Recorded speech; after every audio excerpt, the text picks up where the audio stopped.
And following the festivities of yesterday, Saturday, we once again hop on the express and go full throttle into the future, down the strip, into Sunday evening as we bring you into our pre-show at the Cinema Studios for WrestleMania Sunday from Las Vegas. As this is WrestleMania Vegas, WrestleMania 42, WrestleMania Sunday. Welcome everybody into the pre-show discussion.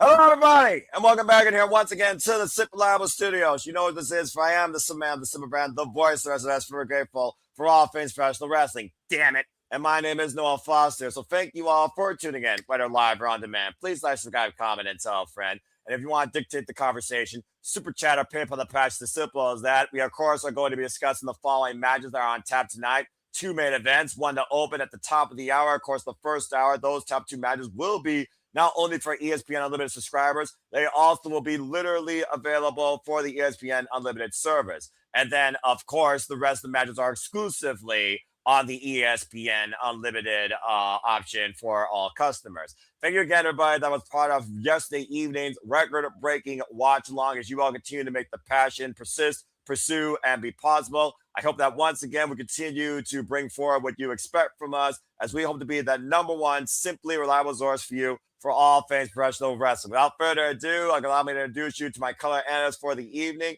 It is always Statboy approved, self-made. As it is Statboy Mike joining me once again on this soiree. Statboy, how are you? We are back here, as you said, for round two. It's WrestleMania Sunday. And if last night was any indication, it might be advertisements galore, I have to say my traditional line, but there should be big changes ahead that can affect the WWE forever. How are you feeling about WrestleMania Sunday? The 3 R's of Sunday, WrestleMania Sunday: relaxed, rested, and ready. Wow, it has been a wonderful, beautiful Sunday morning. I decided to take a day of rest and not focus on my priorities today. I said, you know what? I'm taking a day off. I had a beautiful breakfast this morning. I played some video games. I did some chores. I had some snacks. I'm ready to go. I want to see if we can top yesterday with today. 3,000 viewers. I am so grateful again. I cannot say thank you enough to my internet family and friends. There's still lots more work to be done. You know, Statboy's work is never done. Noah Foster's work is never done. The Simply Reliable Studios work is never done. In fact, I will like to announce that, if you remember on yesterday's show, our Shadow Bat Ash posed a question asking how many different title reigns has taken place over the course of WrestleMania. So early this morning, before I had that beautiful breakfast, I sat down in this chair. I started researching. I got as far as WrestleMania 2000. I still have some more work to do. Now, if you go all the way back to WrestleMania 8 in the Hoosier Dome, that was the first time and only time so far in my research that all the titles changed hands in one show. If you remember, and if you want to play along in trivia, Bret Hart won the IC title from Roddy Piper. Randy Savage won the heavyweight title from Ric Flair, and the Natural Disasters defeated Money Incorporated for the tag team belts. So that was the first time that all 3 titles that were available at the time changed hands. Now, continuing on, we go all the way to WrestleMania 16, and we get a little bit of a asterisk. There was the Hardcore Battle Royal, in which the Hardcore belt was passed around like a hot potato, and it changed hands 10 times. So if it changes hands 10 times in one match, you can count that. That's fair, as we are 55 minutes and officially 30 seconds away from the top of the hour here for WrestleMania Sunday. So why don't we go ahead and bring some stats and some ideas and predictions forward on what we have coming in ahead to us on Sundays. Again, folks, you see tonight's card for the evening. And I cannot believe, well, I kind of can't believe, but on paper, if it wasn't for someone that is anti-people, despite the fact I'm introverted, I cannot believe we are opening. You heard me right. Opening at the top of 6 p.m. with this, as Paul Heyman called it, the real main event. And shout out to Zach and Safed also up there in the chat. And we're going to get there, trust me. And again, you want to talk about somebody that is connected to the undisputed WWE World Heavyweight Championship, or insert heavyweight championship blank, or as John Cena called him, a talent of a genre. There's only been one, Brock Lesnar. And the biggest thing about Brock Lesnar is he is legit. He is intimidating. He is the most fearful thing anyone could face in a WWE ring. Octagon, questionable. I'm not going there, though. That's Walter Cruz's world. But nonetheless, we have this partially mine. Accurate. We have the Beast taking on the Ruler, the Destroyer, the Conqueror taking on the Bringer of War, the Beast Incarnate versus this anomaly brought to us from nil, no prior wrestling background, with a shot put championship on his resume. Former NXT and North American champion Oba Femi. And what Oba Femi has done literally in the last 5 weeks of only being on the main roster, some people would say he's eclipsed the initial impact that Brock Lesnar left. Whether or not he connected to the W Universe in a negative way or positive way is a whole different type of iota. Whether or not he's the youngest, of course, WWF champion after being in the Rock is a whole nother thing. Whether or not he was the next big thing is a whole nother conversation. Thinking about the next big thing, thinking about the future, thinking about the outlook, thinking about those of a bygone era that have left us. No more John Cena, no more AJ Styles, no more Shawn Michaels, no more Mark Calloway. Brock Lesnar is the last of his kind, the last of a breed, and we very well might be seeing him in his last WrestleMania tonight against the Ruler, Oba Femi, who might literally turn the wrestling world upside down, beating the Beast tonight. Stat Boy, what has been your outlook on Oba Femi and the fact that he has shown probably the most confidence, straightforward momentum against the Beast Incarnate since I can remember that Brock has faced an opponent, especially for the first time ever? He to take a page out of Brock's old book, Oba Femi is the next big thing. He is giant. He is supersized. If you want to say raw beef, you say Oba Femi. All right? Exactly. I mean, if you think the tomahawk steaks that you can get at WrestleMania at Allegiant Stadium for $500, that's an appetizer to these men. These men will literally take that tomahawk steak, eat it, and still ask for more. My official prediction in this match, and I will circle in blue, is going to go to the new blood. It's going to go to Oba Femi, and here's why. Brock, like you said, he is one of the last few of his kind. It's time, okay? Brock has had his dominance. He is coming into his... Let me bring that up really, really quickly. I have it right here. He is coming on to his... That's Randy. This is his 13th WrestleMania. He's even at 6-6. Giving him the win, what's the point, really? I mean, he shows up and leaves and shows up and leaves and shows up and leaves. That is a clear indication that he should be done soon. It's time to pass the torch. And yesterday, all of our debutantes didn't win. Not one of them has a win. So we're going to change that right off the bat with a start. And Oba Femi is going to be, hi, mommy, how are you? We're gonna start it off. Oba Femi gets his WrestleMania debut win. And Brock will get humbled. And Paul Heyman should get a little bit humbled. Paul Heyman has humbled enough already. He is a humbling person. But he was, he's not very happy when it comes to not being in a main event situation at WrestleMania.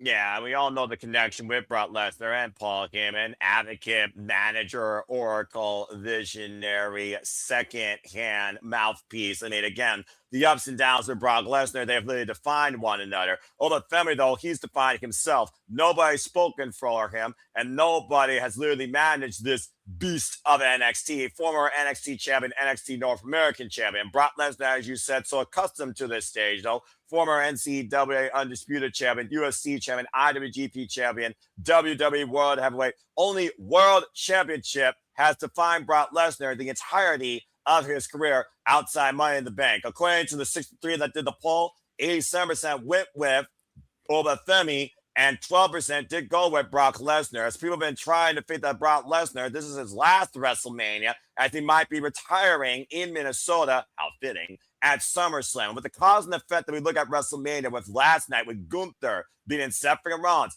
hooking by crook, by a vision, getting revenge of his own, and of course, freaking Braun Breaker. There still is that identity that people believe that Gunther will retire the beast incarnate in his home city. Again, that's not here nor there, but I do think if Femi is going to literally show us what history can bring in the short term, he has to somehow conquer the beast. Is he truly the one? The last time we heard somebody was the one, they were the one to become 21-1. And why that was an absolute shock back at WrestleMania 30, would we be shocked the same way at WrestleMania 42 if Brock loses to Femi? That's the real thing right here. But I also believe if we're truly going to believe that WWE is building for the future and we're trying to move away, hard as it may be, from what used to be the main standards of the stage, then Femi has to win. I got to go with you on this one as well. I do think Femi wins as well. And that being said, as we move on from there, let's go ahead and talk about the second match to happen during the opening hour,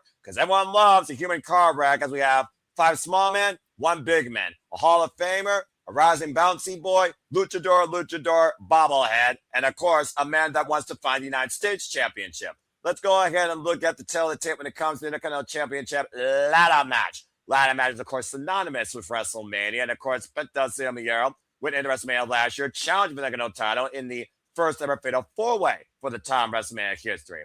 Now, we're no strangers when it comes to ladder matches on the stage, but of course, the most accomplished known ladder matches here, not only been for the Continental Championship, you remember WrestleMania 31, but also Money in the Bank.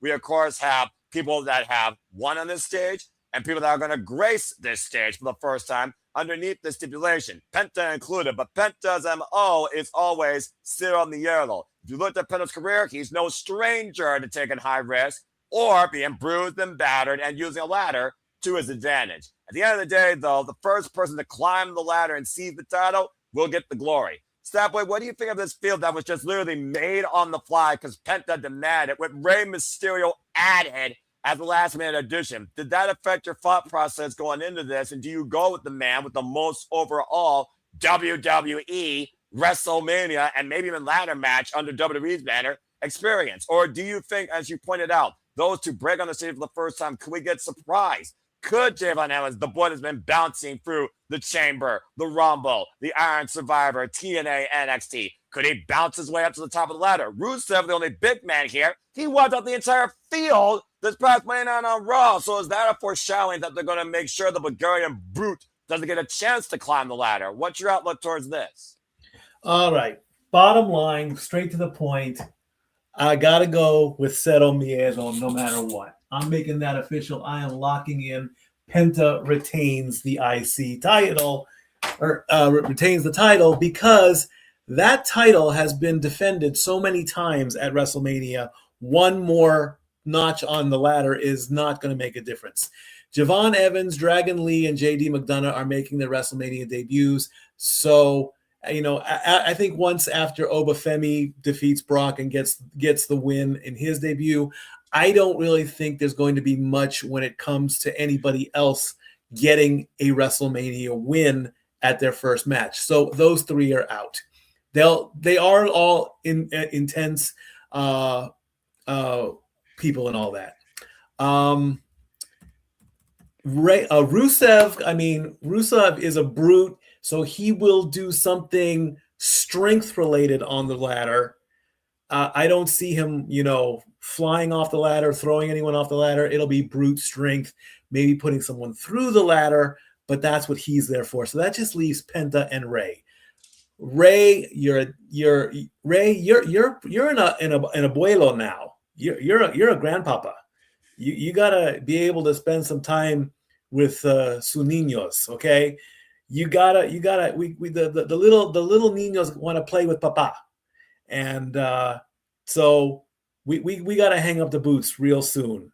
Therefore, the only choice left is Penta, who, trust me, is gonna prove that he has cero miedo. He is going to do so many things. That's what I'm predicting tonight, too. I am saying so many things. He's going to jump off the ladder, climb again, jump off the ladder, climb again. It's going to be like a Wile E. Coyote cartoon with Penta. But in the end, he will climb the ladder, he will reach up, and he will get what is rightful his. Because last year, he fought for the IC title. This year, he gets to defend the title and put that into his stat book. Cero miedo all the way, Penta wins.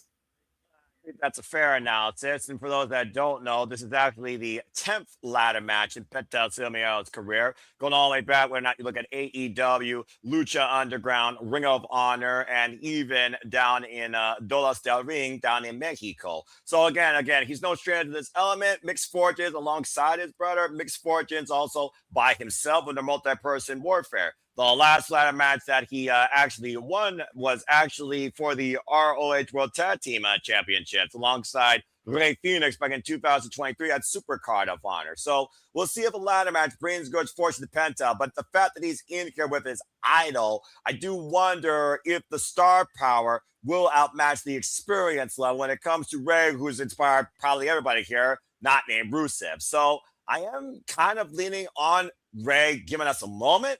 But I do think Penta continuing to hold on to it since he won the top Dominik Mysterio. I think that'd be a really cool moment 1 year later, and I think he would earn it. So I think also I'm going to go with Penta. I also want to point out here as we go backstage, Jackie Redmond, according to the events happened last night, Cody Rhodes is right now not medically clear to compete. He is right now dealing with an orbital injury. We can only hope that means that his orbital socket has not been shot and he has to relinquish the WWE Championship. But right now, Cody Rhodes, again, is not medically cleared, folks. So stay tuned for further details from WWE.com. Jesus almighty. That is a sickening site and a sickening note. And also, I want to point out with AJ Lee why she said a hiatus. Let's not forget 3 herniated discs that literally suspended her wrestling career back when she last left. She still faces that to this day where she could risk permanent paralysis. It would not surprise me, to your point, Mikey, looking back at the tail of the tape, that may have been one of the reasons why she slipped off the Black Widow. So to AJ Lee, I wish all the best in your whatever you're going through mentally and physically. Come back soon, skipping our way to the ring. Because the way she skipped those little girls, it was like she was almost saying, I did this for you again. Thank you for never stop believing in me. Goodbye for now, but this is not goodbye forever. And I certainly hope that's not the case. But anyway, going back to here, I think Penta does win. But that being said, Mikey, just also putting Rey Mysterio into just, putting it in a perspective here. Again, we've seen him win the World Championship, WrestleMania 22. We've seen him ascend and win the Money in the Bank briefcase in previous ladder matches. He's a Hall of Famer now, though. Do you think if Rey loses, could this be his last WrestleMania? He did say he wants to try one more time. Could this be Rey's last WrestleMania? I would say yes. Like I said, he's an abuelo now. He needs to play focus on the children, and when I speak of the grandchildren, I believe Dominik just had a baby just recently. So I don't think his daughter is in the marriage years yet. So eventually, and Tio Oscar, I believe they call him as well. So there's that. Also, it was found out that the 3 children that AJ came out with at the very end, those were her nieces that got to skip down the ring with her. They got to skip with their auntie AJ. So there you go. That was good. So that was fun to find out. Still don't know if one of the children was Becky and Seth's daughter. We'll never find that out. And maybe it's best because they want to keep her out of the limelight as much as possible. But yes, I do believe that this should be it for Rey. I love Rey to death. I met him way back in I think 1998, 1999, 2000 era. When Dominik was maybe 2 or 3 years old. I actually did get to meet Dominik Mysterio when he was a child. I think he was dressed as Batman that day at RVD's comic shop. But yeah. He doesn't remember it, but I do. I mean, someone has to. Primarily, Penta and Javon are the favorites here, according to the 63 in the poll. Majority went with Penta here at 65% for primary. Javon was more of the secondary at 50%. And the other one that was the major pick was actually Rey Mysterio at a combined average of 12%. So it seems like they're definitely focusing on Penta, Rey, and Javon, and leaving Dragon Lee, JD, and Rusev out of the equation. And that really is the tell when you figure about a ladder match, when you know the people that you believe should win or know that have been involved in this element and are aware of it. And those you're like, they're just here to just add to the numbers. It's always been one of those things with a minimum cluster F. No offense to GCW when it comes to a ladder match and a human car wreck. Of course, John Cena, folks, is also our host tonight. He will once again be kicking off the festivities, and I'm sure bringing us a number. And we might get another moment. We'll see if he gets cursed, as people are also dictating. But again, that's a whole different conversation. As we move on, let's go ahead and talk about those that might be cursed by their own sins and have to face their demons or other demons head on. Is the demon still an anomaly that can be a force to be reckoned with, or is he merely what Oscar became at WrestleMania 34, a mortal? As Demon Finn Balor, no surprise to anybody since they literally screwed the pooch on trying to hide that secret. They brought out on Monday Night Raw 2 weeks ago that Dominik Mysterio, after you ousted Finn for the Judgment Day, you are going to take on the Demon Finn Balor because, rightfully so, in many people's eyes, you deserve it. Now, last time, of course, we saw the Demon at WrestleMania was WrestleMania 39, and, of course, he lost to Brood Edge inside Steel Cage. 35, though, he did, of course, go in and beat the almighty Bobby Lashley, and, of course, came out still the WWE Intercontinental Champion, if not the New Intercontinental Champion, of course, the white belt at the time. Under Black and Gold NXT, under New Japan Pro Wrestling, Prince Devitt, the Demon, he was a force to be reckoned with. It was an alter ego that brought out a dark, aggressive nature in Finn Balor, who hasn't sniffed a world championship since the Universal Championship in 2016. Yet he was a reminder of who he was this year, challenging CM Punk for the World Heavyweight Championship. All Dominik Mysterio has been is a spoiled brat, self-entitled, trying to still get out of his father's shadow, if you ask Finn Balor. Truth be told, I think he's done a lot of that, and I think Finn is still correct to a degree. Because, again, who's a Hall of Famer? Who's hoping to be that? But Dominik Mysterio does find himself on the grand stage again, this time in singles, but this time against Finn Balor. Many a times we've said about the Judgment Day is coming. And as Adam Copeland was kicked out of the group, Dominik Mysterio followed Finn Balor's playbook and Finn's kicked out of the group. For Finn Balor to come to light, though, I think the Demon needs to put Dominik Mysterio in the dark. And I almost feel like this is a must-win. But as we saw last night, clearly, the obvious, most certainly can't happen. So, Snapboy, what's your thoughts on the Demon resurfacing here tonight, WrestleMania 42, and does he leave Dominik Mysterio in the dark? This one was very tough to pick. Both Balor and Mysterio have only won once at WrestleMania. Balor is going into his 6th WrestleMania. Dominik is going into his 4th. Balor is on a 3-match losing streak at WrestleMania. Dom won last year. He won the Intercontinental title. So when it all comes down to it, I have to go with the stats. Now, I did say yesterday, Liv Morgan was on like a 5-match WrestleMania streak. She broke her streak. Having the Demon come out at WrestleMania, that's kind of like a one-time thing. I'm pretty certain that the Demon will put Dominik in his place, but there's something. Dominik is going to do something to escape by the thinnest of margins, be it the Judgment Day maybe coming in and bailing him out, maybe another surprise appearance or a surprise help out that we have never seen coming. And I cannot believe that I am saying this, but Dirty Dom is going to get a win. And he needs to do something with the AAA title, too. That hasn't been played with in a long time. So maybe this will wake him up a little bit, and then he can go and defend that belt as well. But right now, I got to pick that grown-up little boy that I met all the way back in about the early 2000s.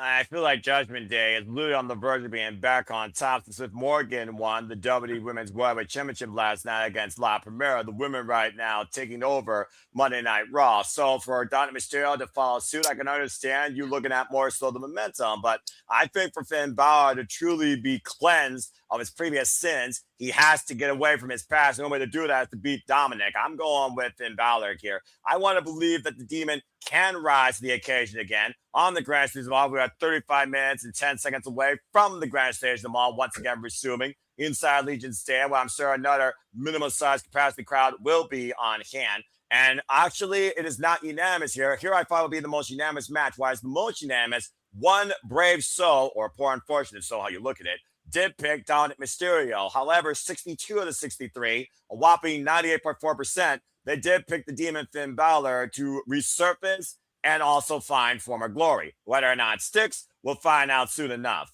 That being said, let's go ahead and move on from there. As of course, we look at the showcase of the Immortals here. So many incredible moments over time. Of course, Sasha Banks, Bianca Belair, WrestleMania 37, headlining that two-night showcase with EST, of course, winning the SmackDown Women's Championship. Again, congratulations, by the way, to Bianca Belair, who will now be a mommy. The EST is going to have a baby. So again, you're not going to see her anytime soon.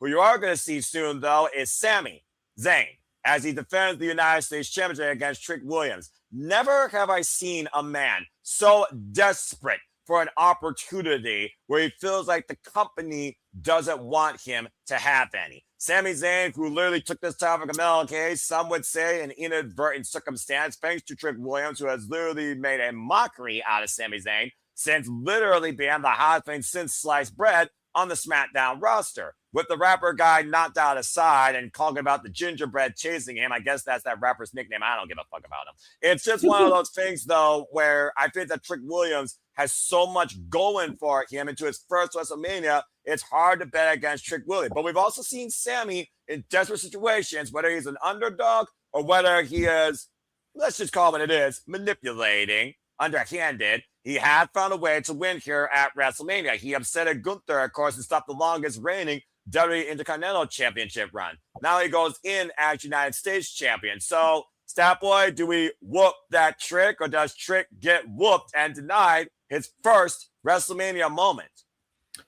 All right, I'm going to re-alter what I said. There'll be another winner on their WrestleMania debut, and that is going to be Trick Williams. Don't get me wrong, I love Sami to death. I've followed Sami along with JJ and Jeff. We going to PWG, El Generico and Mr. Wrestling, Kevin Steen. He kissed my Eddie Guerrero shirt one time. I actually gave Kevin Steen a bottle of water one time after a match. Sami is comedic gold. Sami is funny. He's in the top 5 when it comes to making you laugh. Right now, Danhausen is in that list too. He's funny too. But where would we be? Where would Sami be now if he didn't join the bloodline, if he didn't feel Usi, and if he did, every time you want to laugh and you want to see Sami Zayn, he has got that Cornelius smile under his beard. However, when it comes to this match, and you're seeing Sami all depressed, and he's walking backstage, and he's like, I want to be on WrestleMania. Trust me, that's the goal of every WWE superstar. It's one of two things: be the champion or showcase at WrestleMania. Oh, he lost at one opportunity where a Rumble, and now he has the other opportunity where he's able to showcase before he loses again. Exactly. I don't like mopey Sami Zayn. I like happy Sami Zayn. We get happy Sami Zayn, but he ain't going to be that happy tonight. I don't want to see dark, evil, commando style that he, that although that jacket he wore when he was IC champion. Castro. Yeah, the Castro jacket. Now, I didn't want him to be Castro. I just liked the jacket and cap combo. But tonight, another title is going to change hands, and it's going to go to Trick Williams. Yeah, it's just right now with Trick Williams, former NXT champion, former TNA champion, former NXT North American champion. They are literally strapping the rocket on this guy, whether or not he's babyface or whether or not he's heel. He's showing right now how much charisma he can garner from an audience. He hears the noise, he's connecting with the noise, and that's a key thing to be a top player in this business. And no offense to Sami Zayn, but it feels like he's always going to hit that ceiling at the mid card as United States champion. It's one of those things also where Sami Zayn inadvertently was given this opportunity. I still would argue right now it would be Carmelo Hayes versus Trick Williams if it wasn't for that inadvertent contact with that freaking premise that he hit Carmelo with. Whether or not that was intentional, it still remains to be seen. But the fact that the harder working men this year for that title, Carmelo Hayes and Ilya Dragunov, are not even involved in the conversation is disappointing to me and also feels wrong. But nonetheless, I think Trick Williams is going to win here. Sami got the moment, but unfortunately, moments are sometimes meant to be something you wish that didn't happen. I think Sami's going to regret this one here. I'm thinking Trick Williams whoops that trick,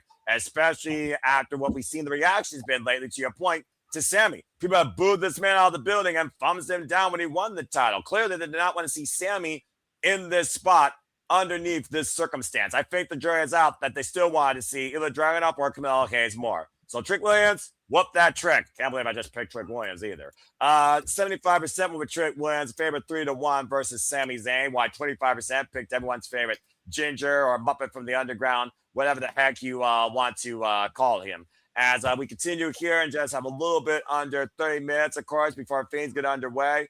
Let's talk about other things that have been absolute dud. Can we please slap that bitch out of the championship picture? Jade Cargill, who's been the biggest dud to the title since insert name here, as Rhea Ripley, mommy looks to be on top and restore the value of this championship as she wants to remove the sarcastic, fake-ass poser. Someone that doesn't give a damn about this roster or gives a damn about bringing the title to glory. To think the only reason that Jade Cargill has this title is because she preyed on an injured Tiffany Stratton, another woman that should be on this stage, more in my opinion, than Jade Cargill. And she's done jack shit with it since the beginning of January, to the point the only reason her catering accessories are relevant is they've tagged with her, and they've both been victims of this bitch. The only time that Jade garnered some sort of stock in her star power was when she was alongside Naomi freaking Trinity, for those that don't know, and the EST Bianca Belair. Other than that, she's just been somebody that's good for a cover of a magazine. This is WWE where I'm questioning right now, do we care about wrestling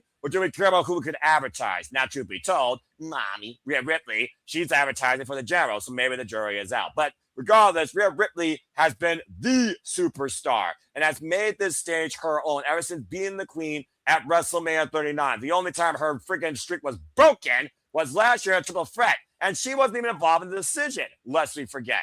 But I think personally, despite the fact that they were so desperate, they had to be desperate to find somebody to face Jade because they couldn't get the EST. Rhea has to be here for a reason. Transitional or not, and the fact you don't have Rio in the tag title picture and Io Sky is not even on this card, it doesn't mean Io will not support her friend tonight. And I think that mommy needs to bring brutality and this title back to its former glory. I hope she breaks that bitch and pretzel stacks her into oblivion. I got Rhea Ripley winning the title. What's been your thoughts on the fact that we got Rhea Ripley inserted into the World Championship picture again? Constantly, it seems that's always her MO, either going in as champion or going after the championship and facing Jade Cargill for the first time ever. And your thoughts on Jade Cargill's growth, if not stagnant. You have basically said every single thing that I have been wanting to say ever since this new chapter in Jade Cargill's WWE career has taken place. She's had the belt far too long and has not done anything except a title match on February 13th against Jordynne Grace on SmackDown. Other than that, it has been B-Fab in 2025, Alba Fire, Chelsea Green, a tag team match, Mission, and Io Sky. Those are all the matches that she has had. She has not had. She had a match, last week against Io. That's it. She has got the look. She has got the attitude. almost want to believe that there's something in the upper echelons, a TKO thing. I can't confirm that.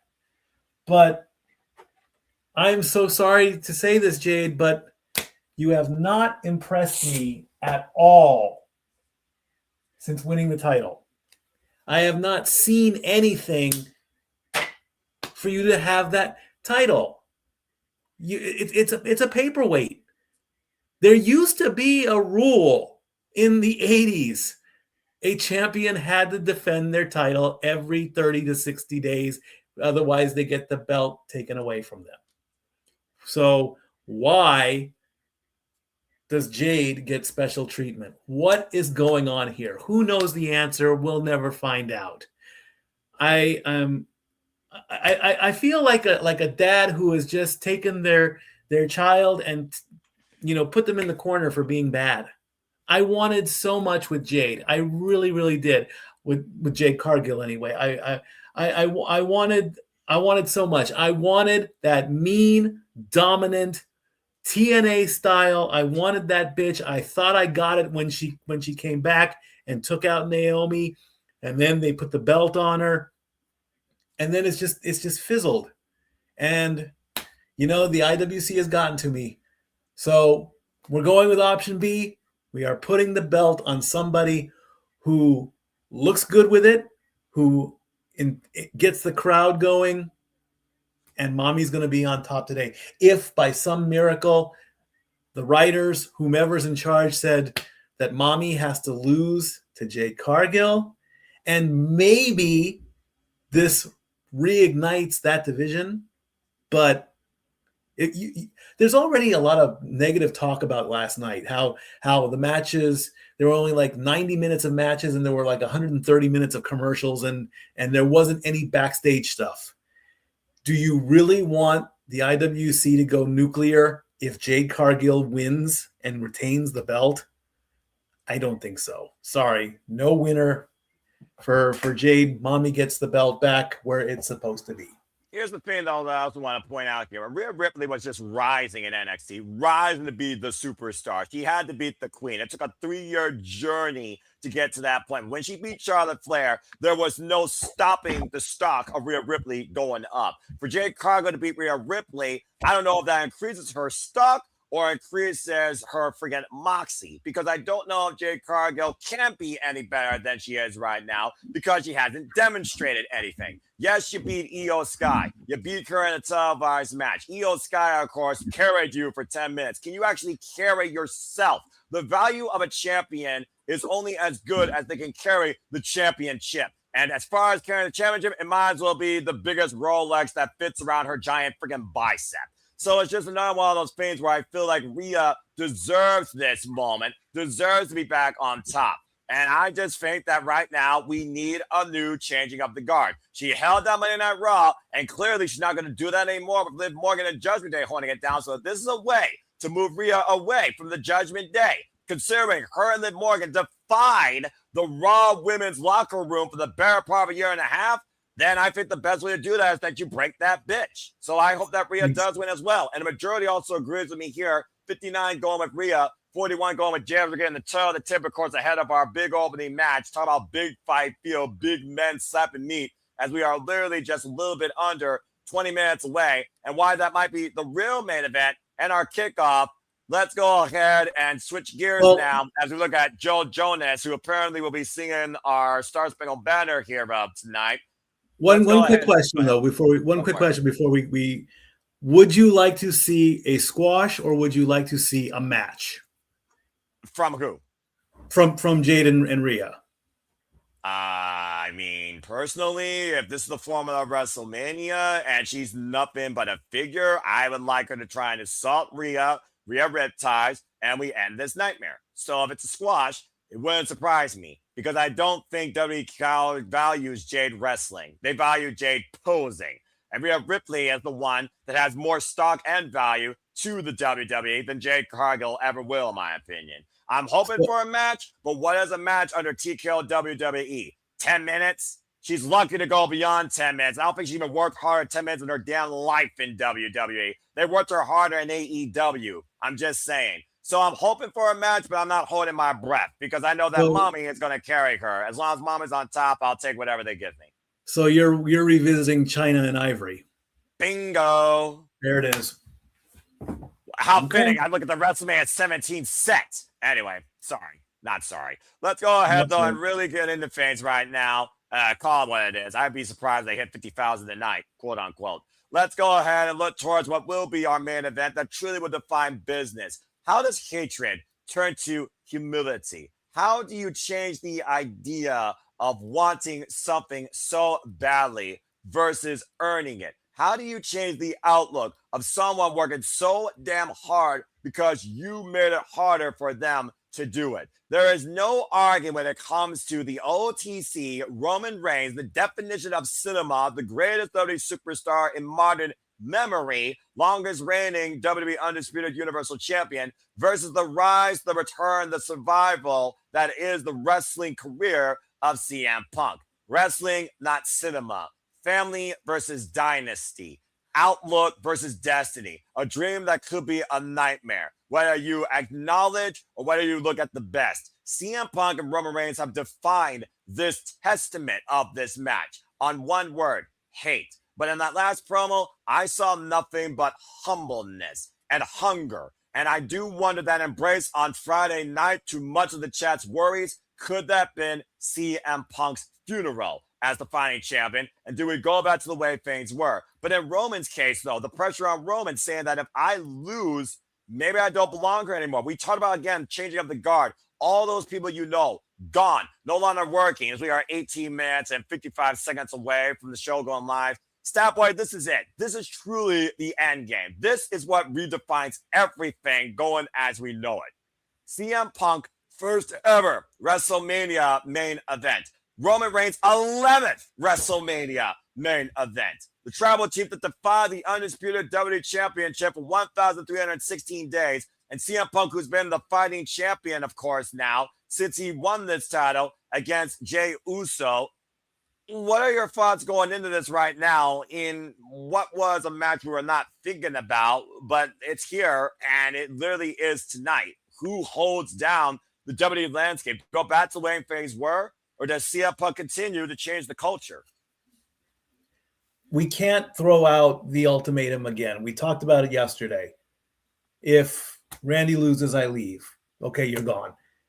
We're doing it again. We're doing it again, apparently. I haven't confirmed, at least on the WWE pages, that that Roman said that. So they're not putting it in the graphic. They're not stating, this isn't title versus career. That's an extreme moment. I don't even want to talk about that because let's face it, we are either losing or have lost a lot of big names. Okay. Cody's out with an orbital injury. AJ is going to be on the shelf for a while. AJ Styles is retired. Brock is retiring in Minneapolis. Seth might be next because he's injury prone. All these names, just one right after the other. And, if one spot empties out, then another one comes in. Fine. That comes down the line. But again, to throw out that stipulation, it's better than a 50-50 on this one. I don't like that. I'm happy CM Punk has come back and it's all about the money for him, but then he uses the money in his promo. And of course, he recently said something about Roman's father that got him in a little bit of hot water. And he apologized when it came to their last face-to-face encounter prior to this match. All the hatred and animosity that boiled over physically has fizzled out completely before the match tonight.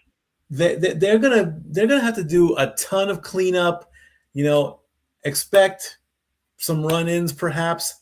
That is a possibility. But right now, I cannot see a WWE universe without my tribal chief, my OTC one, my original tribal chief, and I certainly can't see him without a belt around his waist. CM Punk has done a great job with his comeback. He's probably made a lot of money, which is what he wants. if he wants to hang it up after this, because now, like I even touched about this last night. Tonight, the last match of WrestleMania is the main event. That is my definition. The main event is the final match overall on the card since we've gone into a 2-day thing. The last match is the main event. Last year, he did main event night 1. You got to throw that in there. You cannot truly say, oh, CM Punk main evented last year. You have to put in there, he main evented night 1 of WrestleMania, which was the midway point, the halfway point, the intermission match. Tonight, at night 2, which is the last match of WrestleMania, it is the main event. He gets that final piece, other than the Hall of Fame, because that's upcoming. If it's not next year, 2 years for certain, he will be in the Hall of Fame, win or lose. He will go in the Hall of Fame. That'll make it complete. But as far as tonight goes, Tribal Chief wins and gets the belt back. And then there's one small little thing about this. The pinnacle of any talk show, in my opinion, of course, is the Tonight Show. Roman was on the Tonight Show. In the past, there have been times when both, like I believe it was John and Roman at one point. At one end of the week, John was on the show. At the other end of the week, Roman was on the show. Why wasn't CM Punk on the Tonight Show? That would have been a crowning moment that needed to take place. Why? Because Roman has more marketability than CM Punk. It's all about the business. It's all about the bloodline. It's all about acknowledging, T-shirts and all that. CM Punk has marketability with his mouth, with his voice. He says whatever he wants. Stop him when he's telling lies because he will back it up. Roman, on the other hand, is the money, the business, the marketing, the toys, the T-shirts. It's all about the money, so Roman wins. It's also one of those things, though, that, again, CM Punk, despite the fact that he's on top, Netflix has become a kid's show, he is the one that has made events. If Roman Reigns chose him, he still feels like an underdog. And I think he also truly exposed that personally. So at the end of the day, who's in the driver's seat of this match? You would have to go with Roman Reigns, considering now he has surpassed the record for the most WrestleMania main events previously held by the likes of Hulk Hogan, Triple H, John Cena, etc. It's also one of those things right now, looking at the Royal Rumble winner. Let's not forget, he's the Royal Rumble winner. Royal Rumble winner last year was able to win. Guess who that was? Part of the bloodline, the Nine family, Jey Uso, and he won. Look at that. The World Heavyweight Championship. The previous year, of course, Cody won his way for the Royal Rumble. He finished his story, and he took the very championships from Roman Reigns. But when it came to Roman Reigns, the WWE, hate him or love him, he was the guy that held it down because he had no choice but to hold it down. For CM Punk, though, it's that connection. It's truth versus reality. But which one is stronger under a WWE literally owned by TKO? To your point, I think that's the other attribute here. At the end of the day, like I said last night, I feel this is the roster versus TKO. Triple H maybe even versus TKO at this point. Insider trading, we're being perfectly honest here, because if Roman Reigns wins, do we go back to the way things were? Is it worth still every damn dollar if you have a part-timer as the champion? Is it still commendable to have a fighting champion, knowing that fight could eventually lead to injury or eventually lead to a man's luck running out? And CM Punk, again, has not been ever to this stage, to this point of his career. He is the main event of WrestleMania, the only dream he had left to achieve. But sometimes going after your dream turns into a nightmare in reality. If Roman Reigns has the reality and he could shatter CM Punk's truth, then there's no stopping Roman Reigns from leaving the championship, because at the end of the day, Reigns went home to be a father, to be a family man. And I think he more so deserves that based on what he's done in his career and how long he's been doing it. And I will not deny him that. CM Punk, his family, his addiction, why he's straight edge, is wrestling. Yes, he has a wife, but he no longer has a dog. And right now we don't know what AJ Lee, what's next for her. I just got to call as I see it, bro. That was kind of low. I just got to call as I see it. At the end of the day, I'm surprised Roman didn't go that low or that hard. I mean, again, you said he called out Sika, and even if he did ask for forgiveness, at the end of the day, you literally just put blasphemy against the bloodline. Shame on you. It's one of those things, though, that I just think if CM Punk loses, that's it. There's nothing else for him that he needs to do. There's nothing else left for him. The man has literally peaked in his wrestling career. And while he's got these gray hairs and he's old, both are old. I don't think age is going to be a factor. I think the pressure of the situation is going to be the decider. That being said, I've been going at this back and forth, looking back at their promos and at this story, going all the way back to the fact 2012, he was brought as CM Punk security. I think that Roman Reigns, though, is going to remind us exactly why he is the WWE superstar. Whether you look at cinematics or whether you look at wrestling statistics. When you say WWE, the first thing you figure is not CM Punk, it's Roman Reigns, especially in this dynasty. I actually went with Roman Reigns as well. And believe it or not, a majority, while you said it's almost 50-50 and you hate that, you're almost right. It's 59% in favor of the tribal chief, while it's 41% in favor of CM Punk. Again, the island of relevancy that we talk about the Roman Reigns has been on. Look at his WrestleMania resume. Undertaker, Triple H, Brock Lesnar. We could go on and on with the who's that have lost to him. Adam Copeland, Bryan Danielson. He took Brock Lesnar's championship. He beat American Dragon Cody Rhodes at 39. He literally was alongside the final boss, The Rock. And now he finds himself at this stage, one-on-one with CM Punk. And while it's not first time ever, this is not the same CM Punk nor the same Roman Reigns from that first time encounter. And I think that's also going to be a huge decider. But I think Roman Reigns is going to surprise us. And I also think he's going to do it on his own. Because the biggest thing about this story from Roman Reigns, can he do this? And can he do it on his own? He has two things to prove tonight to himself more than the WWE Universe, in my opinion. And one of those involves winning. The other one involves doing it by himself. If he can do that against CM Punk for the World Heavyweight Championship, there's no reason not to acknowledge him. I'm going with Roman Reigns to win. I acknowledge Stat Girl for giving me a beautiful strawberry cupcake. Well, we all love Dory Lewis. We are 8 minutes and 50 seconds away from the top of the hour. Shout out very way to everyone in the chat there. Safed, Rib Shot. I'm sure Stephanie's speech is over unless you're having a repeat. But then yeah, again, what happened with that? I mean, she wanted to follow Paul Levesque, I guess. I don't know which speech was longer. I have no idea.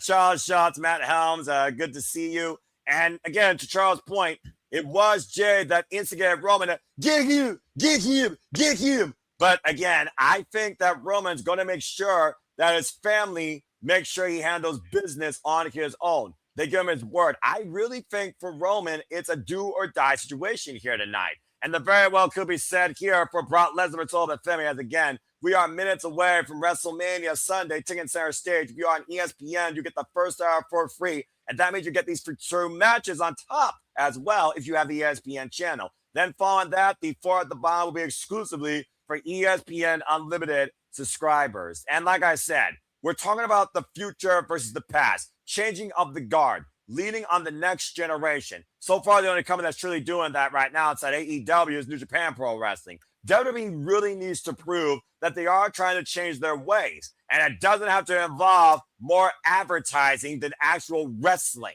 And I really hope that's the case tonight. But again, we'll find out soon enough here as we are literally minutes away from WrestleMania taking place here. Charles with some thoughts here. Don't think Jey Uso is going to listen to Roman Reigns since Jey Uso has been a hothead lately. Highly doubt Jey Uso is going to stay away. He respected our family, man. He disrespected our family. I can understand what you mean, Charles, but at the end of the day, Jay was nowhere near that promo with Roman Reigns. Jay has not been with Roman since that first time that CM Punk says, Roman, all you need is help. You're the one that needs help. Who needs help more? Who needs prayers more? Who needs the win more? That's the tale of the tape with CM Punk and Roman Reigns. A tale as old as 2012, if not prior, considering CM Punk, who started wrestling back in the late 1990s, he had to find his family in the back guys on the indies and develop his name. While Roman Reigns was literally born into this business. So again, it's one of those things where you can flip a coin to see who wins tonight, but I think Roman's going to surprise us again. And Matthew laying some thoughts here on Oba Femi versus Brock Lesnar as we get ready for this super heavyweight slugfest. Giving Oba the win will really help WWE get back into the right direction. It will also make the Mania memorable for the right reasons. Stat Boy, anything further to add to that? I think that kind of sums up the case because the biggest mistake we could see tonight, I think, is Femi losing versus CM Punk. Wouldn't you agree? Absolutely. Again, it's like, why do you want to give Brock a win when the honorable thing to do is pass the torch? That is what you're supposed to do eventually towards the end of your career. Ric Flair said it and did it.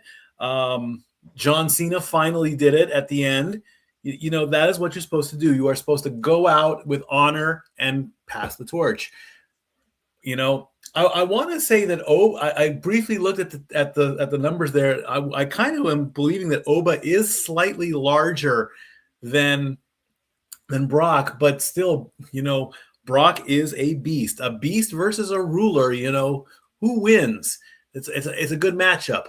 But again, I have to go with I want to go with the passing of the torch, and then we can continue the story with Brock down the line. It also could be, again, that breakout moment. You figure about, again, WrestleMania is the grandest stage in this business, as much as it annoys me. At the end of the day, you have your breakout moment in your debut at WrestleMania. That should set up your career for the rest of your life. Very few men have been able to follow through with it because they had the presentation to carry it. Femi has shown he has the presentation, but does he have the performance to carry beyond WrestleMania, considering he's facing the Beast Incarnate? Again, it's literally do or die. It is baptism by fire when it comes to Femi versus Brock Lesnar. And if you want to go down that next road, I mean, we still haven't done pencil to paper yet. Could we maybe do Roman versus Oba? That would be a great one, I would say. But that's just a quick little teaser, as it looks like we're getting ready for the Star Spangled Banner. Well, let's go ahead and take a moment of silence and take this in, as we'll see you all shortly after this.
Excellent performance by Joe Jonas. Obviously, the V Corps Army currently stationed right now in Poland as we officially get ready, folks, for WrestleMania Sunday. Joe Jonas of the Jonas Brothers.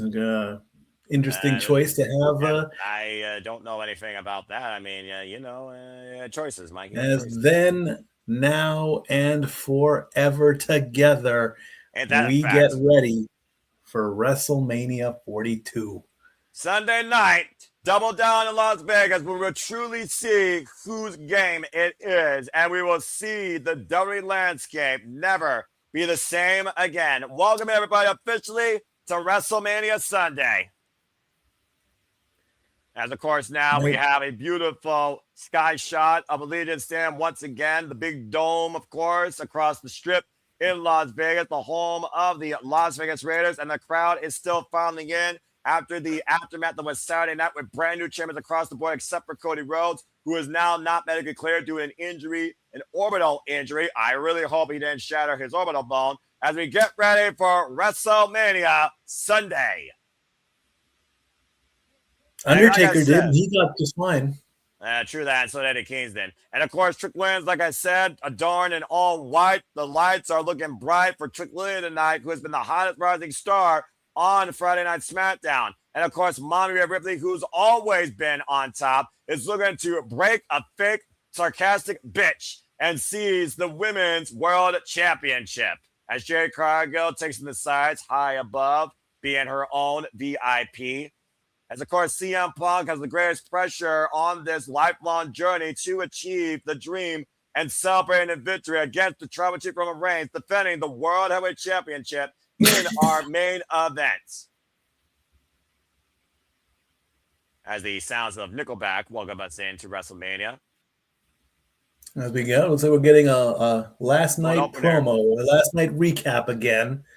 Well, you know, they have to do that with that same random person. What's his name? I don't remember. Lin-Manuel Miranda. Okay, I guess that's supposed to be important. Again, for those that didn't watch last night, allow me to remind you exactly what happened. Of course, we saw in our opening match, ISO Speed splash Logan Paul. Quite a particular splash, I must say. LA Knight, Jey Uso, and Jimmy Uso beat Logan Paul in the Vapor, Austin Fury, and ISO Speed. Jacob Fatu beat Drew McIntyre in an unsanctioned match. Of course, the EST, Bianca Belair, returned to tell us that she was having a baby. So she's going to be a mommy. So we won't see her anytime soon. Paige returned home to remind us that this is her house, as Paige and Brie Bella, with the help of Nikki Bella, they won the Women's Tag Team Championships in Fatal 4-Way action. AJ Lee, I really hope that back injury wasn't exaggerated. Lost the WWE Women's Intercontinental Championship to Becky Lynch. Gunther, which defeated Seth Rollins, faced a Braun Breaker spearing him in half. And of course, Liv Morgan is now going to cause trouble. She won the Women's World Championship against Stunning Valkyrie. And as we heard, Cody Rhodes defeated Randy Orton, but sustained an injury following the aftermath attack. As we get ready now for things to come forward Sunday evening. Good to see New York State of Mind in the chat as well. Good to see everybody in here in the chat. Again, hope everyone enjoys our coverage, reactions. Please like, share, subscribe, comment, tell a friend, follow us at SR Studios 2024 on the X today. As we do all the biggest shows, pay-per-views, specials across all things professional wrestling. And please stay tuned after WrestleMania Sunday concludes, as we will be having a shenanigans and a post-show discussion regarding everything that has gone down on the Strip in Las Vegas for us virtually and for two friends that are there live taking in the festivities. Not live in Legion Stadium, but you get the idea. Indeed. And already we're at 100 people in 1 hour, so that is just great. The goal is to get one person more, so let's shoot for 3,001. And that being said, Mikey, and now the Super Alba Studio, Stat Boy Sports Bar, and Bad for Wrestling presents to you WrestleMania 42 Sunday, Las Vegas. As we welcome our festivities in with the GOAT, Mr. 17, the host of WrestleMania, John Cena! In a solid blue suit this time. No stripes. The man knows how to change his appeal. And his suits. And walking down to the entranceway, no need to run anymore since, of course, John Cena retired. And last year, as we pointed out, won number 17 at WrestleMania. Do you know that John Cena opens things again here tonight? Do you know how many suits a person is supposed to have? Well, I have only 6, if that tells you anything. Then perfect. That's perfect. That is exactly the number you should have, because you can alter those suits and they go with everything. A man that graced the WrestleMania stage for the first time ever back at WrestleMania 20 and beat the Big Show for the United States title and became synonymous with the Showcase of the Immortals ever since. For the first time ever, though, we find John Cena hosting WrestleMania post-retirement. Post-retirement, indeed. I'm just curious why he was not named to the Hall of Fame this year. I don't know what the problem is with that. Well, I'm sure we'll get more details later. And WrestleMania Incredible Night 1.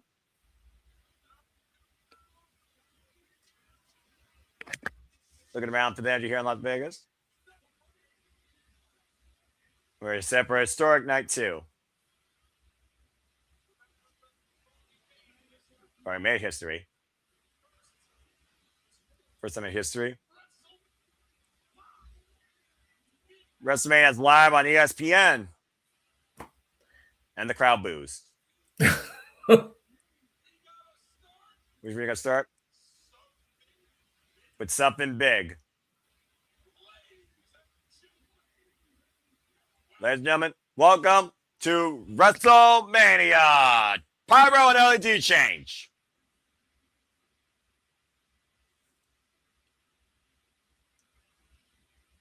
He just broke Las Vegas. No, he didn't. He just sent Las Vegas into the future. From the wasteland to the futuristic sci-fi Tron City of tomorrow, let's re-engage WrestleMania Sunday. Pyro going off all over the place. As, of course, we re-engaged our set and our background here to match the festivities. And, of course, instead of hearing I'm back, blah, blah, blah, blah, we got Nickelback Bones for the Crows playing. Oh, boy. Or should I say, we did. For the first time ever in his young career, we welcome the ruler, Femi, to the grandest stage as he looks to be the one to conquer Brock Lesnar. Indeed. He's just coming straight out. I thought he'd come out with some kind of entrance. Instead, wearing red with his own version. What is is that a tribal necklace of some kind? Yeah, it goes back to his culture, of course, as he's from Lagos, Nigeria. To your point, Mikey, Femi is 6'6", 310 pounds, no prior wrestling background, but was inspired to become a WWE superstar, seeing the likes of Undertaker and Triple H. And in 3 years, Femi has already ascended to the top of the mountain, and he looks to conquer it tonight against Brock Lesnar. A man that made his main roster debut at the Royal Rumble as entrant number 1 and what was one of the longest entrants to last. But he's the one that confronted Brock Lesnar and took on his open challenge, thanks to the behest of Seth freaking Rollins. And again, this is his WrestleMania debut. This is his first match at WrestleMania, and everyone is just in perfect rhythm. Even me, I'm feeling the energy here. And he's got the whole. It's almost like he's got the. Oh, there's a warrior guy in the front row. How about that? And he is just feeding off the crowd. They are giving him all the energy in the world. How much George pressure Kittle over Femi, though? I mean, again, right now, yes, he's walking with the most confidence we've ever seen an opponent go against Brock Lesnar. But it's more than Brock Lesnar. He's facing Brock Lesnar at WrestleMania. George Kittle and Tyrese Halliburton were right there at ringside as well. They're probably going to get into some shenanigans. I wouldn't be surprised. Man, what else is new when it comes to those two goofers? For those that don't know, but Femi is a former 2-time NXT champion and a former NXT North American champion, one of the longest reigning NXT North American champions in NXT history. Held that title for 273 days, held the NXT championship for a combined 300 practical days. Then he's a lock. He vacated the title back at New Year's Evil and decided to go on to bigger and better things on the main roster. Let's not forget, Mikey, this is the guy that hung with the American Nightmare Cody at Cyanide main event last year. And the jury is out whether or not he would have beat who was at the time the undisputed WWE champion. I say by WrestleMania 45, he will be WWE champion. Man, I'll give him 2 years. And we've just hit 200 people watching. Thank you. And as JJ would say, here comes the pain. The beast incarnate from the depths of Minneapolis, Minnesota. Oh, boy. Being flanked by the wise man.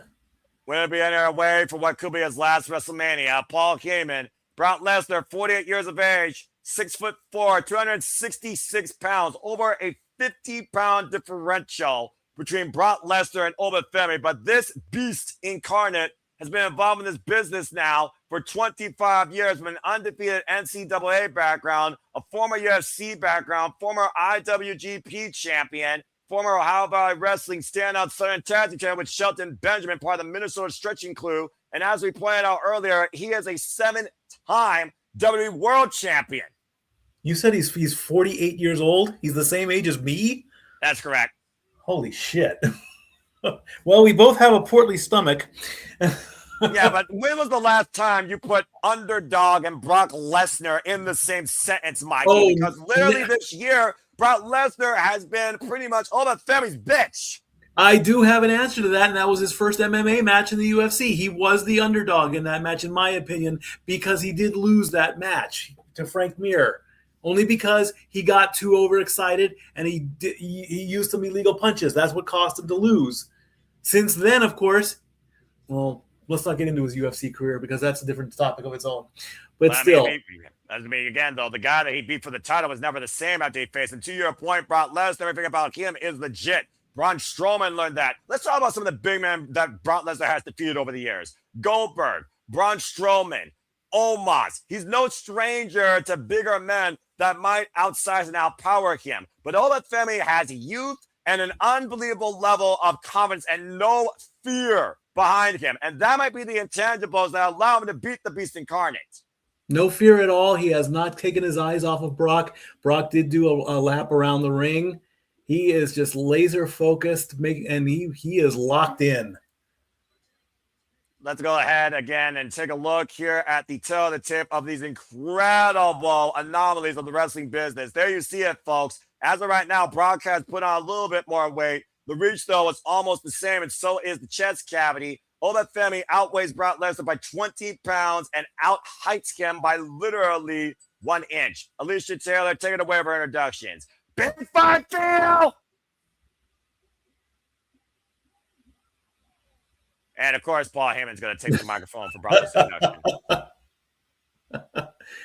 Would you expect anything less? He has to have his moment.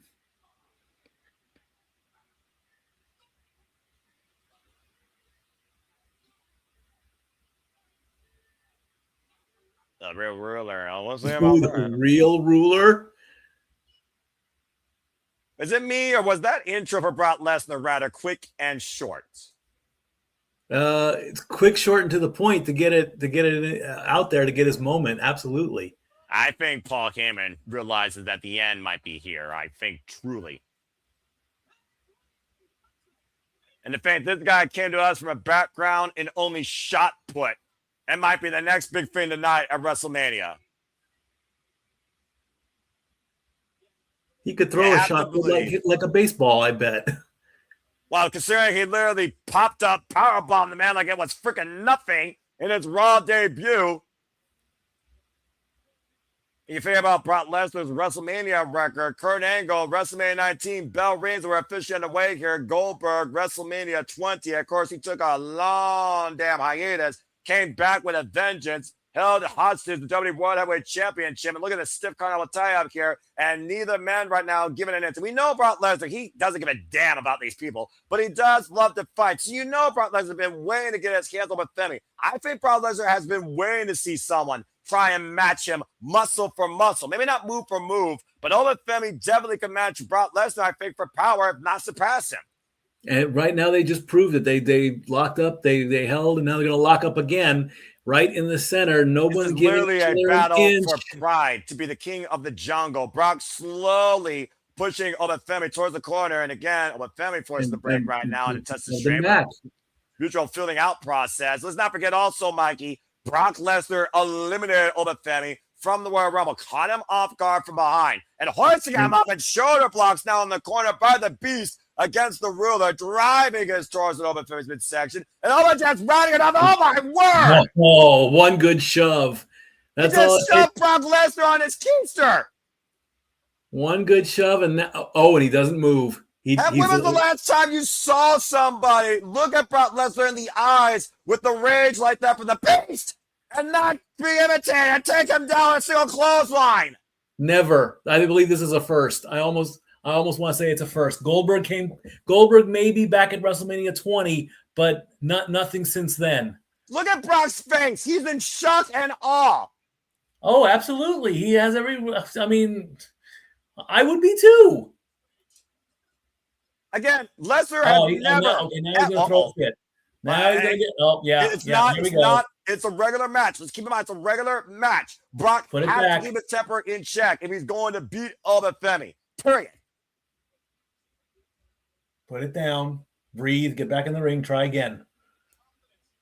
I'd say right now, Paul Heyman needs to be able to build confidence in Brock. Again, Paul Heyman has been Brock Lesnar's mouthpiece. Oh, my word. And Femi got up on his hair and stun gun across the second rope. Now Brock taking advantage, grabbing the ruler by both his legs, and now hoisting Femi up and driving him back first into the ring post. All right, that'll stun him a little bit. That's the first mistake that Femi's made in this match, allowing Brock Lesnar to take advantage of him on the outside and use the environment. And Brock is going to town right now, driving Oba into the steel ring steps. And this goes back to the inexperience that Femi has. And that's the intangible for Brock. He knows how to handle this level of competition at this stage, period. And now Brock's setting Oba for the round of German suplex. That's one. That's one. Start your counter, people. Thank you, Mike. Yep. I expect you to keep the counter up. Oh, absolutely. He didn't get all of it, but it counted. Do it again. That's two. Yeah, about to say, when Brock Lesnar starts pumping up these German suplex, you could ask probably Lashley about this. You could damn near concuss or knock out a man. You gonna do it again? About to say, now rising knee strength, and Brock with that slow, methodical approach, wearing down his opponent and giving us a hat trick of German suplex so far tonight. Remember, he gave John Cena 16. He gave Bryan Danielson 10. He gave AJ Styles 7. How many is Femi going to suffer and sustain tonight to survive or even beat Brock Lesnar, or before Brock Lesnar wants to conquer him? Well, he looks like he's getting set up for another one, so... Oh, boy. Oba, though, back elbow strike, trying to break the grip of Brock Lesnar and able to do so.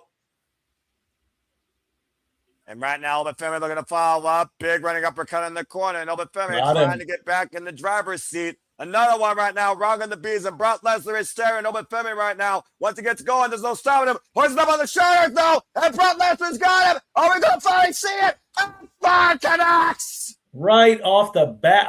And Oba is getting up. He's slowly getting up, but he's not fully up. Femi refused to stay down again. Femi now hooking up Brock Lesnar. Got him. For a choke slam. Unbelievable. What the hell is Femi made of? He wanted it. He got up. He didn't get up fast, though. And pumped him up. Looking for a fall from grace. And the cover. Is it enough?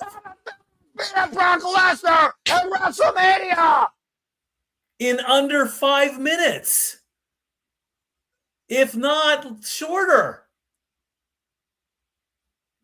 I should have kept the clock going on that one. The ruler has conquered the beast in one move. And to your point, literally. Brock's finally hit the F5 for the first time ever on Femi, and Oba refused to stay down, staggered to its feet, and got caught in a choke slam. Immediate fall with a fall from grace, and Femi has made history. Note the time, 6:18 p.m. on the Eastern Seaboard. Femi defeats Brock Lesnar. Probably, if I can get an official time on that, if someone can put that in the comments, that would be amazing. Oh. The way he hoisted up Brock Lesnar, by the way. Damn near 7 feet and then 8 feet up in the air. A fall from grace. A fall from the grandest stage for the beast. Femi just beat Brock Lesnar at WrestleMania. It is WrestleMania debut. Well, I'm glad I called that one right, but I can understand if there is any frustration on anybody who wants to say that this match should have gone longer. Because we both know they both would have had the stamina to do it. Well, I mean, would they, though? Again, we talk about the wear and tear of Brock Lesnar. I mean, again, Brock Lesnar He's not a guy that fights on a regular occasion. Hell, the last time we saw this man fight, it was with Team Style at freaking Survivor Series and Game Warfare at the Royal Rumble. Femi just conquered the Beast one-on-one on his own in less than 5 minutes. Unbelievable. And we got to see this one more time, Mikey, because I'm still just shocked. Look at this. A fall from grace from Femi, that giant ass powerbomb sit out and literally pinned the Beast fair and square, clean in the middle of the ring, and Paul Heyman can't believe it. Look at Paul's face. He can't.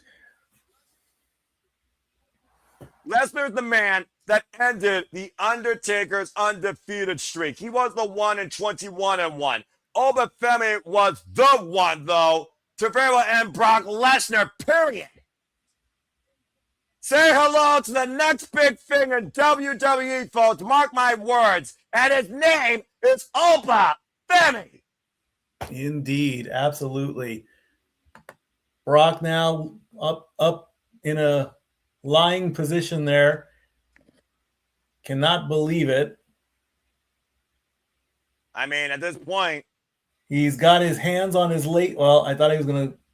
He's looking up at the sky. We're talking about the future of Brock Lesnar. What does Brock do from here?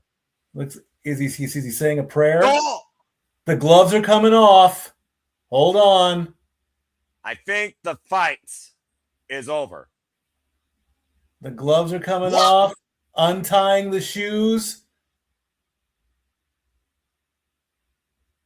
Mikey, you know as well as I do, ceremoniously, when a competitor does that, it's literally the end of their career.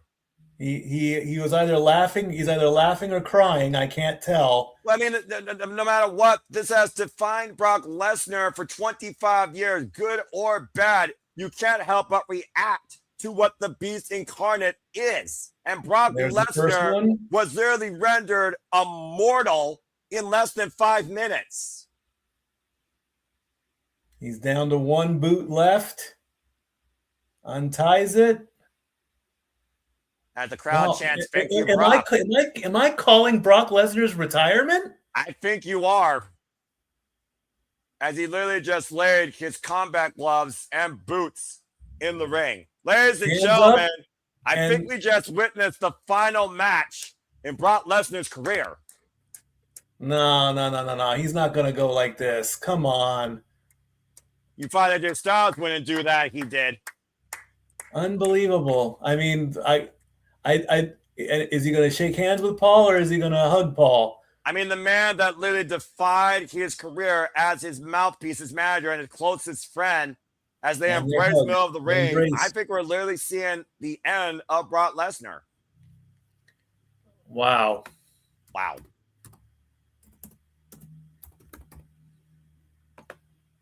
25 years, 450 matches nearly later, and Brock Lesnar might be saying farewell to the WWE and wrestling as we know it. A man that has conquered every form of combat sport and the squared circle, sports entertainment for the better part of 2 decades, with his final bow and farewell tonight at Wrestlemania Vegas. Wikipedia reports the time of the match at 4 minutes, 42 seconds.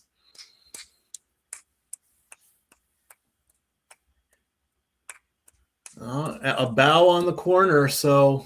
For a man that never cared about fucking people, he sure stood and delivered for the people every chance he could get, or he made. At the end of the day, thank you, Brock. Thank you, Brock. Thank you, Lesnar. Yeah, they're calling it. That is surreal. Hands up. He waves to the crowd.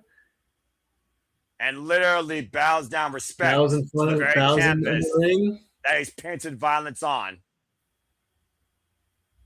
And that's it. I mean, I don't know. He's actually high-fiving and giving we did see at one point the happy side of Brock, the humorous side of Brock. Yeah. John Cena did call Brock a once-in-a-genre talent. And we talked about changing up the guard, but to find another Brock Lesnar, a next big thing as accomplished as he is, WWE still has a lot of work to do, but they very well have a great genesis with all the Femi. Either way, Brock Lesnar very well, folks, may have just retired officially from all of combat sports and wrestling. Probably so. He's waving goodbye to the crowd, and I am a bit of a surprise. I'm at a bit of a loss for words here. He's literally crying. He's happy. I mean, it's not out of sadness. It's gotta be. I mean, again, he shaped Brock Lesnar's career in WWE. I guess he and Sable and the kids will have a whole lot more quality time together up in Canada. One more time, on behalf of the WWE Universe, thank you, Brock Lesnar. Thank you, Brock. Well done. Wow. There you go.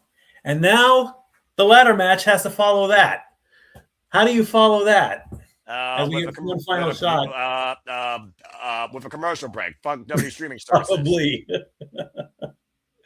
Probably. Mikey, we just called Brock Lesnar's final match in WWE. Well, I mean, we may have. You never know. You never know with WWE. There still could be plans until we hear something official. That is the ceremonial move. Boots off, gloves off, hats, jackets, whatever. That is the ceremonial way to do it.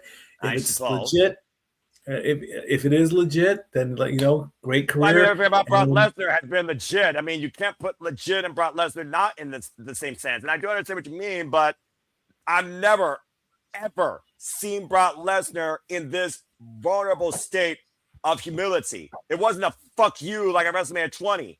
It was an emphatic thank you. And even a bow on the very canvas that he got to do it on too. That's pretty much as emphatic of an ending I would think of for the Beast Incarnate. It does make sense. Yes, it is absolutely yes. It does make sense that if he wanted to finish it off and not get choked out by Gunther eventually, as the rumors were, then good for him.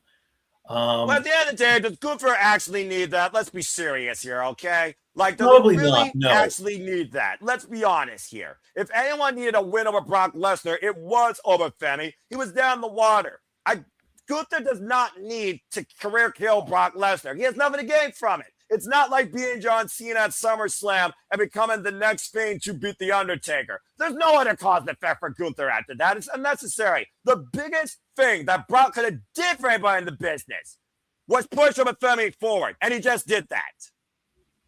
He passed the torch then. He did the right thing. He did the right thing.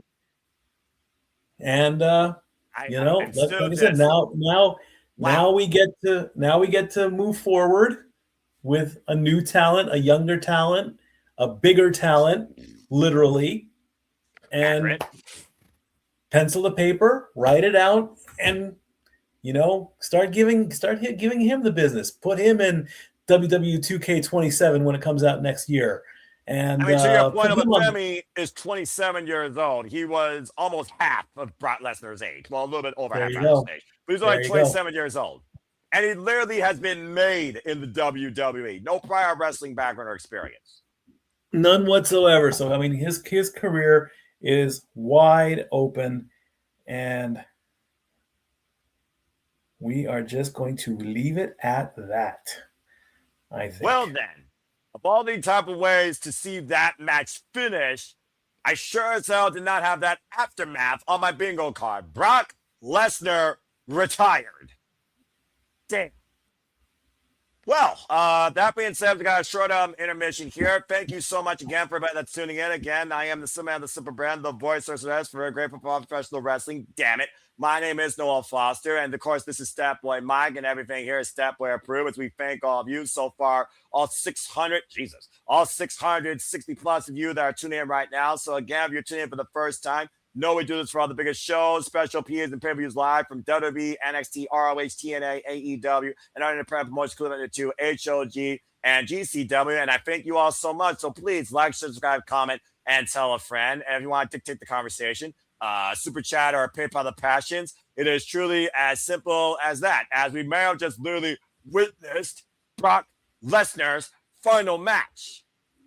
Still Indeed, thrilled and to say that. also again upcoming, we also delve into some sports: NHL, NBA, NFL, baseball, NASCAR, and all that coming up in just 4 days. We get to literally kick off the 2026 season with the NFL draft, which I will be covering round one only. Each team gets one pick, and as it happens live, I report who gets to go to where the number one prospects go. Not only is Las Vegas an entertainment town, they do have the Las Vegas Raiders. The Raiders get the number one pick. So whoever they get first is going to have a ton of pressure on them. Check that out in just 4 days. 4 days from tonight, I come back into the sports bar.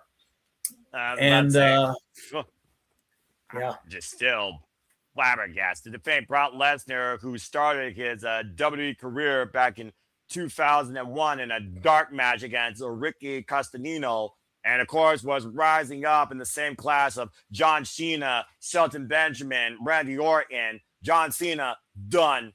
Brock Lesnar, done.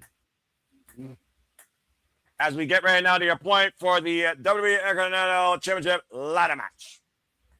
And already Dragon Lee and JD McDonagh, I believe, are already in the ring. Oh, wow, that's a jobber entrance and a half. That's kind of very disrespectful, I think. I mean, and there's again, Rusev. He's already down there. Which just leaves two people. So Rey Mysterio gets his entrance on. Yeah, okay, fine. Okay, let's just call it Ace of Spades here. Let's be honest here and fair. Rey Mysterio, of course, who has been a pioneer, as we just talked about for WWE. He's actually a Hall of Famer. He's been involved in this business now for damn near 40 years, 36 years, according to my research. He's 51 years old. He also is winners of former ladder matches, and he is also a former Intercontinental Championship. Hell, he beat JBL in 26 seconds at a WrestleMania, let's forget, for the Intercontinental Championship. And he is continuing his WrestleMania superhero traditional gear, as his ring gear is inspired by Deadpool. I don't know if I call that a hero or a vigilante, but I'll let the audience decide that. Nonetheless, folks, last time that Rey Mysterio held the WWE Intercontinental Championship, he's a former two-time WWE Intercontinental Champion. He held it back in 2009 with a win over Chris Jericho at the Bash before losing it to John Morrison on SmackDown. Of course, the last time we saw Rey Mysterio involved successfully in a ladder match, it was also when he won the Money in the Bank briefcase. Former three-time United States champion, former world heavyweight champion, and of course, as I said, pioneer for Luchadors, Lucha Underground Trios champion, WCW, World Welterweight, World Lightweight. He was the Cruiserweight, World Cruiserweight champion, etc., etc. Indeed, he is. And now we're going to get Javon Evans to get his entrance in. And his first ever ladder match in WWE, a man that's already involved in the Mission Chamber, the Royal Rumble, and damn it, he was even an NXT Iron Survivor, bouncing on our stage from Deadlock Pro into the WWE on the WrestleMania stage, nonetheless. Indeed, Javon Evans. Rey Mysterio, by the way, is going into his 11th ladder match, by the way, in his career. Wow, how about that? The king of the ladder matches and the king of the luchadors gets in a ladder match at WrestleMania. To be fair, though, he's only won literally 2 of them. There you go. When we talk about, again, a future, you think about, again, the 3 stand-ups from NXT that started last year. Quick Williams yet to come. Femi just retired the Beast Incarnate Brock Lesnar in less than 5 minutes after literally conquering him.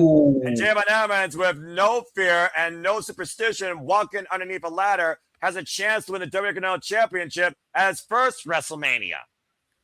Just like Razor Ramon did all the way back at WrestleMania 10. You have the gold, I have the gold. And at the end of the day, the bad guy gets all the gold. El Jefe. And there is Penta. There will be danger. And of course, Penta welcomes this danger.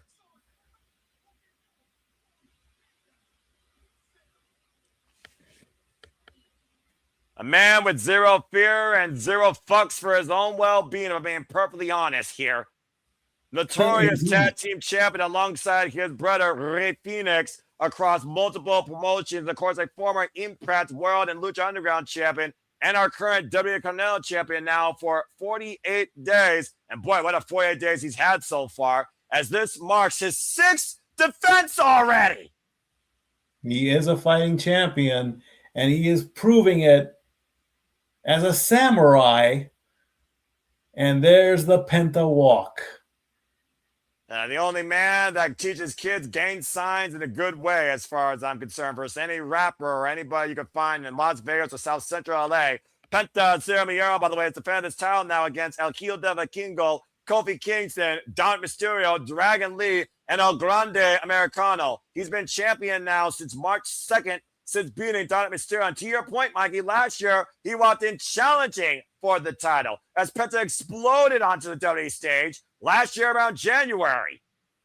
And now he gets to defend that same title, which I think he will. And like I say, he's going to be the one that's just going to do something crazy and then climb back up and do something even more crazier the second time around. And by the way, Mikey, that's actually a shout out to Shao Kahn, of course, as we have all the advertisements here tonight. It's, of course, promoting Mortal Kombat 2, the movie, as he looks to literally take everybody here tonight, representing himself as the final boss on top of the arcade ladder of Mortal Kombat. But will it be a fatality for his title run? We'll find out here shortly. Again, folks, in a ladder match, the only way to win, oh, geez, chop block by Jade on Javon. You have to seize the ladder, climb it, and grab high above the ring the Intercontinental Championship. So this is literally the definition of a human carver. Spraying off the rope with a cross body. And let's not forget, Mikey, Rusev wiped out the entire field Monday night. That's the most he's going to get out of that because like I said, and a super kick. And now we all get to beat up on JD McDonagh. Honestly, why not? Honestly, you don't have a strategy here. You pray to survive and you find a way to see. Oh, gosh.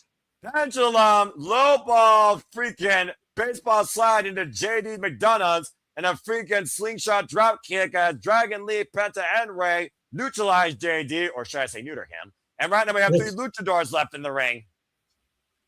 They turned him into a human piñata. This is the first time we're seeing Dragon Lee, Mysterio, and Penta all in the ring together. And ankle pick, though, by Rusev. Drives Mysterio into the sauce. The ring says, at least it wasn't his knee. Up and around until to a brat breaker, and Dragon Lee able to skip. It's Penta Dragon Lee with the wrecking ball, baseball slide drop kicks, wiping the ladder out and wiping out Rusev. Referees better be on high alert here. As Dragon Lee and Penta, oh, man! Crashed into a ladder wall held by Rusev. There's your strength moment. Use the ladder as a battering ram. Called that one. But look at the size of that thing. I would love to know how long it takes to make a steel and forged ladder like that. You know what? That's a good question. Even I don't have the answer to that. Oh, man. Or is it a silver-colored wooden ladder? It wouldn't surprise me. Either way, I still call it damaging. As JD just wiped out Penta with a ladder. And Javon slides, wiping out JD. Nice. Freeman flyer miles for your boy Bouncy. Good grief. Right, seen this youngest, man. Right? Right, seen this man jump off a damn chamber pod. Now he's what, 22 years old now? 21 years old. Dragon Lee! Take over T. Harris into freaking JD off the apron. 21 years of age, 8 years involved in the game, trained by LeBron Cozone out of the Firestar Pro Wrestling Academy. And now Dragon Lee and Rey Mysterio meet in the center with a ladder. Dragon Lee, who was inspired by Rey to become a W superstar, former IWGP Junior Heavyweight Champion, Ring of Honor Television Champion. And right now, looking far through former NXT North American Champion, take over T. Harris, denied though by Dragon Lee. Now looking to step over. Shout out to Hall of Famer, now changing position. Looking for the powerbomb, taking over the Hurricane Run. Stun gun across the second rope. Dial it up. Your call cannot be completed at this time. But instead, it's a super kick. Now, Dragon Lee, the only one in the middle of the ring. See, this is why that ladder's too small. Yeah, that ladder's too small. Get the bigger one. Let's be honest here. Height has to play an advantage on Rusev when it comes to reach. But honestly, any of these ladders, you're going to have to climb towards the top if you want the smaller man to seize that championship. Now, Rusev with a ladder in hand and literally the Bulgarian Brute now literally delivering brute weaponry against everybody, now hoisting up that ladder underneath the There you championship. go. And JD prevented the ladder from being set up. I almost thought JD was bleeding, but he's got a red armband on, so. Yeah, but I say, you remember how synonymous he's ladder swinging matches on him. are. You're talking about WrestleMania 10. Oh, man, a bat drop over the top into the ladder. The dangers His of a leg ladder took match. the worst end of that one. Yeah, right. The dangers of a ladder match here that could shorten a man's career. You could ask Adam Copeland and Jeff Hardy about that back on WrestleMania 23 for Money Bank Briefcase. For those that don't know, WrestleMania used to be synonymous with an annual ladder match over the Money in the Bank Briefcase. And now Rusev making the climb for the Intercontinental Championship, seeing it in his sights. But Penta in hot pursuit, trying to save his championship. Of course, we've seen a ladder match for this championship at WrestleMania 31 and WrestleMania 32. Oh, man. And we got the Wile E. Coyote cam, of course. Well, I'm sure we're going to have plenty of replays from that camera here soon enough. Now, Javon looking to spring forward in the WWE, and Penta pulling him down. Oh, and catch him with a super kick. And Penta looking for the pendulum, but JD send him up and over to the outside. Now JD McDonagh looking to climb the ladder to success. Of course, formerly was involved for the Cruiserweight Championship in a ladder match. And of course, Santos Escobar beat him in that escapade. And now both Javon and JD at the top of the ladder. Javon with the towel in hand. We talk about again, could it be a great weekend for the Judgment Day as Rusev tamper? Oh, man, and Javon falls to the floor on top of Penta as JD saves himself. Javon jumped at least to clear the top rope. And I mean, what else do you do in that situation, honestly? If there's a table there, you pray you hit it just right. And now, Javon gets bringing. Oh, God! Nice move. Springboard clothesline, waving JD up the ladder. Very nice move indeed. Well done, well spotted. Reckless abandonment might be your greatest benefit here when it comes to literally ensuring you have a chance to win this ladder match. Rey Mysterio, though, the Dropkick the Dragon League, who is sandwiched between the ladder and the ropes, it seems. And now Rey Mysterio looking to dial it up, Mike. Dial up, redial. Got him. And a 619 sandwich. Hashtag that. Extra pain for the insurance. And right now, Rey Mysterio, who is trying to set up the ladders. A 619 sandwich with a side dish of pain. I like that. I'll order that next time I go to the Roadhouse Cafe. Hold the mercy is all I got to say. Javon Evans now springing up above Rey, going up to the ladder. This is also Javon Evans' fourth ladder match in his career overall, first ever in the WWE. He literally jumped over Ray. And Penta catching Javon with a super kick and kicking the leg out of Rey, the surgery repaired knees, and using Javon to kick Rey. And Penta now caught with a super kick by Javon. Freaking super kick party, it feels like here. Super kick party, yeah. And now Penta, suplexing Javon into the ladder back first. The Dragon Legs, raw man! And a drop kick catching Rey out of the trio well, suspended by the ladder. Bodies flying everywhere. How fitting. And we just saw a ladder match literally at WrestleMania 40 over the Tag Team Championships. Both sets, might I add. Indeed, and that does count as 2 title changes. And right now, Dragon Lee looking to go up the ladder to seize the title. And Rusev, former WWE United States champion, former AEW TNT champion, hooking up in massive Uranagi. Indeed, well done. I'll say, this fast-paced match, Rusev, of course, nothing fast about him, just brutal. I mean, again, you look at the tail of the tape here, it's 5-on-1 when it comes to going brute because Rusev is the strongest, heaviest competitor in this match. Absolutely, and he's proving it every time he picks up the ladder, like right now. And it looks like he's going to do some ladder lobotomy or something. I don't know what he's going to do with this. I think he's trying to summon a Richter set, and usually we've seen this lead to devastating results towards people who have set it up. Now Rusev hooking up Javon, and another Uranagi to Javon, this time on a ladder bridge. All right, stop grimacing and get up the ladder. I mean, he does love to yell, to be fair. Yes, he does. And that right now, Rusev trying to make the ascent to your point. The only man left, and he stabilized that ladder with that bridge. Penta, though, trying to come back after his championship, preserve his title. A man that started off the Royal Rumble last year against his idol, Rey Mysterio, and has a far better WWE career so far, it seems, than his brother, Rey Fenix. Each man doing things their own way as individuals. And now Rey and Penta face to face. Let's They be stare honest at here, each Mikey. other. This They is stare the at one the of my belt. match. This is the one of my match we've been waiting to see in WWE. Kick to the midsection. Now Ray off the ropes, catching him with a rising knee. And Penta, though, once again, scouting Ray. Ray pop up. And Rusev, oh my God!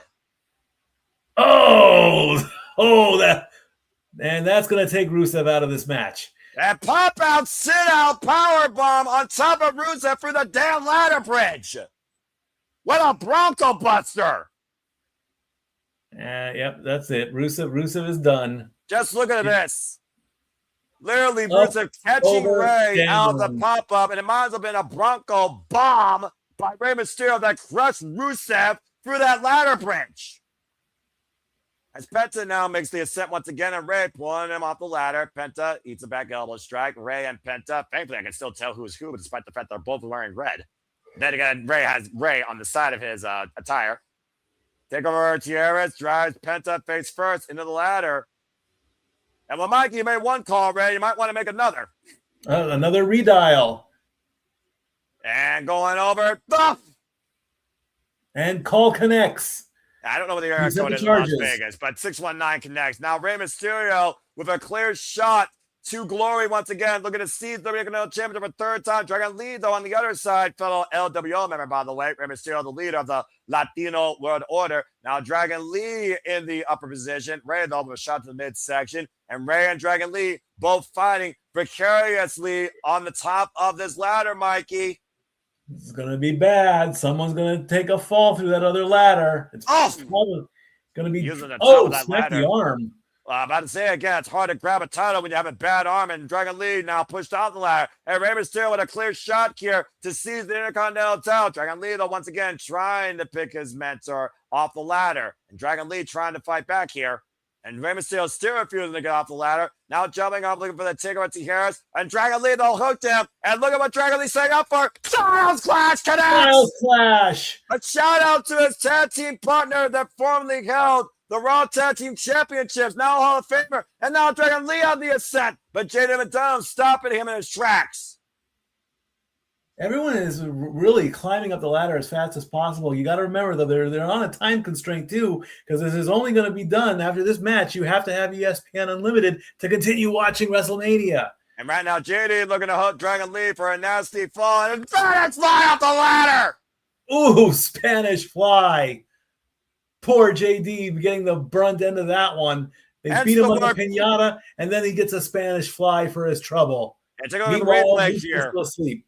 I'm about to say, sometimes, Mikey, in a ladder match, you don't worry about your own well-being. You put your own body in harm's way. That's what's called a Pyrrhic move. And that was damn sure Pyrrhic for both Dragon Lee and JD.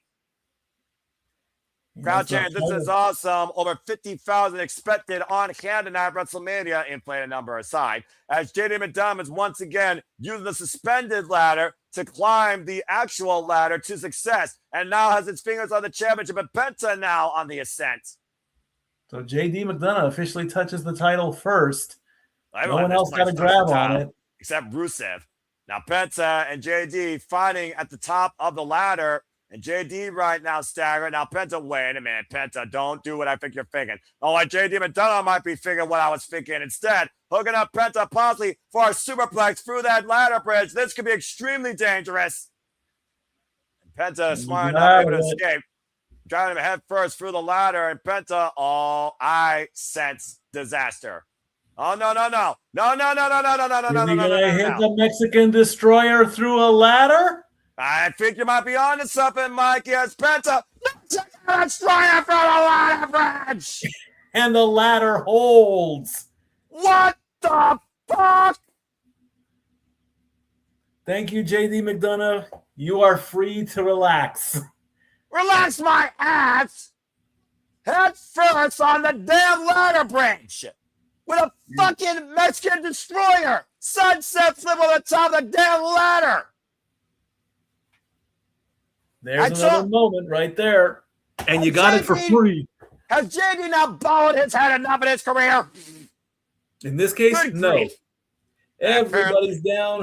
And Javon is the only one who's even coherent enough to realize to climb the ladder. Yeah, your point, body screwed everywhere in this wreckage and carnage. To your point, your boy rising as Jade Evans looking to seize the title. Up at the top, he's got a hand on the Kanabi. And meanwhile, Rusev knocks it out of the way. Now Jade hungs 20 feet above the ring with none of the championship in hand. Rusev, trial man, pulls him down.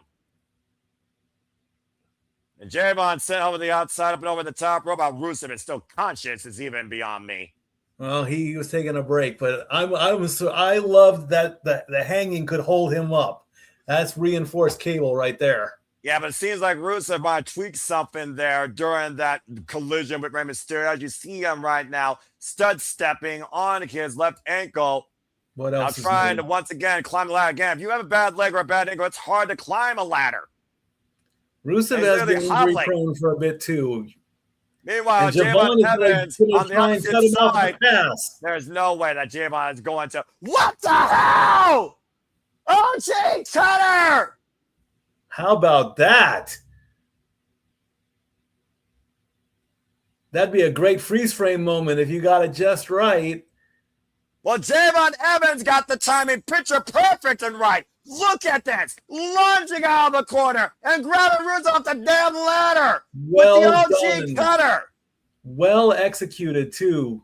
Anybody who gets that picture autographed, that's going to be money right there.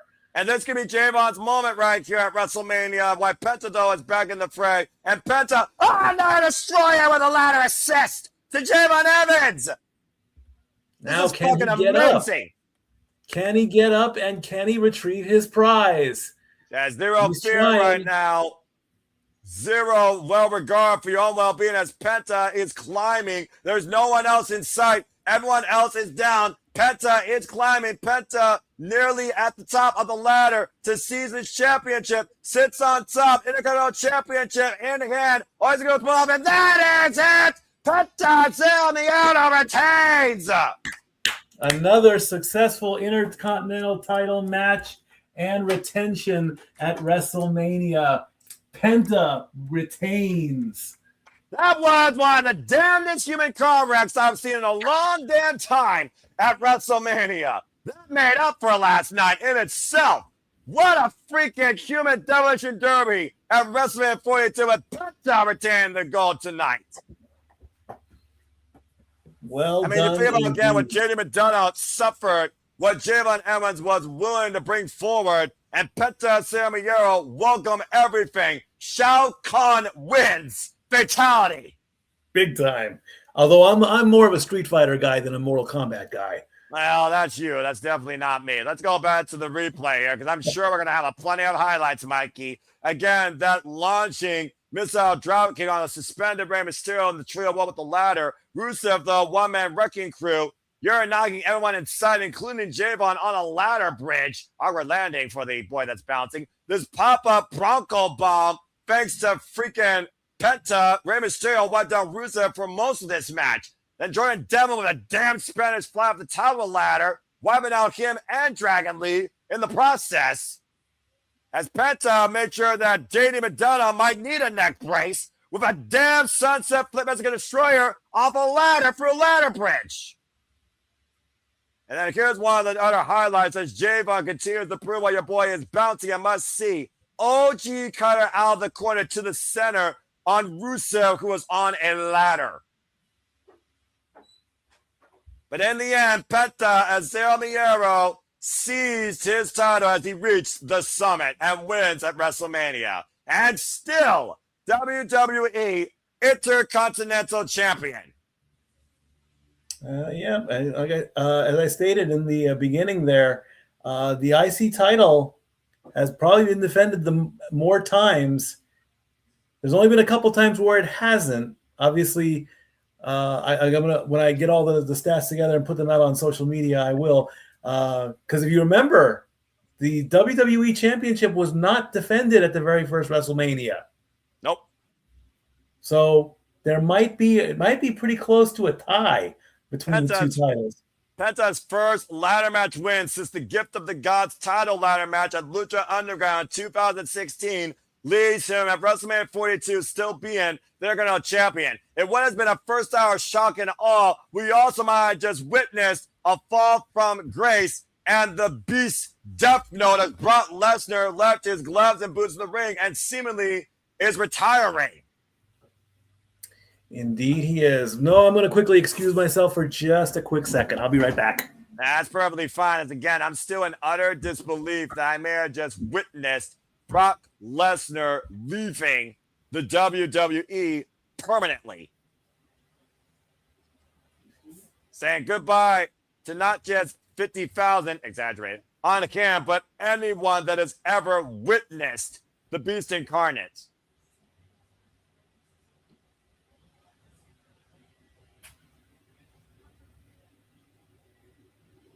The man that beat The Undertaker, that destroyed John Cena, that has been nothing but a world-class champion. Whether he stole it, held on to it, whether you liked it or not, you knew the name Brock Lesnar in the WWE, the Beast Incarnate.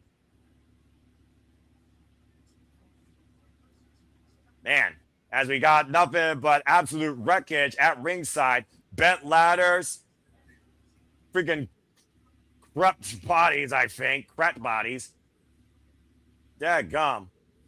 Well, again, as we get ready here to transition to the actual hour, as Statboy Mikey takes a break, again, thank you to all 1,100 plus you that are tuning in right now, as we're just 1 hour in and already history's been made. Penta wins the Intercontinental Championship in a ladder match at WrestleMania. Might I add, his second ever WrestleMania, and his 11th ever ladder match. And as we saw, Femi not only conquered Brock Lesnar, he may have retired the Beast Incarnate. Again, for those that follow Brock Lesnar going all the way back to the first time you saw him at WrestleMania, whether or not it was Kurt Angle or whether or not it was Roman Reigns in the modern era, it's still hard to believe that the last time you hear comes the pain. That being said, here's what's to come still tonight at WrestleMania. Again, we are going to transition. If you haven't already, you need to transition to the ESPN Unlimited service. We have 4 matches on tap tonight. Demon Finn Balor returns to take on Dominik Mysterio. Sami Zayn defends United States Champion against Trick Williams. WWE Women's Champion line, Jade Cargill defends the gold against Rhea Ripley. And of course, CM Punk defends the World Championship against the Tribal Chief Roman Reigns. And we have another short commercial break. Fuck streaming services. And I hope that you all continue to be along with us here for the ride all night long. As of course, following tonight, we will have a shenanigans special discussing WrestleMania and the entire outlook of all the festivities we have covered and seen during WrestleMania week. And we also will learn some stories from our guys on site in the City of Sin, of course, JJ and Walter. So stay tuned after WrestleMania concludes for the shenanigans. Final thoughts on WrestleMania week following WrestleMania. And of course, please be back here when I cover Joshi Pro Wrestling with Kaya McKenna, Hazuki, other names you know from Stardom, AEW, ROH, great independent talent. Of course, Erica Demina, part of the WID program. I'll be covering Spark Joshi Pro Wrestling tomorrow at 2 p.m. Eastern Standard Time as a Retro Watch on live for Lady Luck 2. I will have predictions post-mortem with Papagino, where we'll break it down stat by stat, match by match, fought by fought, before we're back here tomorrow night to conclude everything, covering the Raw After Mania. So I hope that you all continue to be along for the ride the entire time as we continue to keep you in tune with all the wrestling, combat sports, and other form of sports as well. So if you haven't already, follow us at SR Studios 2024 to keep up with the conversation, coverage, and reactions. And please like, share, subscribe, comment, and tell a friend. And if you want to dictate the conversation, super chat, PayPal project is as simple as that. We got a 3-minute commercial break right now. So again, this is your moment now to grab a drink, get some food, take a bathroom break, get ready for more of this throughout the night too. As I don't know what's going to open, but again, we know it's either going to be the Demon, Sami, or we're going to see if Rhea can break a fake bitch and restore value to this championship. And so much more when WrestleMania resumes in the next 2 minutes and 35 seconds, hopefully. As I look at some of y'all's comments here, Javon, you man by Matthew, accurate. You need some of y'all to be in a ladder match like this. Shout out to Rachel Wrestling, Walter Cruz, also accurate. Safet saying, what a match. I got 2 right. So do I. And so do I. I think most people are doing better than last night. And again, for anybody that's watching right now, the 1,200 of you as we continue things forward here. Okay, so now wow, 1,200 people in 2 hours. Amazing. Oh, yeah. I think we're going to break our record. I mean, you know what? Crazier things have happened. Who knows? Maybe next year I'll add my ex. Maybe I'll actually expose what my ex account is more often than not. If that brings more attention to wrestling, then I'm happy to do it. It's not about me. It's about wrestling. But nonetheless, Mikey, ladder match. Holy hell. You're fussing that first hour. I am a little concerned about the timing here. I mean, we've had 2 matches in an hour. We've got 4 matches left. It's now 7 o'clock on the eastern side of the U.S., 4 o'clock on the Pacific side. So what's going to happen with the time here? I mean, are we going to get some kind of can Jade and Mommy go 20 minutes? Can Roman and Punk go at 20 minutes? Dominik and Finn? No. Sami and Trick? No. So I don't know what's going on with the timing on this one. I don't know what they're going to do. We just got the commercial for the draft, which we'll talk about on Thursday. Ads generate money, friends. I believe me. I want to see backstage interviews. I want to see talent that is not. I would love to have a Danhausen moment right now, but who knows why it's not happening? I would love to see. If you remember, there, I believe it was Royal Rumble '95. There was a moment where they went into the locker rooms. Kevin Nash is in his locker room. Bret Hart's in his locker room. They killed at least 10 minutes. How are you getting ready for the match? Both of them said, we're reading. Kevin Nash actually read, get this, a newspaper, friends. I would love to have that moment right now, just to get a little bit more, to get them on the screen and give us some talent time.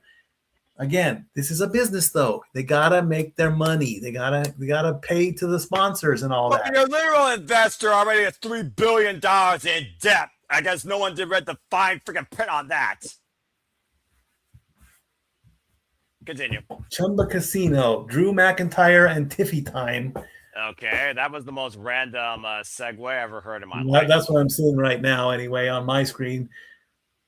Why they're putting? We are in Las Vegas, as if there aren't enough casinos to go gamble in and hopefully invest in the future by a foolish demeanor. As we get back here officially, and we are officially now on the ESPN Unlimited app again, Allegiant Stadium, Las Vegas, capacity crowd somewhat on hand here tonight for WrestleMania Sunday. Of course, headline tonight by our tribal chief versus the best in the world, CM Punk versus Roman Reigns for the World Heavyweight Championship. And of course, headlined by all of you that have tuned into our coverage so far as we continue forward here at the Sip Studios to conclude WrestleMania weekend. Indeed. And again, this all leads into tomorrow. Tomorrow officially ends Hell Week here on the Simply Reliable Studios. That's pretty impolite. As tomorrow night, I think Randy Orton sent Cody Rhodes back to hell with Pat McAfee as interest. As we saw last night, Mikey, showing the highlight here, it was a stooge that tried to put the fix in for TKO, and we almost saw literally the demise of the American Nightmare, Cody Rhodes, again, but somehow was able to kick out when the fix seemingly was in. As Orton RKO'd McAfee out of his sunglasses, but it led to Cody finding the opportunity to hit an emphatic crossroads to reach Kane, the undisputed WWE Championship. But it came with a heavy price in the aftermath. It is a heavy price. He is not medically cleared, but like I say, Undertaker, of course, had the same injury back in his career. He had the surgery done. He had maybe this is like a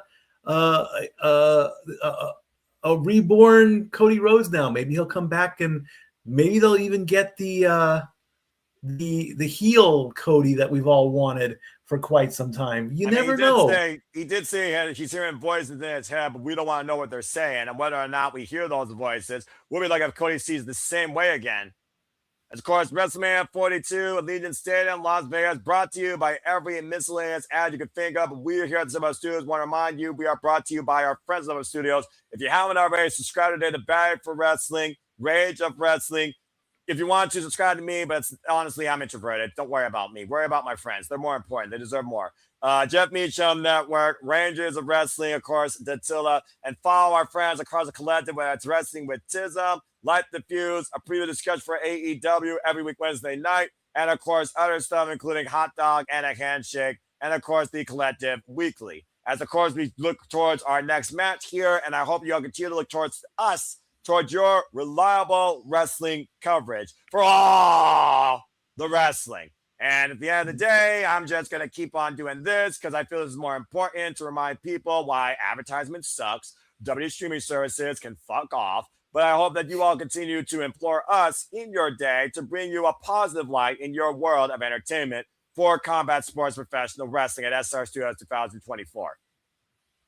Indeed, indeed. As again, every miscellaneous celebrity and every miscellaneous sports player here, including some guy named Jop, a frontman of the Mexican band Fuerza Buena, and also Mr. Rick Rubin, Grammy Award-winning record producer. Only can imagine how much his seat cost. And I feel bad for my friend Paul, who's a fan of the Detroit Lions. I'm just saying. Well, Daniel Cormier, former UFC light heavyweight and heavyweight champion. We do respect the Lions in this house, even though that girl is a Vikings girl. I mean, it's the closest they'll get to probably a Super Bowl level competition, I think. I don't know. And apparently, this has just been changed there, folks. I have breaking news. Face to Jeremiah and Pierce. The Demon Finn Balor will now face Mysterio in a street fight. Why? Because Mysterio was a private bitch. Okay, we'll see. So now Jade McDonagh is going to come down with a gurney and a colostomy bag and help out his buddy. Well, you can only hope the same thing for Rhea Ripley, as we hope that she literally buries Jade Cargill, reminds us why Mommy's on top, and restores prestige to the Women's World Championship. I hope she breaks a fake bitch tonight in quick fashion. And of course, our main event. Talk about this, Mikey. The Tribal Chief, the OTC, against the best in the world, CM Punk, for the World Heavyweight Championship. The only way to get to the main event of WrestleMania is to have these two battle it out. But it looks like we're going to kick things off on the main card with the WWE United States Championship. Whether you like Sami Zayn or not, here's where things stand as we look to see if we whoop that trick. Let's get back to in-ring action, no matter how short it is. Indeed. Sami coming out. They are not happy about Sami Zayn here. Got some green going on there and on his trunks. Okay. Well, you know, the culture, of course, that he is the Syrian. But also, Mikey, as I said, Sami Zayn has not endorsed himself tonight with the WWE Universe. A desperate man doing desperate things, taking this opportunity from Carmelo Hayes that more people thought he was well above deserved to be on this stage. But Sami Zayn, after Nicholas says, I don't have a spot for you at WrestleMania, he literally kicked Trick Williams and says, I know how to get to WrestleMania. And he forced his way back in. Indeed, he did. This is Sami's 9th WrestleMania. He is on a 4-match WrestleMania streak. He defeated, a 5-match winning streak. He got the Intercontinental title he defended the IC title against Daniel Bryan. He beat his biggest rival, Kevin Owens. We don't talk about WrestleMania 38 because he did beat Johnny Knoxville. Of course, his best WrestleMania moment was taking the belts off the Usos and then finally causing Gunther to have the demonic number of the 666 for the IC title. This is his 3rd title match at WrestleMania in the last 3 years as well. And Sami Zayn, of course, who tried to endear himself to John Cena to hold the regard of the United States Open Challenge at such a degree that, of course, Ilya Dragunov took that title from him, and Carmelo Hayes took it from Ilya, as Ilya and Carmelo Hayes to find a classic trilogy as Sami Zayn usurped himself back into the WrestleMania picture. As we witnessed for the first time ever, Trick Willie on the WrestleMania stage. Let's get ready to whoop that trick. Hopefully the entrance is as long as the match. It's got to have some kind of style if they're making us wait this long. I figured that rapper dude has something to do with it. Lil Yachty, yeah. Okay, that's a name. Yep, we're going to get a musical performance of some kind. Why should I give a fuck about some rapper dude named Lil Yachty? Anyway, let's go ahead and see what this leads to. Ladies and gentlemen. This is the traffic coverage today. That's right, Sunday. Here's a live spectacle. A real-time blessing. Ladies and gentlemen. The 10s in Las Vegas. and the millions watching at home, I give to Get you, on with it already. Mr. Lemon Pepper Stepper, Trick Williams. What a ringing endorsement by, I guess, a Grammy Award-winning rapper with the guy that's been the highest paid since sliced bread as WrestleMania for the first time ever. And Giuliani doing the Booker T.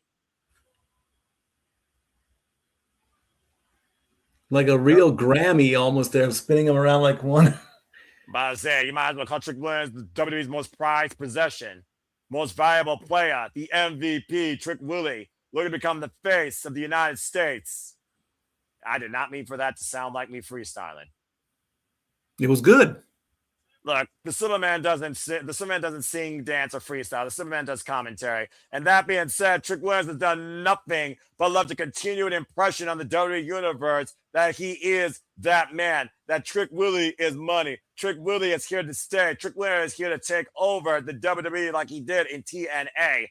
As all the fans in attendance are looking to whoop that trick. I love you, my brother, but you've sung on camera before. Unfortunately. Yes, you have. You cannot deny that. Courtesy of me at one point. Look, I'm here to engage. One time I did that to you. I'm here to engage the pompous. Jesus, look at that freaking long-ass robe walk. Unbelievable. Wow. With as big as an eagle, as long as the WrestleMania walkway. Hashtag WrestleMania wedding dress.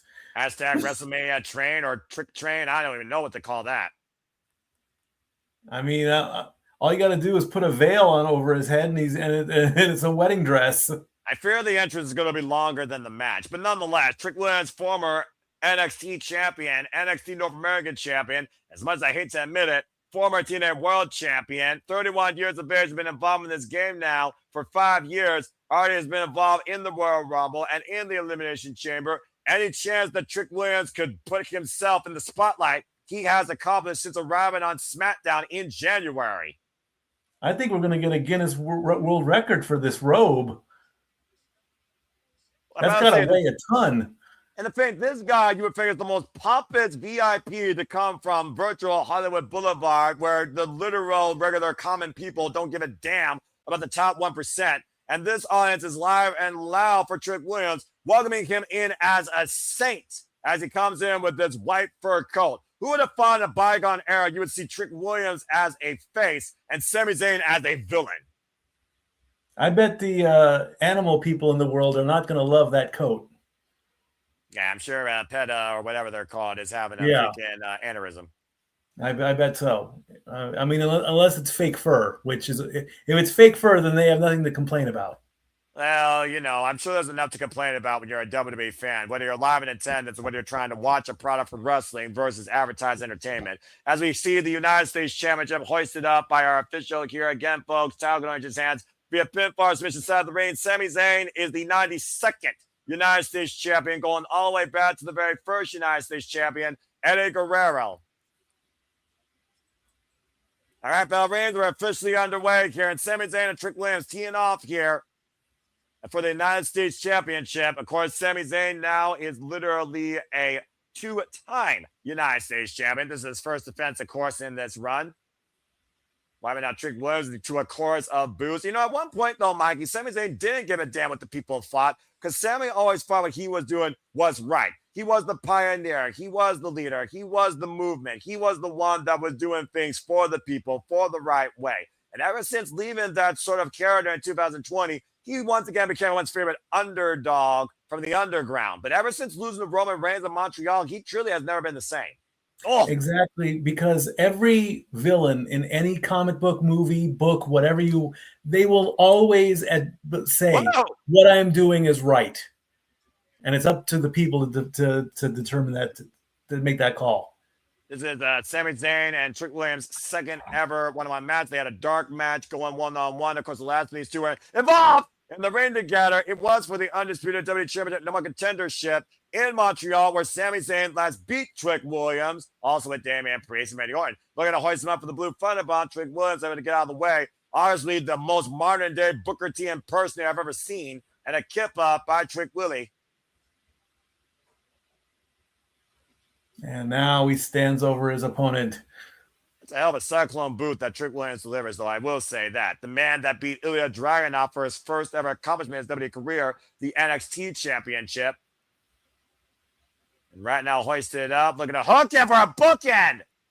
Cover, backwards before leg, gets a 2 count. We talked about, again, how much of an inspiration, a guide, a mentor that Bugatti has been for Trick Williams. Put the man on the map with his MC and his theme. Right now, Sammy getting the boot up, hoisted up, like a blam, thunderbomb, cover, 2 kick outs. Because the Blue Thunderbomb will never win a match. Well, with Sami Zayn under this attitude, I definitely agree right now, and I'm just going to leave it at that. I'm looking for the trick shot, and instead, Trick got tricked into a Blue Thunderbomb, and Sami Zayn puts the boost him in the corner. Again, a whole different conversation for another day, Mikey. I'm not going there with you, bro. Shout out to Renegade. Freaking jabroni. Sami Zayn, 41 years of age, 24 years involved in the game, trained, of course, by Malice, Perry the Kid, and Savio Vega. And, of course, became part of the WWE back in the early days of the Black and Gold NXT as Lil Yachty, who already got haluva kicked by Sami. Might want to be careful here as the referee's trying to pull Sami up, and Sami being very aggressive here tonight. Well, I mean, when the title's on the line and it's WrestleMania, you throw everything out the window, face or heel. I mean, if you want to be a little bit aggressive. I understand being aggressive, but come on, that's not even a WWE superstar. That's an innocent bystander, even if I don't give a shit about him. That Sami just attacked again at ringside. And this has been the MO. I'll say to your point, Mikey. He's literally felt like he's been disrespected, disregarded. The system's been against him. And Cody Rhodes said, it's not the system, it's you. It's a simple move. It's a simple play. I mean, if you're going to come into the world of wrestling, you're going to get involved in some way, shape, or form, and Sami will take care of you. All of the talent will. Oh! And face first goes Trick Williams in the ring post as Lil Yachty was driven into the barricade. I think Sami Zayn might pay for that, though, the longer this match goes. And again, Trick Williams driven face first into that giant LED round ring post as the referee is admonishing Sami to get back inside the ring. And right now, Sami doesn't give a damn what the people think, what the referee thinks. All he gives a damn about is seizing and spoiling Trick Williams' WrestleMania moment. Again, Trick Williams' WrestleMania debut. Now hoisting him up in the apron. Oh my God! Brainbuster! That's gonna hurt. That's on the hardest part of the ring, where wood meets steel, Mikey. You get the replay coming up. About there, the back of the head. I think he caught more of the shoulder, but to your point, that is going to rock Trick Williams for a little while here in this matchup. On the outside, trying to get his bearings back. Well, again, Sami's advantage. Sami Zayn could win via countout here. Again, does Sami Zayn care about pinning Trick Williams or just literally creating his own WrestleMania moment? Keyword own, not for the people. That hasn't happened in a while. There has not been a countout victory for a championship in a long time. And right now, Trick Williams in a world of trouble as Sami Zayn is scouting him for Halama check. There, did he get it or did he miss? He got him flush. He got him flush. And I'm guessing the two people in white, I'm guessing those were Trick Williams' parents. Right now, it's all gone wrong for Trick Williams tonight as the referee starts his 10 count. Referee right now up to 3, and Trick Williams is down and out. The same haluva kick in the same spot he clocked Lil Yachty with on SmackDown 2 weeks ago. 5. Counted 6. 7. Trick Williams not able to get the feet. 8. The official right now up to 8. The official right now up to 9. Trick Williams jump in. Back inside, just in the nick of time. And a bit of a smile from Sami. There's that smile I talked about. Again, Sami Zayn's in control here. He knows it. Again, all the last few months of pent-up frustration and animosity are coming out tonight against Trick Williams, who has played a spoiler for Sami Zayn as of late this year. Every chance Trick Williams got, he literally insulted Sami. Better luck next year. Sami's got him got his sights locked up. And right now, squaring up, and Trick Williams, though, again, this is what the kick hits. I think Sami is going to retain. Oh, wait a minute! By the ring, Lil Yachty just started going across the top rope. Cyclone kick, and Trick Williams the counter. Back press. Trick almost got it.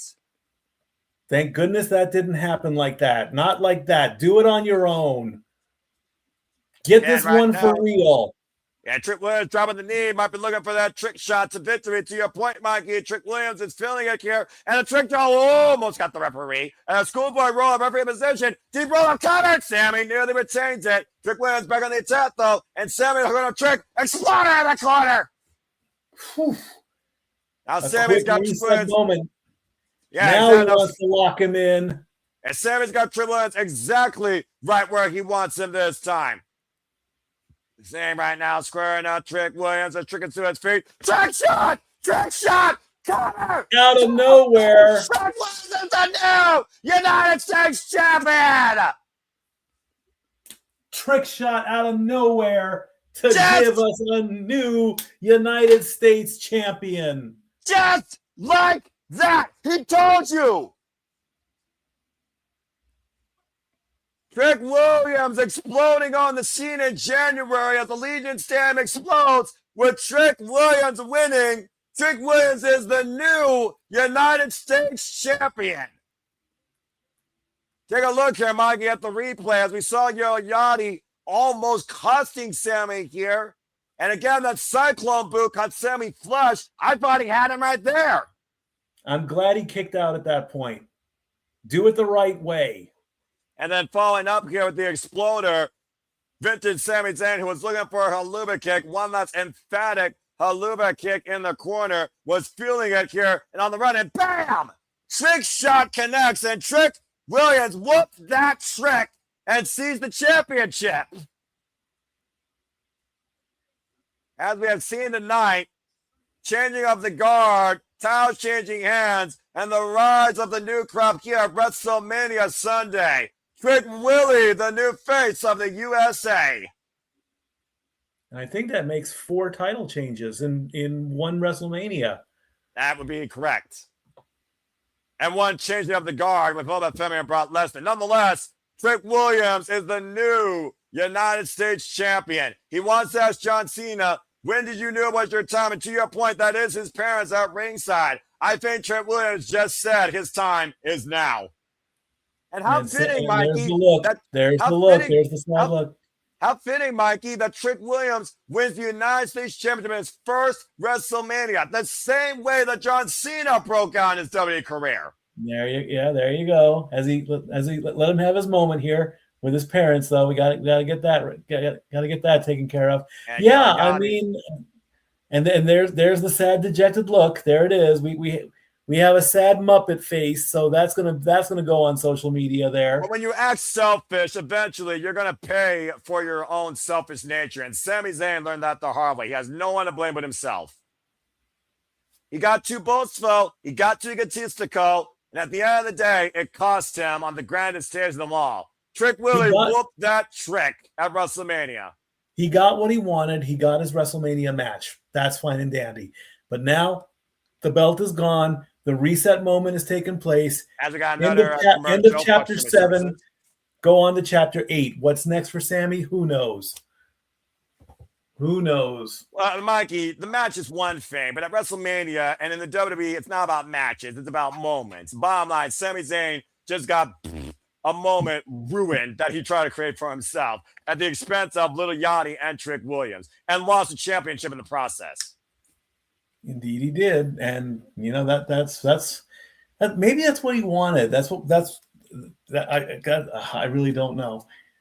Hey, your guess is as good as mine. We'll see what's next for everyone's favorite Muppet, or what used to be everyone's favorite Muppet. The jury is out. As we look overhead at Legion Stand, as WrestleMania continues here, congratulations to Trick Williams, who is the new WWE United States champion. We'll see if he can follow suit on becoming the franchise, much like John Cena did back at WrestleMania 20 with this win. Hopefully he doesn't turn into a spinner. As, of course, we continue to hype up what is ahead in our main event, as WrestleMania, again, has been about countless moments, whether you were Triple H, CM Punk, Rock, John Cena, WrestleMania 28, going high when Rhea Ripley was able to beat the Queen, or you saw Roman Reigns 10 different times grace the WrestleMania stage, it seems. As, again, we have another commercial break. Fuck WWE streaming services. All right. I'm going to keep saying to the cows come home because, again, just seriously, welcome to Wrestlemania! And Jesus. Anyway, as we got Let's see. Do I get a timer here? Black screen, black screen, black screen. Nope, we just get more ads. So eventually it'll. Oh, there it is. I don't think that's correct. Wow, I don't think ESPN even knows how to handle WWE. It's like TKO, do another commercial break for a freaking big truck, damn it. No, do WWE champions because we gotta talk about WWE, damn it. Anyway, moving on. Let's go ahead and see what the chat is saying here. Matthew's saying 2 young talents elevated. So Fed's saying whoop that trick. There we go. You got 4 minutes, folks. Commercial break. We'll be right back. And in fact, you know what? Maybe I'll just do the same thing. How about that? I'm kidding. I'm going to do that to you all. Let's go ahead and see what you all are saying. That would be kind of funny, wouldn't it? I did have the start on one because here's the thing that I love about Japanese wrestling. They take one short intermission and advertise for content ahead of their product only. That being said, sorry, not sorry. Stay tuned again. Sorry, not sorry. You know, I am a simple man, but I'm an honest simple man. What can I tell you? Stay tuned again. As I said, tomorrow at 2 p.m., I will be Retro Watch Long covering this. This is Spark Joshi. Many names you know from AEW, Stardom, Spark Joshi, WWE ID, even the Poder Mania champion. Tomorrow at 2 p.m., I will be covering this simple Joshi showcase live on pay-per-view via Triller TV for $20. You want to watch along? Stay tuned for me covering Spark Joshi Pro, Lady Luck 2 headline Hazuki versus TNA Knockout, Jada Stone for the Spark Joshi World Championship. That's tomorrow, 2 p.m. Eastern Standard Time. I cannot wait to cover this. I mean, look at this talent. Jasmine Allure, Hazuki, Jada Stone, Maya World, Danny Mo, Brittany Blake, Kaya McKenna, Erica Demiya, Aya Sakura, Natsupoi, Starlight Kid, Asume. I am super looking forward to this show. I think it's going to be a better wrestling show than tonight, personally, but that's just my opinion as a wrestling fan. Anyway, that being said. And so coming up after, I'll do my quick plugs. Again, I've already plugged April 23rd. That is the draft, round 1 coverage of the 2026 season. Also, I've added to the schedule potential elimination games in the NBA playoffs. The first potential matchup where an elimination can take place, if I can bring up my computer and it will stop acting up, could be April 25th. That is the scheduled Game 4 between the Knicks and the Hawks and the Nuggets and the Timberwolves. It all depends on how the first 3 games go. If Game 4 is an elimination game for either one of those two of any of those 4 teams, the Knicks, the Hawks, the Nuggets, or the Timberwolves, I will be in the sports bar and I will call that game, depending on the outcome, of course, because I want to give more than just the 2 teams in the finals. I want to give more coverage to more teams. So that is my plan this season for the NBA Finals and the Stanley Cup Finals. If there's an elimination game coming on, that game will be called. If there isn't, then I continue with my normal stuff, and then we go back to traditional Sunday night baseball, which should happen on April 26th as the Angels take on the Royals. And now I give you this ASMR announcement. If you're actually trying to meditate or do yoga during this subtle sound wave that is on your television screen on the ESPN app, think of it like a Bob Ross painting experience, but far less boring, because you're not doing nothing but literally watching an LED panel on your TV screen, counting down to an inevitable celebrity spotlight that no one gives 2 shits about. But are you enjoying ever made it for the first time on ESPN? Is it making you regret your decision spending $30 on this service? Do you consider WWE a real sport? Is it your highest form of entertainment? Have I engaged you or have I disengaged you? As we get ready to get back here on our main product. Oh, wow, I actually have that graphic right now. That's odd. Do you have the graphic right now? Yeah, it just popped up, and now I'm getting the 2K26 promo. I'm not even getting that. I'm just stuck on WrestleMania. Okay, there we go. And again, say it with me. Type in the chat. Fuck W streaming services. That being said, of course, we still have an intermission as we just talked about. Congratulations to the new W United States champion, of course, Trick Willie. Walter with a thought here. The faciest heel ever, Trick. I mean, that's a fair point. When was the last? Well, to be fair, in this fickle nature of wrestling community, you can love heel, you can hate a baby face, and Trick Williams right now trying to show he has maybe as much charisma as the most electrifying man in all sports entertainment. Again, a high bar to set. I don't know if he's anywhere near that point yet. But again, I think the sky's the limit, honestly, for Trick Williams. But time will tell. McAfee should ram play a commercial free hour instead. Damn. And again, George Kittle is going to drink a beer. No one gives a fuck about the San Francisco 49er prototype and with a drinking habit, all right? Fuck him. Damn. I'm sick of seeing his freaking red beard ass. Anyway, Jesus Christ. Hashtag non-football. I don't give two shits about them. You're going to trigger me now. I'm getting triggered. Superman triggered. Anyway, again, what is this? This is not wrestling. This is advertising. Rob Gronkowski. I got Tony. He enjoys a cold one. Oh, there's Gronk. Someone talked about Gronk at some point. Yeah, you might be a little bit ahead of me, but who gives a fuck? We'll talk about more when I actually get wrestling. Let's see. Drink responsibly, folks. Drink responsibly. Or, drink yourself in a coma if you avoid this advertising catastrophe. Still wish it could have been Camille with Trick Williams, but very happy with the result. We got Raw to Camille versus Trick for the town. Got this, but Trick deserves win, and I am glad he got it. Accurate. And I am nothing more but an honest man of life, unfair, professional wrestling, damn it, as we get ready for our next match. Well, time to see if a demon can survive a street fight. We're going with the street fight next, and we're going to give Mommy the semi-main. Okay. You're going to pray to God that she wins. Like I said, it's like I say in the intro of Shenanigans. If you want the crowd to go nuclear, as we're getting a luchador entrance. Oh, come on! Wait, this is too much. Okay, really? This is. I mean, I'm all for going over the top, but this supersized throne. Well, Dominik Mysterio claims he's the best luchador ever, and he is the AAA Mega Champion. Endorsed by Mexico as a homecoming hero, says he's the greatest Mysterio, and he's proud to be the son of Eddie Guerrero. But it goes back to what I said when it comes to this young man's ego that needs to be put in check. With an entrance like this, you think? I mean, I thought they were actually carrying that throne. I didn't think that was actually driving on its own. I mean, that would be a hell of a workout, though, I would say that. But nonetheless, Dominik Mysterio now, who is gracing the Wrestlemania stage for literally the 5th time. And again, former WWE Intercontinental Champion. I mean, again, the freaking ego that this guy has makes Ethan Page look humble. And MJF? Well, MJF, the jury is out. But then again, he's everyone's favorite scumbag. I don't know if this is everyone's favorite Latino.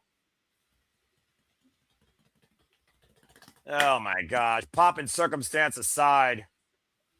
Like I said, he is the AAA Mega Champion. And again, despite what you think he's been doing with that title, Mikey, he actually has defended at least a couple of times down in Mexico. So I'll give the young man that. He's done more with that title than Jade Cargill has with her title. I'll give you that much. Indeed. I mean, that's a low bar, though, to set. That is. Again, Dominik Mysterio, of course, took the mask off as an insult to his father. As many luchadors have sometimes taken that mask off that represents family and culture to show a different side of themselves. You can feel like La Sombra, Andrade Hilo, Santos Escobar, of course, who took his mask off. And Dominik Mysterio saying he's the greatest luchador, honestly, since his father. Big words for a little guy. Honestly. I mean, again, all this little kid's done is complain. He's either called for mommy, who he betrayed, or he's complained. The bottom line, though, his girlfriend, Liv Morgan, did win the WWE Women's World Heavyweight Championship last night. And Dominik Mysterio talking about, why am I facing the demon? Blah, blah, blah, blah, blah, blah, blah. And all this guy did was complain to the point that, all right, you want me to give you a chance? Here you go. Go in a street fight. Yeah, when was that? When was that literally like within the hour? I think that was like last night, probably during the post show that nobody watches. It wouldn't surprise me in the slightest. Dominik Mysterio, 29 years of age, has involved in this game for 5 years. The fact that he was born in this business. Yes, folks, the son of Rey Mysterio, the same kid that Rey Mysterio fought custody over in a ladder match and won. In one of the worst storylines ever created in WWE. Yeah, right. Well, again, the jury is out whether or not they still do that. He's been the AAA Mega Champion now for 219 days. Was able to beat El Hijo del Vikingo last month in March in a no disqualification match, and also outlasted Dragon Lee. I'm also guessing that his coat has got a reference to La Parka with the skeleton on it. That is correct. Damn kid looks like a skeleton. No, he's got some meat on his bones. And not much. Maybe a little bit more than me. As of course, we wait for the. Well, I don't know. I don't know how he has some meat when all he eats is doggone chicken fingers. I mean, come on. Well, how do you make a meal out of chicken fingers? I'd like to know. I don't know, but I know that McDonald's is good for your colon. As coming from hell itself. Through the fire and the flames, the demon comes forth as Finn Balor looks to rise the occasion and put Dominik Mysterio into oblivion. The first time we are seeing the demon Finn Balor grace the WrestleMania stage since left to rest inside Hell in a Cell against Adam Copeland at WrestleMania 39, looking to breathe new life. Oh boy. I don't think Dominik Mysterio realizes what he got himself into. No, he has not. The demon has risen! And you asked for him and you got him. He didn't ask for it. Entrance. He didn't ask for it. He caused it to happen. Dominik Mysterio, who's about to be a victim of his own sins at the hands of the demon, Finn Balor. Finn Balor is looking for clarity. I was saying, just look at the face of this guy. You don't want to face him. That metamorphosis that Prince Devitt goes through, channeling a darker side of himself where he feels untouchable, unstoppable. And very well, Dominik Mysterio might be humbled.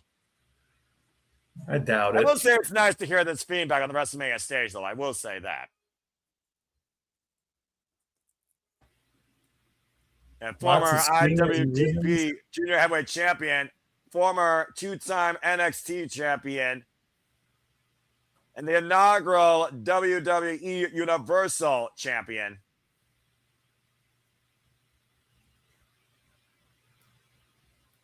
I'm just taking it in. That's why I'm so silent right now. Like literally, that's all you can do is take in this entrance. It is literally a presence.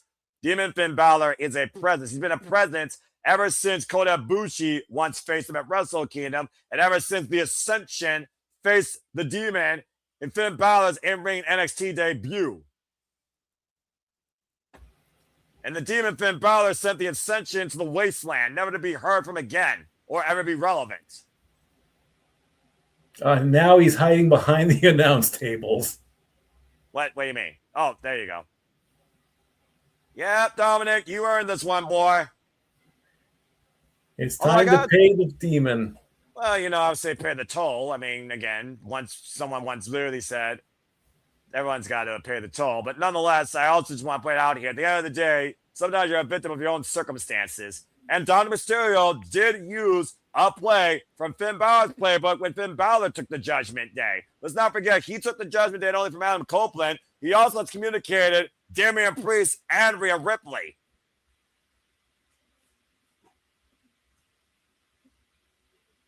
Someone tell me this match is not going to last that long either. It's more about entrances, I guess.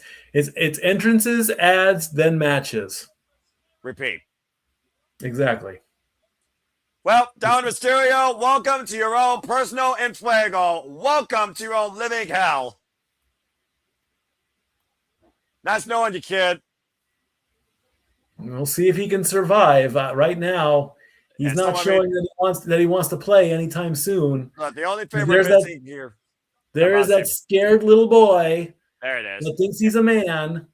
Yeah, you're probably 2 seconds ahead of me, but that's all right. We should be good. Because I'm just going to say this for the record, Mikey.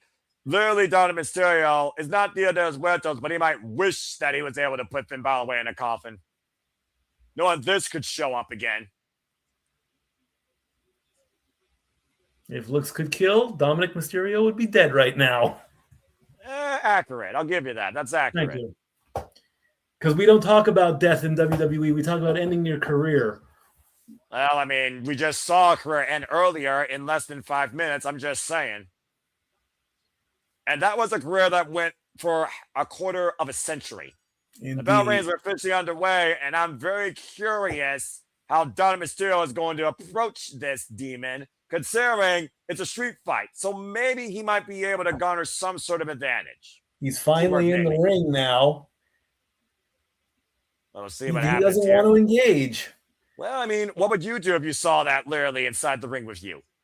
I'd run. I'm about to say, no one ever hides, so you might as well try running. Double A takedown, and immediately Finn Balor on the attack, mounting him. I want to just put this out here, by the way. The Demon Finn Balor not only has victories over the likes of the Ascension, he's beaten Samoa Joe, he's beaten Kevin Owens. The Demon is not a freaking joke, I assure you. No, he is not. Shot right now. Again, the personality of Finn Balor changes. Everyone's got a dark side within them. Finn Balor brings that darkness to light whenever he channels this demon. Inside leg sweep right now and looking to push through. And right now just driving his boots to Dominik Mysterio as Dominik on the apron right now. The only saving grace from a moment away from this punishment. And I do say moment in parentheses. And Dominik trying to get back into this, and Dominik set up and over to the outside. I'm about to say, Dirty Dom brought all of this himself. All right, he has nobody to blame but himself right now. Into the table. By himself. And now Dominik Mysterio looking to drive. Excuse me, Finn Balor driving Dominik Mysterio's head into the table. And now Finn Balor is pulling out a kendo stick. Again, it's a street fight. I want to put that out there. He wanted this. You're going to pay for it. Candlestick right to the hamstring by the Demon Balor. And Finn Balor, in a normal life, is 44 years of age, folks. Has been involved in the game for 24 years. Amazing. And, of course, has been involved in WWE since literally 2015. And right now, pulling a table out, as I said, former W Universal, Intercontinental, NXT, United States, and SmackDown Raw Tag Team Champion. And immediately, Dominik Mysterio's got to drown out this aura. He has to look beyond the outward identity if he's going to beat who is still at the heart of his core, Finn Balor, Mikey. He got some good shots in, but he's not following up on it. He needs to just keep swinging. Yeah, and again, he needs to stop flexing as well. I didn't see any flexing yet. Nope, now he got a chair. I'm about to say, where's the guy? There's now he got two chairs. Well, I mean, let's not forget the way the excommunicated one rated R superstar with a concerto, Mikey. I'm just saying. 4 chairs. Okay, we're just going to keep counting, I guess. Into the ribs. And right now, Dominik Mysterio looking to bring the chair into the midsection of Finn Balor. And again, right now on the assault, attack on the spine of Finn. And Finn has had a fair share of back injuries, for those that don't know. Dirty Dom right now with the slingshot, senton drop on Finn Balor. Of course, last year, he literally pinned Finn Balor to win the WWE Intercontinental Championship, Mikey. Yeah, he did. But Finn didn't have the belt. Braun did. Yeah, but again, we thought the fix was in with a Judgment Day inside job. So again, the jury is out. He sets up the chairs the right way. Well, I'm about to say, we saw how well that worked out for Jacob and Drew McIntyre, the unsanctioned match last night on Saturday. And right now, Dominik Mysterio looking to hook Finn Balor possibly for a German suplex, making a nod, or should I say mocking, Eddie Guerrero, looking to hoist him up. Finn Balor, though, drop Dominik on the chairs. And now the Demon just flying into Dom with the sling blade. Now the Demon ratcheting up the offense here, Mikey. Squaring up Dominik Mysterio in the corner. And runs into a thrust kick. Mysterio now, you might want to make the call here, Mikey. He's got that 619 and hits the frog splash. And right now, Dominik Mysterio, I'll let you know when I see that as a frog splash connects and the cover. And oh my Lord, that was not even a 1 count.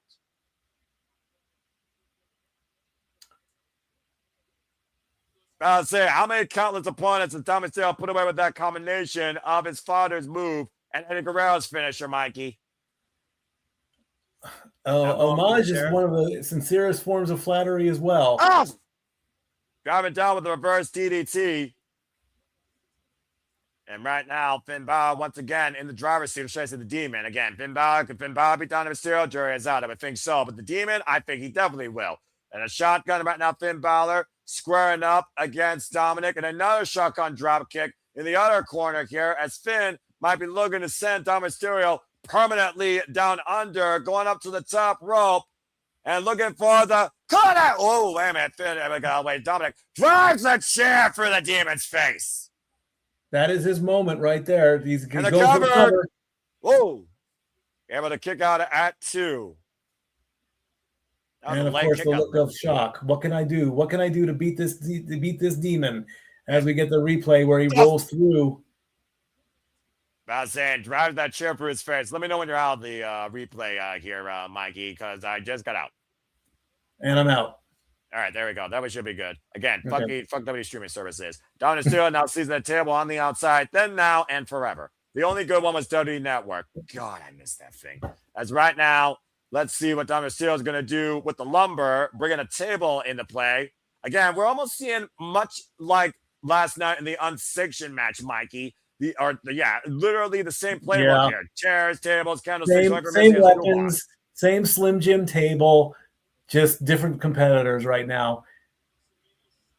And right now, how many different ways can you go through a table? You know, they need to invent something. If Chris Jericho can write a list of 1,000 arm bars, I'm pretty sure that Dominik Mysterio can find 100 ways to put the Demon Finn Balor through a table. Now, are any of those ways going to be successful? That's the real question. Shot to the midsection there by the Demon. Sends Dominik face first in the corner and now teeing off. Looking for the Irish whip. The reversal and Finn prevents the collision and drives Dominik down with an Irish sling blade. Got him sized up. Got him in the corner. What are you going to do with him? Oh, you know exactly what he's fixing to do with him. And looking for the and runs him a super kick and drives the Demon through the announce here in the corner. Weak. I'm sorry, that was weak. Well, to be fair, all those tables even that strong. I'm just saying. And right now, that chair shot in the back did not look weak. Uh-oh, that's not good. Oh, boy. He's looking to end him with a good old 916. Oh, man. The Demon with a little bit of pain on that insurance. And now, once again, Dominik Mysterio up to the top, looking for the frog splash and the cover. Hook on the leg and kick out 2.5 by Demon Balor. As bad as WrestleMania is, according to the IWC, you're not going to get him with just a good old frog splash, especially in a street fight. Frog splash to the table, maybe. Yeah, but also let's keep in mind here, Mikey, we're not dealing with Finn Balor. We're dealing with Demon Balor, an alter ego that absorbs pain and has a stronger threshold. Okay, a flaming frog splash table. Let's go that far. That'll put some moments going. Look. Now, 3 chair shots. 4 chair shots. Let's just focus on the frustrated kid right here, literally teeing off against the Demon Finn Balor with a steel chair. I was going to make a comment, but I'm just going to leave it alone before I, go there. Because you almost had me go there for something. Go there anyway. I mean, what do we got to lose? I mean, that's true. I mean, hell, there's a reason why the flaming table at WrestleMania 22 is so infamous. And even Adam Copeland and Mick Foley both forgot that spot. But it was damn sure effective and freaking emphatic of a finish. Although I don't think Dominik Mysterio is brave enough to endure flaming tables. Demon, he's probably used to fire and flames and ash. Probably. And shout out to our Canadian friends. Subscribe today. Bad for Wrestling. Our Canadian friend Ash. We want all your Sheeny on Pro Wrestling coverage and Batty Tigs. And reminder, don't be a dickhead. Subscribe today. Bad for Wrestling and follow her at ShadowBadAsh on the X. Cheers, pal. Appreciate you. And he broke the table. He broke the table setting it up. Oh my gosh. I am the table. And right now, again, the audience literally booing. I haven't said this in a while. Botch! And right now, the Demon rising back up from the dead. Oh, don't look so shocked. Oh, man, I got wiped out with a lariat. And now hit him 5 times with a chair. I mean, why not 50? 2. Unleashing a Penta frustration 4. For a few years. 5. Against an inconsistent 6. Stubborn brat. Yeah, he hit him 6 times. Okay, keep going. Why not? I mean, the mark of the beast is 6. The mark of the beast is 6, to be fair, Mikey. 666. And now Finn Balor, Oh, this is going to be bad. Remember what I said about this being Dominik Mysterio's Judgment Day? I think Finn Balor is about to sentence him to execution with a shotgun dropkick in the corner with a chair wrapped around his head. Mm. And now Finn Balor putting him in the drop zone. Exactly. Looking for the piece there as it's done. Call it the death note if you want. Dominik on the table. Demon Balor. What a grab for Dominik's black heart through the table. And that should do it. One, and the cover, two, and three. Senses Dominik to hell. Well, this is one time where I am glad I got it wrong. Judgment Day finally arrived for Dirty Dominik Mysterio as Finn Balor cleanses himself of his past tonight thanks to the assistance of his demon. Dominik defeated, and the demon has risen to the occasion tonight at WrestleMania Sunday. Indeed. Well, then, hopefully Dominik Mysterio learned a lesson. Don't freaking bring forth a demon out of your opponent. Nope. Or don't do that at all. Don't do that. Don't call for a demon because you'll get him. I mean, Dirty Dom, again, as Finn Balor literally closes the eyes on what was a fellow brethren, now a fallen foe, as the demon reigns supreme tonight. Again, let's take a look at the replays here. My gaming again. The demon unloaded years worth of chair shots in punishment on Dominik Mysterio. And the shotgun drop kick with the chair around his throat, nonetheless. And that wasn't enough punishment. As the coup de grace double stomp through the table was Dominik Mysterio's death sentence. Spirito Sante, you're done. The demon and what'll happen? Oh, look at that. That's gonna wake you up in the morning. Via con Dios, Dominik Mysterio, as we have another commercial break for WWE streaming services. Man, this August, as we get US Bank Stadium, the home of the Vikings, we're getting our first SummerSlam promo. And they showed Pat McAfee. Well, who gives a fuck about him? But to your point, the biggest part of the summer, bigger than ever, of course, could be literally the last time you see Brock Lesnar in any capacity, although we did just see, I think, him literally retire. Nonetheless, in Brock Lesnar's hometown, SummerSlam Minneapolis does come forward. Indeed, the biggest part of the summer in August from the US Bank Arena. And also to come forward, what you think might be the biggest match in women's history. Hopefully, we see Mommy break a dud and beat a fake bitch. Jade, Cargill and Rhea Ripley coming up next at WrestleMania Vegas. As we have another commercial break here, but WWE streaming services. Exactly. Soda break time. Be right back. Maybe we should play. How about we play what's coming up? Do we have a trailer? Fuck it. We only got 90 seconds. We actually get 90 seconds of worthwhile content while they give us 3 minutes of absolute shit. So I'll tell you what, folks, for the first time tonight, we are actually going to take our literal own commercial break. But in this commercial, we're going to show you what's ahead here at the Simply Reliable Studios. And now for a taste of things to come.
Yes, truly, here, as you see in that trailer, here the Survivor Studios we truly encompass, embrace, celebrate, engage, pontificate, analyze, criticize, and react to all the wrestling. And welcome back here to this stupid ass intermission, because again, fuck W streaming services. As we only have 2 matches left, you can believe it or not. We have Jade Cargill, the biggest champ in WWE modern day history, taking on Rhea Ripley, the superstar of the modern day WWE women's roster. And of course, still coming tonight following that, our main event where CM Punk will defend the World Heavyweight Championship against Roman Reigns. We've already speak ad nauseum on Jade Cargill's irrelevancy as the SmackDown Women's Champion, but again, we have not spoken enough when it comes to Rhea Ripley. WrestleMania 37, she beat Asuka in her main roster WrestleMania debut. WrestleMania 38 was part of a tag team soiree, of course, alongside Liv Morgan, now, of course, the new WWE Women's World Heavyweight Champion. WrestleMania 39, she came to rise to become the superstar, beating the Queen, and still what I would argue is one of the best modern-day WWE Women's matches, if not the best modern-day WWE Women's match of all time, outside 41 last year, but hell of a singles nonetheless. Against Charlotte Flair at WrestleMania 39, she won the SmackDown Women's Championship. WrestleMania 40, she beat Becky Lynch, retaining the what was the curse now christened, the WWE Women's World Heavyweight Championship. 41, of course, was her first WrestleMania loss since 36, when she lost to Charlotte Flair NXT Women's Championship, as she was not involved in the decision, but lost to a friend with Io Sky and Bianca Belair. And now we find her this year in singles in the semi for the WWE Women's Championship. And it looks like James is coming here with another announcement for some reason. Go ahead. What you got, brother James? Just wanted to state, congratulations again, boys. You have officially become the #1 stream again for watch along coverage with the 2 combined Twitter outlets. You are in the #1 stream on X for watch alongs of WrestleMania, officially beating out Denise Salcedo, Pro Wrestle Times, and even Greg Cherrybrand. But shout out to them and shout out to Jeff and Greg as well. You guys are the #1 thing right now, though, on X. So I just wanted to come in here and wish you guys a quick congratulations. Well, at the end of the day, it's the people that make it possible. We're just the conduit that encourages it. But thank you for that announcement. Again, thank you to all of you, all 2,300 plus you that are engaging with us here at the Survivor Studios as WrestleMania 42 Sunday continues. And again, please stay tuned after WrestleMania, where we will have shenanigans with final thoughts on WrestleMania week, including WrestleMania and everything we cover against Survivor Studios and the stories of JJ and Walter during their time in Las Vegas. As we get ready here for our semi-main event, of course, where Jade Cargill will hopefully be broken as Mommy looks to get back on top again, breaking a fake bitch for the WWE Women's Championship. And again, let's just, Mikey, looking at the tail of the tape here, like you said, pretty much all the championships outside the main event last night, they've changed hands. Indeed, they have. And again, now I'm getting sick and tired of seeing George Kittle as well, because, I mean, George Kittle has got more WrestleMania time than almost anybody. Well, now I got a blue sky as the clouds have arrived, which means it is time. I'm sorry. Somehow I got thrown back. Hold on. I'm about to Let me say, get it going. well, right now I got the thunder and the lightning. What the hell is this? Oh, I get it. I got pushed all the way back to the George Kittle spot. Great. Now I'm way behind now. Because right now, Jade Cargill is about to waste their time. Jade has arrived. Oh, boy. There she is. Okay, good. Okay, you got the Titantron. You don't see her yet on your screen, though, right? Right. Good. There she. Oh, what is that? I don't know. I haven't seen anything yet. I just see a bunch of Titantron nonsense. Now we're coming in, and okay, now I see her in the entrance. And what is that?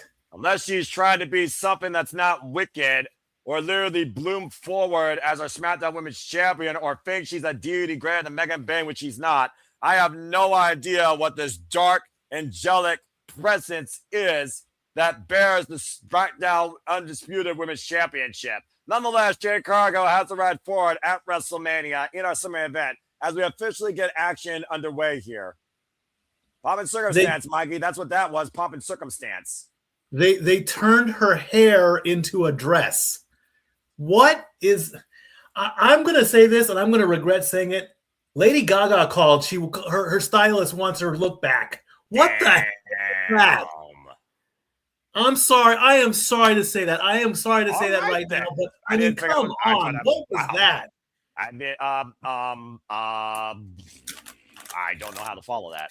Jade Cargill has held this championship in hostage for 169 days. Her third career WrestleMania match, folks. She is the 2025 Queen of the Ring after being Asuka. The first night that everybody thought that was bullshit, by the way. Others consider it an upset. Others consider it was Jade Cargill's arrival and her first step towards the top. In her second chance for that championship, she beat an injured Tiffany Stratton on Saturday night's main event to seize that prize.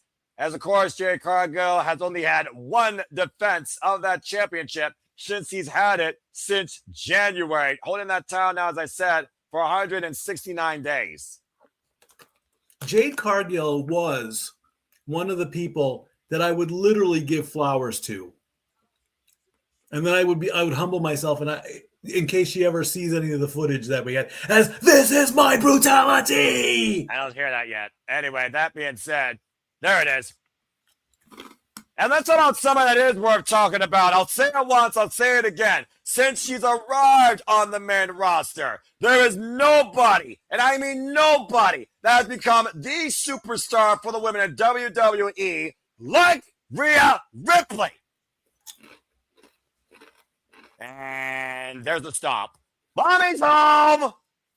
Very interesting. She's gone gray instead of black. That's different. Well, at the end of the day, it might be a metamorphosis for things to come, as, of course, Rhea Ripley is looking to break a sarcastic, fake bitch. It doesn't matter what color you see Mommy in, the story remains the same. Everybody knows that Mommy is on top, and Rhea Ripley is the standard outside Charlotte and Becky Lynch for WrestleMania and for a woman in WWE to be a superstar. To that point, she's a former WWE Women's World Champion 2 times over, a former Royal Rumble winner, former Raw, NXT UK Women's Champion. Coming to us down under from Australia, the bringer of brutality, Rhea Ripley, who's been involved in this game now for 12 damn years. I would give Mommy her flowers in a heartbeat. You know, those flowers would be black or white, I wonder. Oh, they'd be black. I don't know if she would like red. Of course, her husband, Buddy Matthews, might not like it, but... Yeah, that's fair. Former 3-time world champion. Of course, she earned this opportunity winning the 2026 Elimination Chamber, and this is her 7th career WrestleMania in a row. Yes, that's true. About to say, to the point, though, Rhea Ripley looks like a whole different level of insane in the membrane because Jade Cargill and the fact that she poses as a champion has been driving Rhea Ripley insane. Not to mention assaulting her best friend, Io Sky, and bringing a bunch of Temu baddies out of catering to try and play the numbers advantage and psychological advantage before the night. This white gray does work with her. And let's be honest, Rhea Ripley can sport any color, but as long as you got your favorite badass bringer of brutality that loves scream metal like White Madness, that's all that matters. Like I said, the only loss on Rhea Ripley's record is WrestleMania 36 and WrestleMania 41. But when it comes to a singles one-on-one for a main roster championship, she's either won it or she's either held it coming in and successfully retained it. You forgot about 36, the NXT Women's title. I said main roster. NXT is not main roster, although sometimes I still wonder, can NXT surpass the main roster? In the bygone era, they NXT could. was featured at WrestleMania that year, so it does count. Yeah, in front of nobody. Asterisks. Let's go down to Alicia Terra for introductions for our semi-main events. What? How to do it.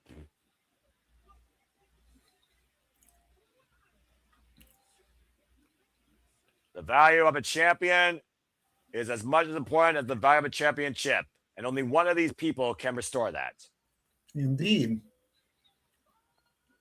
From Adelaide, South Australia, the bringer of brutality, Rhea Bloody Ripley. As I said, she stands 5'9", 169 pounds, and again, 12 years involved in the game.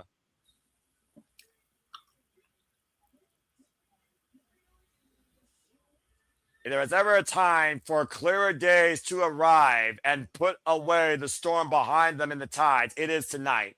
Jade Cargill involved in this game for 5 years, comes as a background from basketball, 5'10", 161 pounds, record-setting AEWTS champion for a period of time for Mercedes when they beat her, and of course, current WWE Women's Champion now for 169 days, and a former two-time WWE Women's Tag Team Champion alongside her better half, the EST. Again, if it wasn't for Bianca Belair being injured, Mikey, I still argue it'd be Bianca Belair versus Jade Cargill, where the EST would be winning. But now we gotta see somebody that Rhea is very well known to also have had problems in the ring with, and has never faced one-on-one. The bell rings, we are underway in this first ever one-on-one matchup as well. I did notice an eye roll from Jade as the referee did tell Jade to take the title off. I could see a bit of frustration there. So I will give her points on that one to try and move things along. She wanted her moment there, and she didn't get it. So as the two lock up. Yeah, I'm about to say, lock up here. And again, to your point, though, these are two of the biggest, tallest powerhouses, but I only see one of them being the more effective wrestler. And that might be the more tail of the tape here. Jade Cargill has only had less than 150 matches in her actual wrestling career, keyword wrestling career. Rhea Ripley has had damn near 5 times more at over 500. Now swinging a miss, Jade Cargill off the ropes, and Jade taking Rhea down with the shoulder block. Because the first time I've ever seen Rhea Ripley literally in a physical encounter bell to bell with Jade Cargill. Clearly saying that she doesn't give a damn about what anyone thinks, doesn't give a damn about this locker room. How can you be a champion if you don't give a damn about the people you're trying to push forward? How can you be anything in WWE if you're not trying to be here to lead this business forward? And Rhea Ripley has done that for years. Sidekick, Jade Cargill. I understand it's a selfish business, all right? But I'd like to think that in this generation, there are those that care about what happens forward in this business. Rhea Ripley was inspired the likes of freaking Delta, you might know her as Zarya, to become a WWE superstar. Just saying. Shoulder block, now hoisted up. Nice power slam there by Jade Cargill. Lateral press and gets a 2 count, barely. If Jade Cargill truly does care, character-wise, she's doing the right thing. I know, we all know that deep down inside people, they do care. They're just maybe not allowed to show it because of their character. So in that case, I can agree. Well, I haven't seen any sign of that from a mortality standpoint by Jade Cargill, who said this was always the plan to get to WWE. And it damn sure wasn't for anyone else's better well-being. Rhea Ripley right now on the back seat. Again, to your point, though, interesting dynamic here with the champion coming out first as Rhea is essentially outside. You almost would think that's a foregone conclusion that she may lose here. Again, though, we saw the Women's Heavyweight Championship change hands last night. And Broncos sit down. Tiffany Stratton, though, came in last year as the WWE Women's Champion and retained the title. Io Sky came in as WWE Women's Champion at WrestleMania 40. Lost the title to Bayley. So there's been a mixed record here with this title, particularly at WrestleMania. And Rhea Ripley won what this title became against Charlotte Flair at WrestleMania 39. Well said. Now, Jade Cargill rolling to the inside. Of course, Jimmy's advantage. Cargill has his hands to be a pinfall submission inside the ring as Rhea driven face first into the apron. And again, we've seen Rhea Ripley kind of change dynamics here as much of the women's division has, Mikey, over the last year into a tag player. And now she's back in a singles position. And I don't know whether or not Rhea Ripley can easily transition back into that, considering she's kind of been a tag team partner with Io Sky since post last year WrestleMania. Blue Thunder Bomb, and here's the cover. Gets a 2 count. The transition from single to tag and tag to single can be a bit overwhelming for anybody. If you're a dominant tag person and then you go out on your own, you get lost, then you go back to what you're from. And as Mommy is laughing, and Mommy wants more.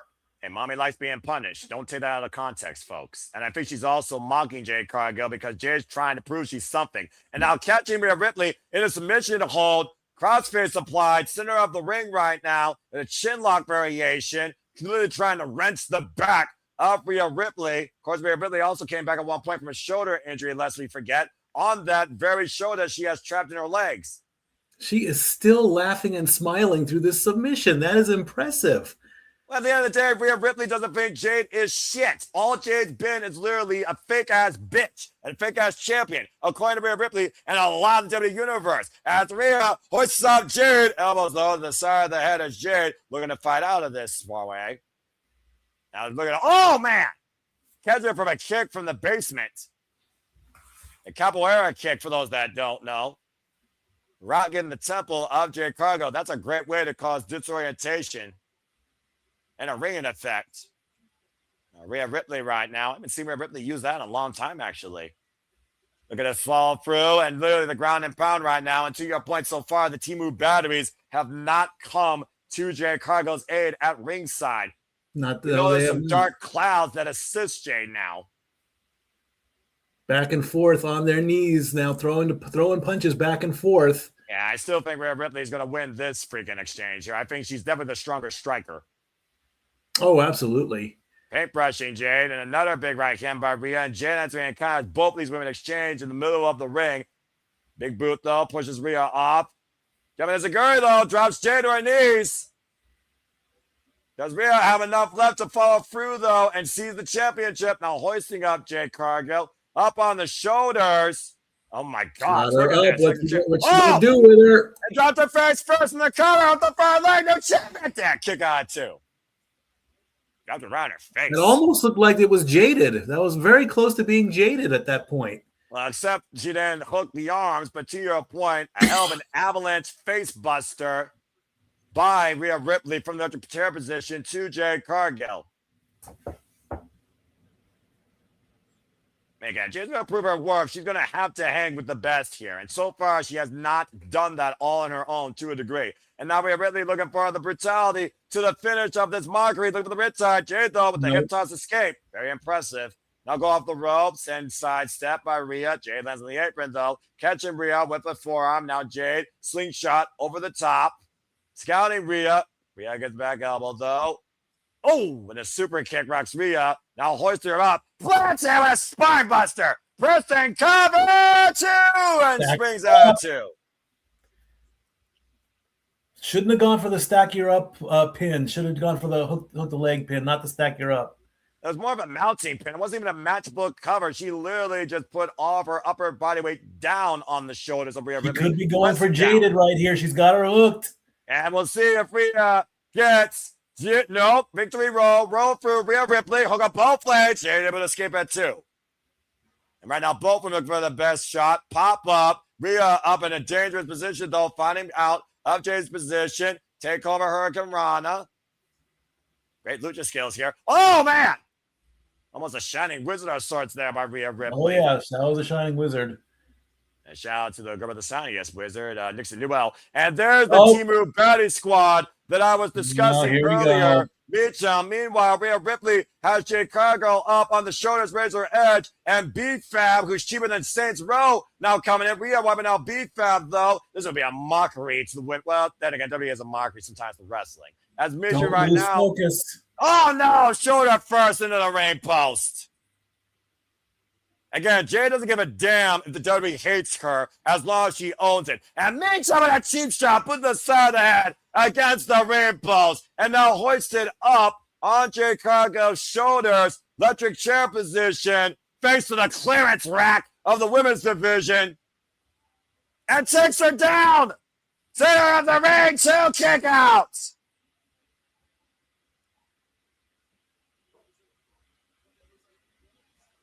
Oh, the lazy kick out, though. Coming into play. Almost a version of Kenny Omega's One Wing Angel, poorly executed on the pinfall, though. You can't imitate the original and duplicate the results. No, you cannot. All right, now, Jade Cargill hoisting up Rhea Ripley by her hair. And again, we know that Jade Cargill has the Temu Baddies now in her corner, sending Rhea to the outside, though. And frustration got to be pouring out of the champion here, unable to put Rhea Ripley away. The fix was in so far as Jade argues with the official, arguably setting up a game plan for B-Fab and Mitchell to go on the attack. Wait a minute. Oh, referee, did you know that you on the outside? Oh, wait a minute. Rhea's got backup. Get And the here backup comes she needs. Io Io to make the save. Sky. Io Sky running down the Wrestlemania entrance way. Ducks underneath. Meacham misses and Meacham pushing the B-Fab. B-Fab and Meacham right now playing the two Stooges. Beautiful agility here by the G of the Sky. Shote shot at Joseph under Liger. Meacham unable to hit her. Back elbow strike connects. Shote by Meacham. Back to the Korean restaurant to you. And right now, Jade Cargill scouting Io Sky when she banks with a second round moonsault, waving the pads on the outside. We're for the pump kick, and Mommy is back in. And we all know Mommy can be a little bit crazy. Headbutt! Put that fake bitch away! She's gonna do it as she puts her in, though. No. What a pump kick! Cargill countering the riptide. Now hooking up Rhea Ripley. Trying to Jade her. Rhea able to skip underneath. Pump handle. Hook up the fake bitch. Riptide connects. Match bump. Pump counter. Rhea Ripley is the champion. Bravo, Mommy. Well done. Yes! Finally, the fake bitch has been beaten and belted. Rhea Ripley back on top. Rhea Ripley with Io's name on her wrist tape.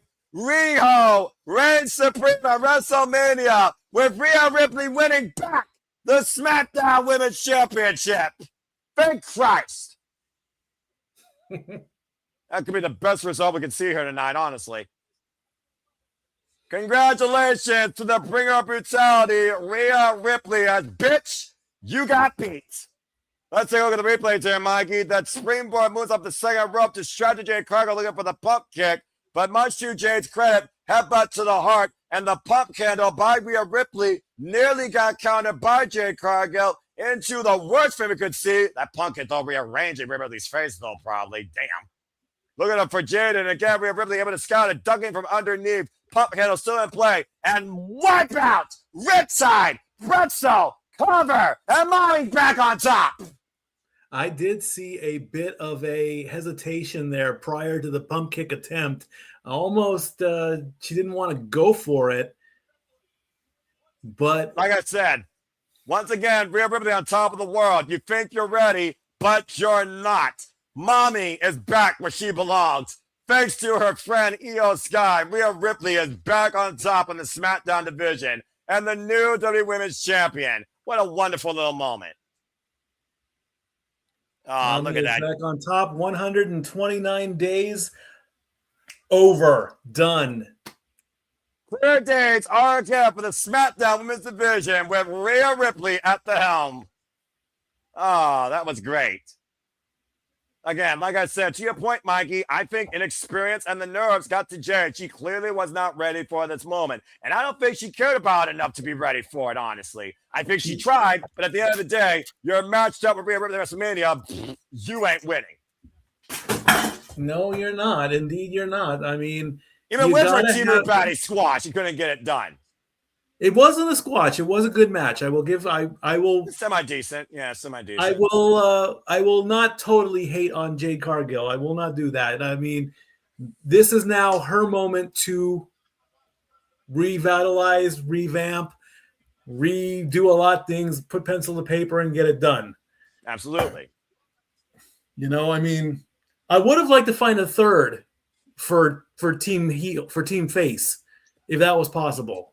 I think that could be on the horizon based on the long term I'm seeing with Kairi and Asuka. I do think those two are going to come their separate ways, and I think Kairi is going to be reunited with her senpai. Just some food for thought. As we have another WrestleMania commercial break. Fuck WWE streaming services. That being said, again, congratulations to Rhea Ripley, restoring honor, prestige, and actual value to the championship. Now the new WWE Women's Champion. Good riddance to that bitch. Okay. Well, let's not totally hate now. Come on, we gotta. I'm not hating, but let's be honest here, dude. She was literally a placeholder.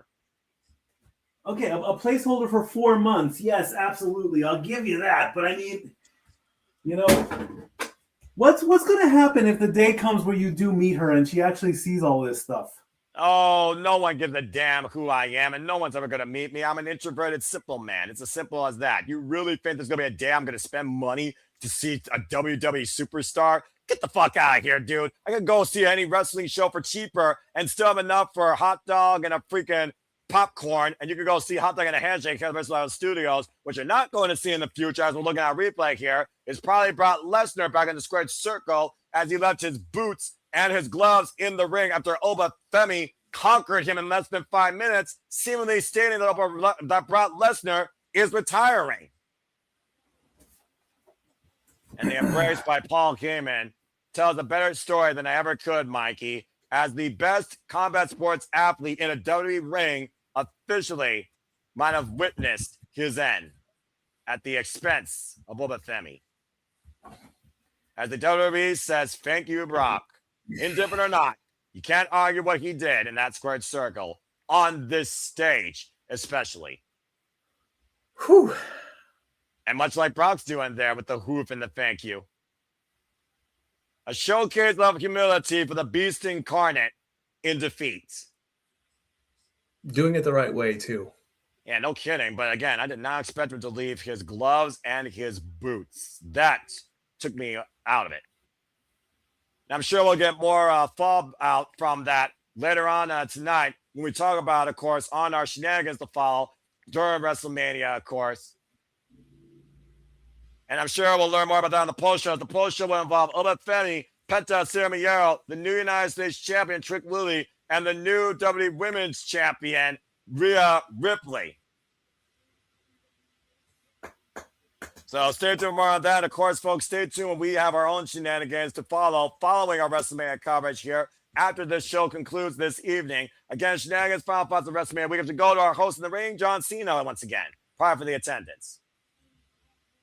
And Ripshaw's trying to say Q Danhausen. I mean, he might be right. Why not? WrestleMania moment, right? Why not? Before shit gets real.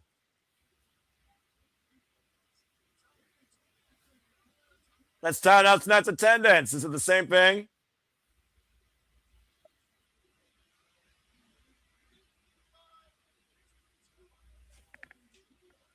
Oh, look at that. Okay, now I question this. How did you fit 5,000 more people than the night before? Let me hold on. Let me do some mathematics on this one. First off, you're gonna hurt your brain, but okay, go for it. No. Well, the one thing I want to do is I want to find the official attendance capacity of Allegiant Stadium. Hold on, okay. I want to. That should be easy for you to do. That should be easy for you to do. Yeah, indeed. Okay.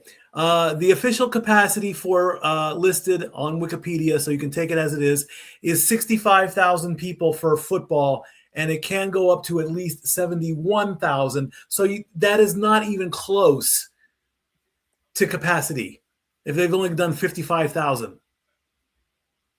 Anyway, John, it's. Oh no! Here we go. Get ready for the really. Moment. Usually want Danhausen, you might as well have two clowns to oppose him. John Cena being imposed by Kent Wilson and The Miz.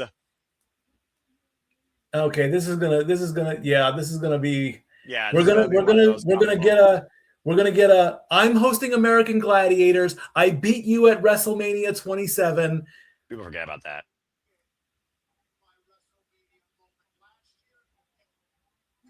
You're not leaving this ring until I get my WrestleMania moment here at WrestleMania 42. Well, I'm sure John Cena can help you with that.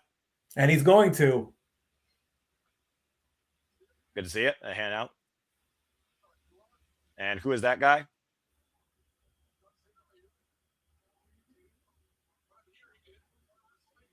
And one missed moment. Fine. Go.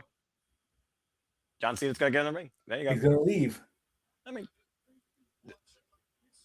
watch and learn, Cena. Oh, no. You are cursed.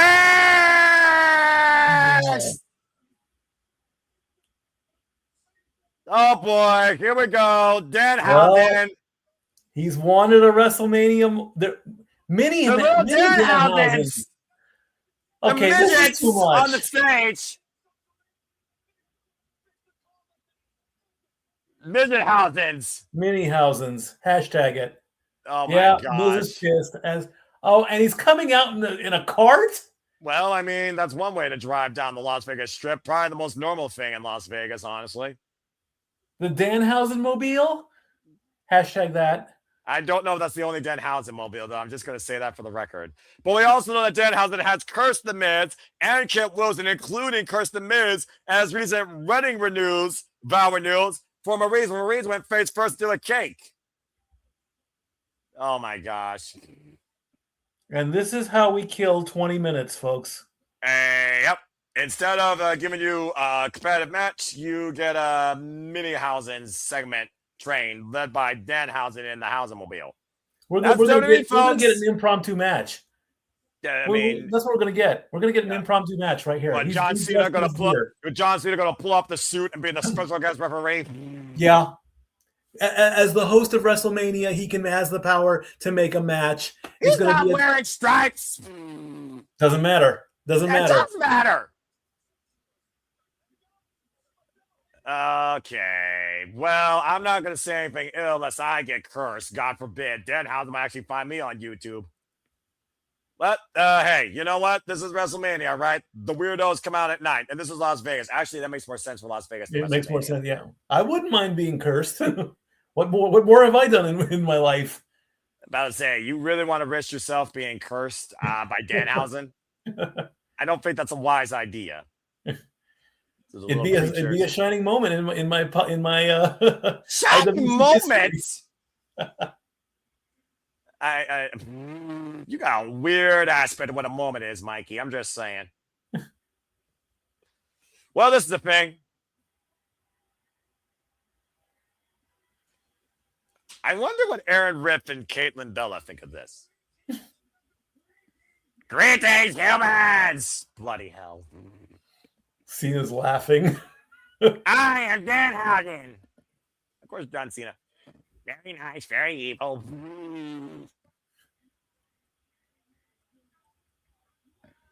WrestleMania Hausen. Oh my god. Hashtag that. No, I am not. He's got something to say? Oh boy. John Cena. Pardon me. Here's Van Housen. Okay. Well, I mean, he's a huge fan of John Cena, so there you go. Oh my gosh.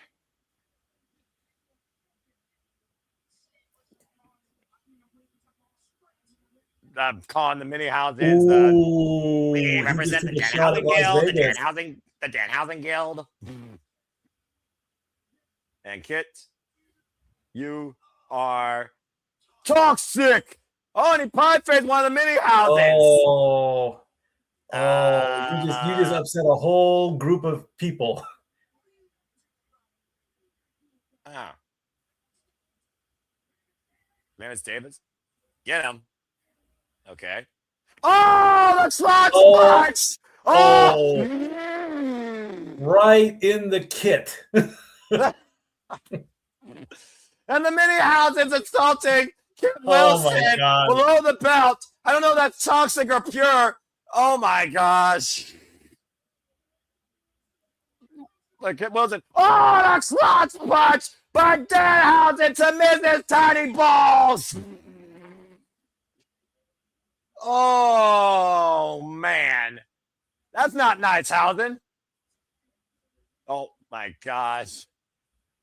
Oh, by all means, go ahead. You know what? Why the fuck not? Get your WrestleMania moment. Danhausen, you can't see me, Hausen. Off the ropes, looking for the 5-knuckle cursed. You are cursed! Shuffle, Hausen!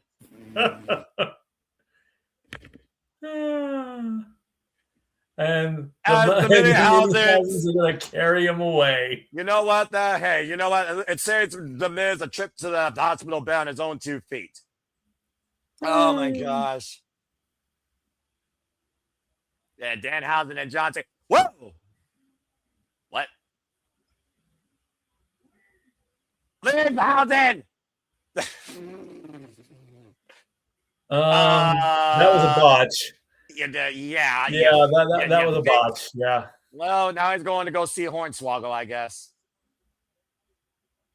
Well, that's one of the most outrageous performance things I've ever seen, and I've caught a lot of crazy shit.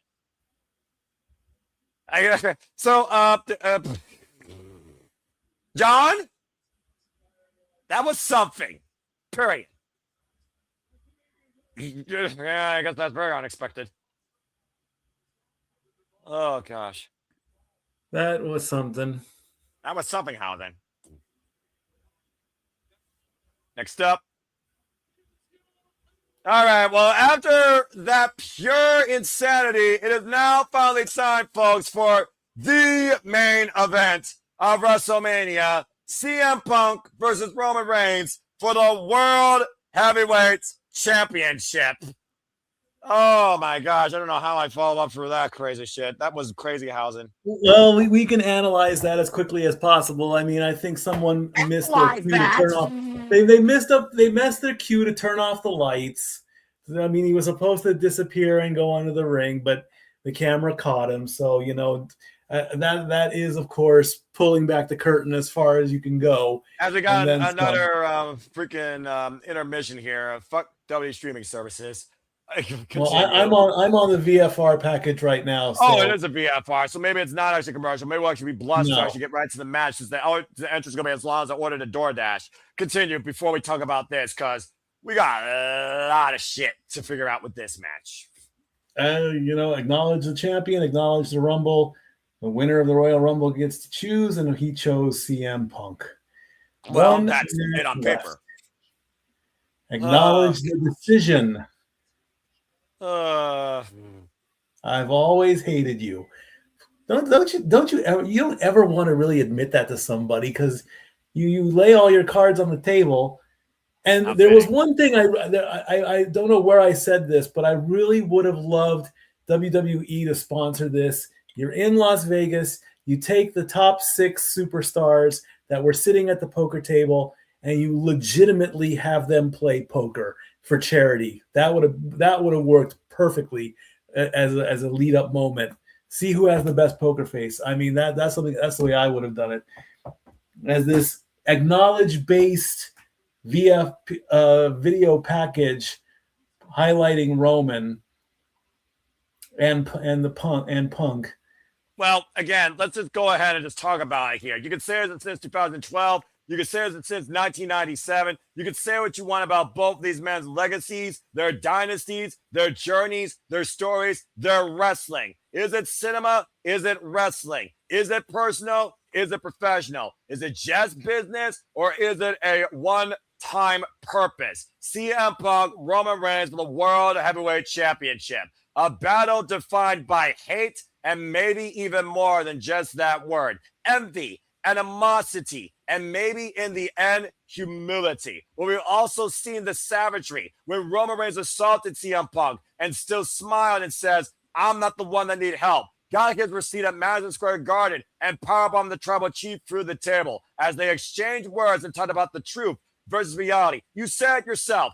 Business, marketing. At the end of the day, CM Punk knows he's not that guy, but he also knows he's authentic. He calls Roman Reigns plastic, fake, manufactured, not man-made. At the end of the day, this is about one thing and one thing only. Who truly deserves to be the main event of WrestleMania and who you acknowledge going forward as such and as the champion. In CM Punk's first time ever, the dream to be fulfilled. It might be a nightmare he never wakes up from. In Roman Reigns to once again get back to that form of the grandeur. It might be his last chance to get back into that spot. We'll never see him again this freaking moment. There's a whole lot more on the line than just the World Heavyweight Championship. And it comes down to the 2 biggest superstars right now on the WWE roster. Roman Reigns, CM Punk, World Heavyweight Championship. And thank you, everybody. We have shattered our $3,000 goal, our 3,000 person goal. We have now crossed 4,000 people. The last time I believe this happened might have been during the World Series watch along. I don't know how big that got, but we are at 4,400 viewers right now. This is perfect. This is beautiful. Thank you so much. I don't know if I've ever had an audience this big. As we go to a full commercial break now, fuck W streaming services. First off, I acknowledge housing all of you, and I thank you. This is Noah Housing, not Noah Housing. Very nice, very simple. But nonetheless, thank you. Damn, that's crazy. I didn't know that much existed. Holy hell. That being said, thank you all so much for tuning in. Let's go ahead and regroup and get people up to speed on what's happening here tonight, Mikey, okay? Femi was able to beat Brock Lesnar in less than 5 minutes, with Brock Lesnar seemingly retiring, leaving his boots and combat gloves in the middle of the ring. In one hell of a human car wreck, Penta was able to climb the ladder and hold on to the WWE Intercontinental Championship. Sami got whooped. Trick Williams whooped that trick, and much like John Cena in his first WrestleMania, won the United States Championship. We saw the Demon rise to the occasion and sent down Mysterio for his own personal hell, now wrestling in Fuego, Viola Castillos. We also saw Jade Cargill not get jaded, but get broken by the Bring Up Brutality, Riptide, pretzel pin cover, new WWE Women's World Heavyweight Champion, and we just saw a bunch of mini Housens and Danhausen not only curse Miz and Kit Wilson, but also crotch punched right in the freaking Toxic Jewels and the Miz's Tiny Balls. And now it all comes down to this. A match with over a decade and a half of personal animosity and history and a professional rivalry. A dynasty that was given versus one that was created. CM Punk, Roman Reigns for the World Heavyweight Championship. As we have 3 minutes and 15 seconds on this app, again, fuck W streaming services. I believe someone that wants to come in here and has an announcement or something to say. I'll bring in James Hebert real quick. James, speak. James, speak. Wow, James? take you. James! Hello. Hi, Amy. Sorry. Trying to do multiple things at once. You guys just literally surpassed Denise Salcedo on both X outlets. You are the #1 stream on 2 different platforms. Like, you got 2K each. You got you're climbing up to 2.3K on Walters. He's the highest. SR Studios is 2.1. Again, it's about to get to 2.2. Well, again, thank you all for tuning in so much as you continue to make the passion persist, pursue, and prevail, and continue to be possible. Again, I genuinely appreciate and thank all of you. I hope you continue to follow us along the ride. Please, I got comments, tell a friend, follow us at XR Studios today, XR Studios 2024, to continue along with watch alongs, coverage, engagement, and wrestling. Thank you so much for that, James Hebert. And I'm sure we'll hear more about James and our thoughts on WrestleMania. The weekend concludes with the shenanigans, final thoughts of WrestleMania week following the conclusion of WrestleMania Sunday. As Nick, I guess, wants to join the chat, and fuck it, we got 2 minutes. I'll go ahead and let the freaking Goonie come in. Nick, what you gotta say real quick? Well, I mean, I was gonna ask if I can join y'all for the main event, because I mean, we're just fucking bumping here tonight. And me and Stepboy got down though, bro. But you got plenty of Danhausen time with the next 90 seconds to say your piece on anything. Oh god, Danhausen. Oh god. No, y'all are rocking. Y'all are just fucking guys. We're at 4K right now. Show us love, retweet, subscribe, like. Do everything that y'all need to do. This is laid back freaking. Well, Nick, I might be tagging out maybe like halfway through shenanigans. So if you want to tag out with me, and if Noah's okay with it, then definitely come in for the shenanigans. Yeah, he's covered there. Trust me. I won't be joining you guys for shenanigans because that's going on at 11 o'clock, and yeah, you're Sunday night. What? Yeah, it is. The actual shenanigans is Sunday. It's 11 o'clock. When he wants shenanigans on 11 o'clock p.m. Eastern Standard Time. WrestleMania might end if we're looking at 9:30, 10 p.m. Eastern Standard Time. But as far as post-show WrestleMania, yeah, Nick, you're welcome to do that if Stapway wants to go out after the show's over. Oh yeah, we'll see. Yeah, we'll figure it out. Yeah, I mean, for the post-show, if you want to tag out with me, that's fine. Because I'm gonna have to do household chores after the show. Yeah. We'll figure it out. We'll figure it out in the chat. Okay. We'll figure it out. We'll figure it out. We'll figure it out. To the people to the 4,000 of you, like, subscribe, retweet, do it, do all the things. Do it. Do it. These boys have been working their fucking balls off. All right. To put on quality watch along shenaniganos. So again, like, subscribe, retweet, show the boys some love, show the channel some love, and hopefully this main event doesn't go an hour and 45 minutes. Oh wait, no, sorry. Okay. You're asking for too much. All right. As we go back in, an hour and 45 minutes for just the entrances. Love you, boys. Thank you for that, Nick. As he may have literally sent us into a fatality for the main event as we welcome ourselves back into WrestleMania. As it's time to get serious, Mikey, it is finally time to see who will leave with the World Heavyweight Championship. To all 4,000 or plus of you, it's man time at WrestleMania! Oh, boy. And the crowd is standing up, and the screen goes black. And the choir brings forth an immortal of his own class, greatness personified on another level. But is this last omen an omen of triumph or an omen of denial? He's had a choir before. Not like this.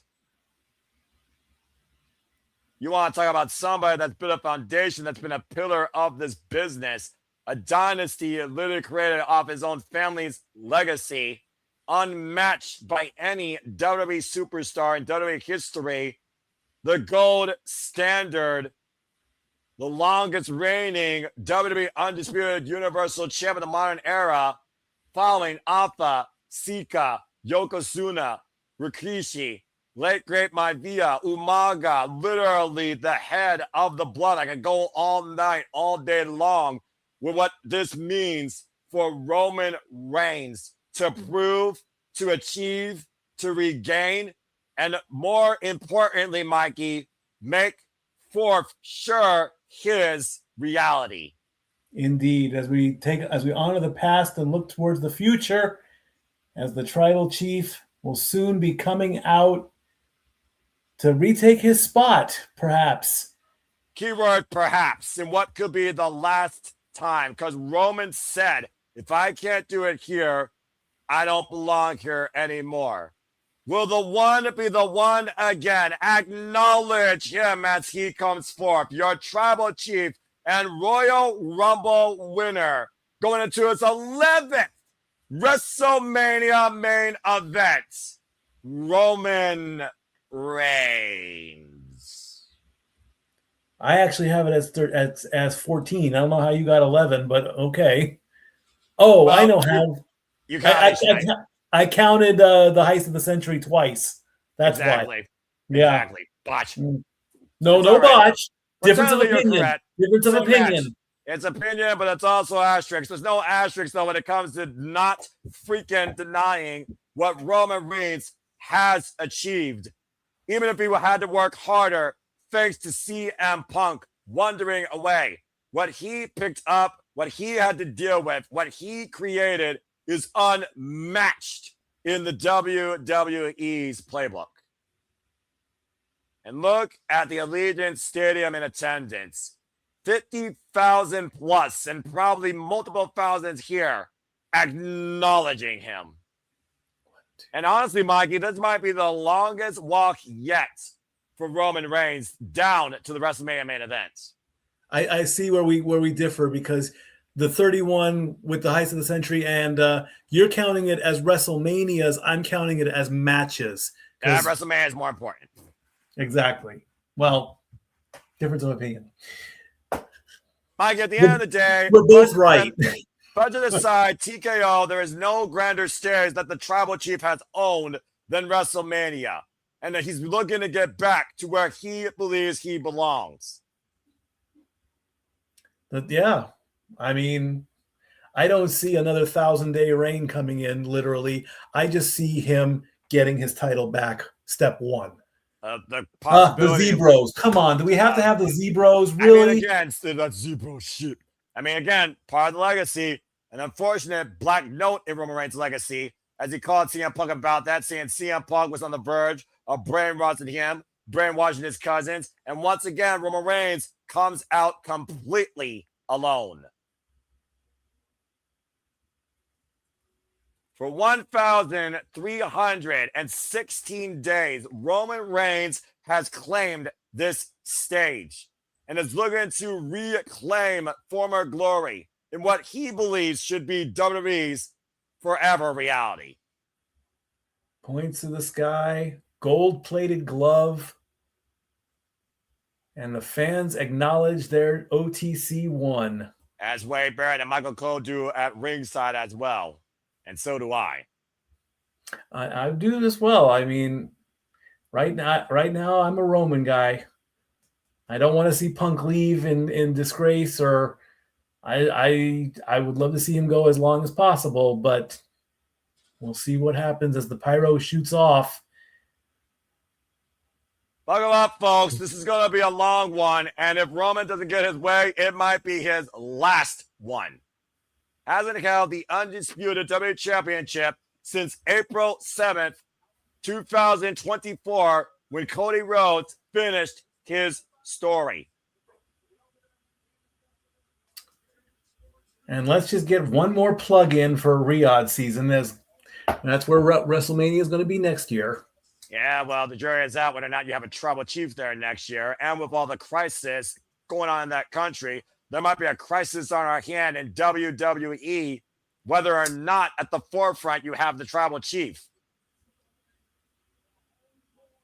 So the whole world, Roman Reigns looks to be acknowledged once again as the one in WWE.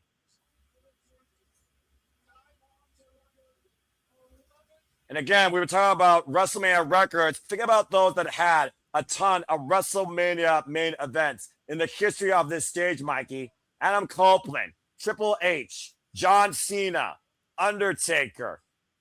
In the main events alone, Roman Reigns has surpassed them all.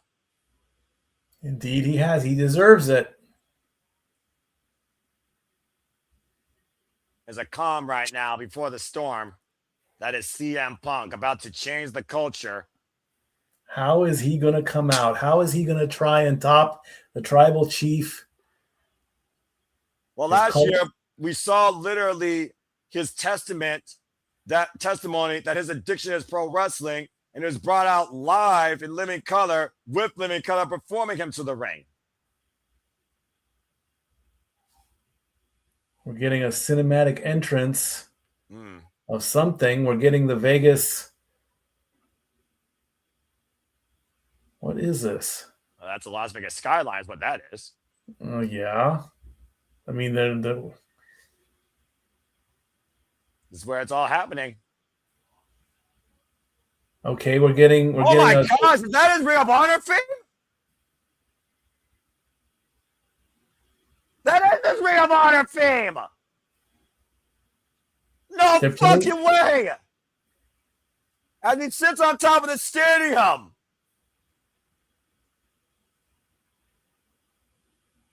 Okay, that's fucking epic.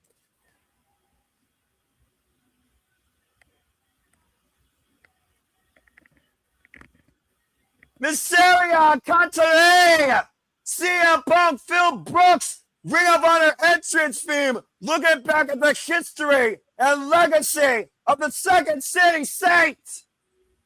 This is a whole different form of fight tonight, Mikey. Very interesting, as I get to experience his ROH entrance music. Non-copyright, of course. Former multiple-time Money in the Bank consecutive Money in the Bank winner, former AEW World Champion, former Ring of Honor World Champion, former, of course, WWE Heavyweight Champion, current two-time WWE World Heavyweight Champion, Intercontinental, ECW, OVW, RCW, IWC, MAW, LWF, CM Punk is ready to clobber Roman Reigns tonight in a fight without honor, but with an honorable result and a humility to follow. That was so fucking epic. Look at this. And remember, Mikey, this was CM Punk's dream to achieve. And for the first time ever, he's finally made it there in his journey. He's coming out to no music. Let the crowd be his symphony. Let his family welcome him in. Shout out to Bo Luders, of course, on his jacket. And Larry. A man that wasn't born in a dynasty, but found his own family. Man, what is going through that man's mind?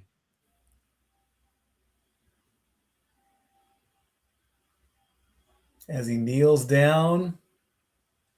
Which can only mean one thing, Mikey.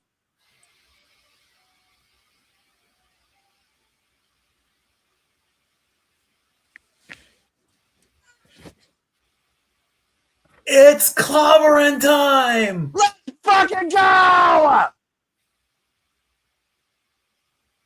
For the first time in CM Punk's illustrious 27-year career, CM Punk main events Wrestlemania as the World Heavyweight Champion. A dream of a lifelong fan achieved. That is a very different entrance. I did not see that coming. To walk out to no music, then cue the music with its clobbering time. Genius. So simple and so genius. And it goes back to literally illustrating the journey that we have followed CM Punk on. Honestly, not even during his wrestling career, for his life. Remember, he took a 10-year hiatus from a place that he thought was a sickness. And not just a place, but a business. When he came back at the first dance in All Elite Wrestling, there was a spark reunited him again. And freaking immaturity be damned. When CM Punk returned home in Chicago at Survivor Series 2023, it has been nothing but a comeback story for the Second City Saints.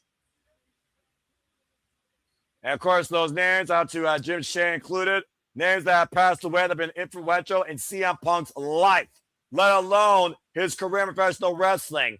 Whether or not you look at Ace Steel, Danny Donovan, Dave Taylor, Fit Finley, Kevin Quinn, or Lord William Regal, amongst other mentors for this 6', 218-pound freelancer that literally carved his own way in this business, being a voice of the voiceless and changing the culture.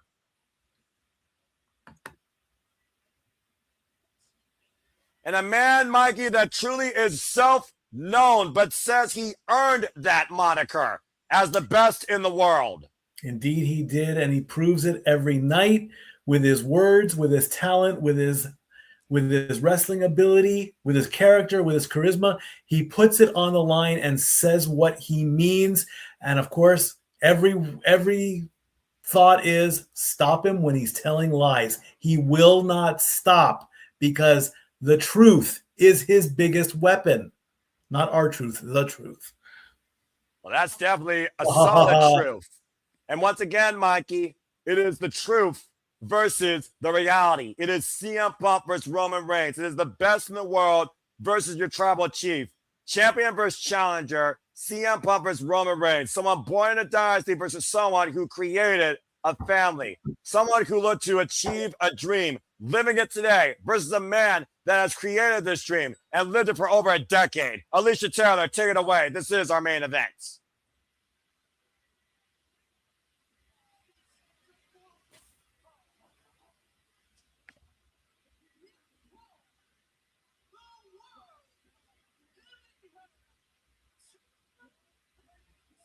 Ultimate Fight Feel!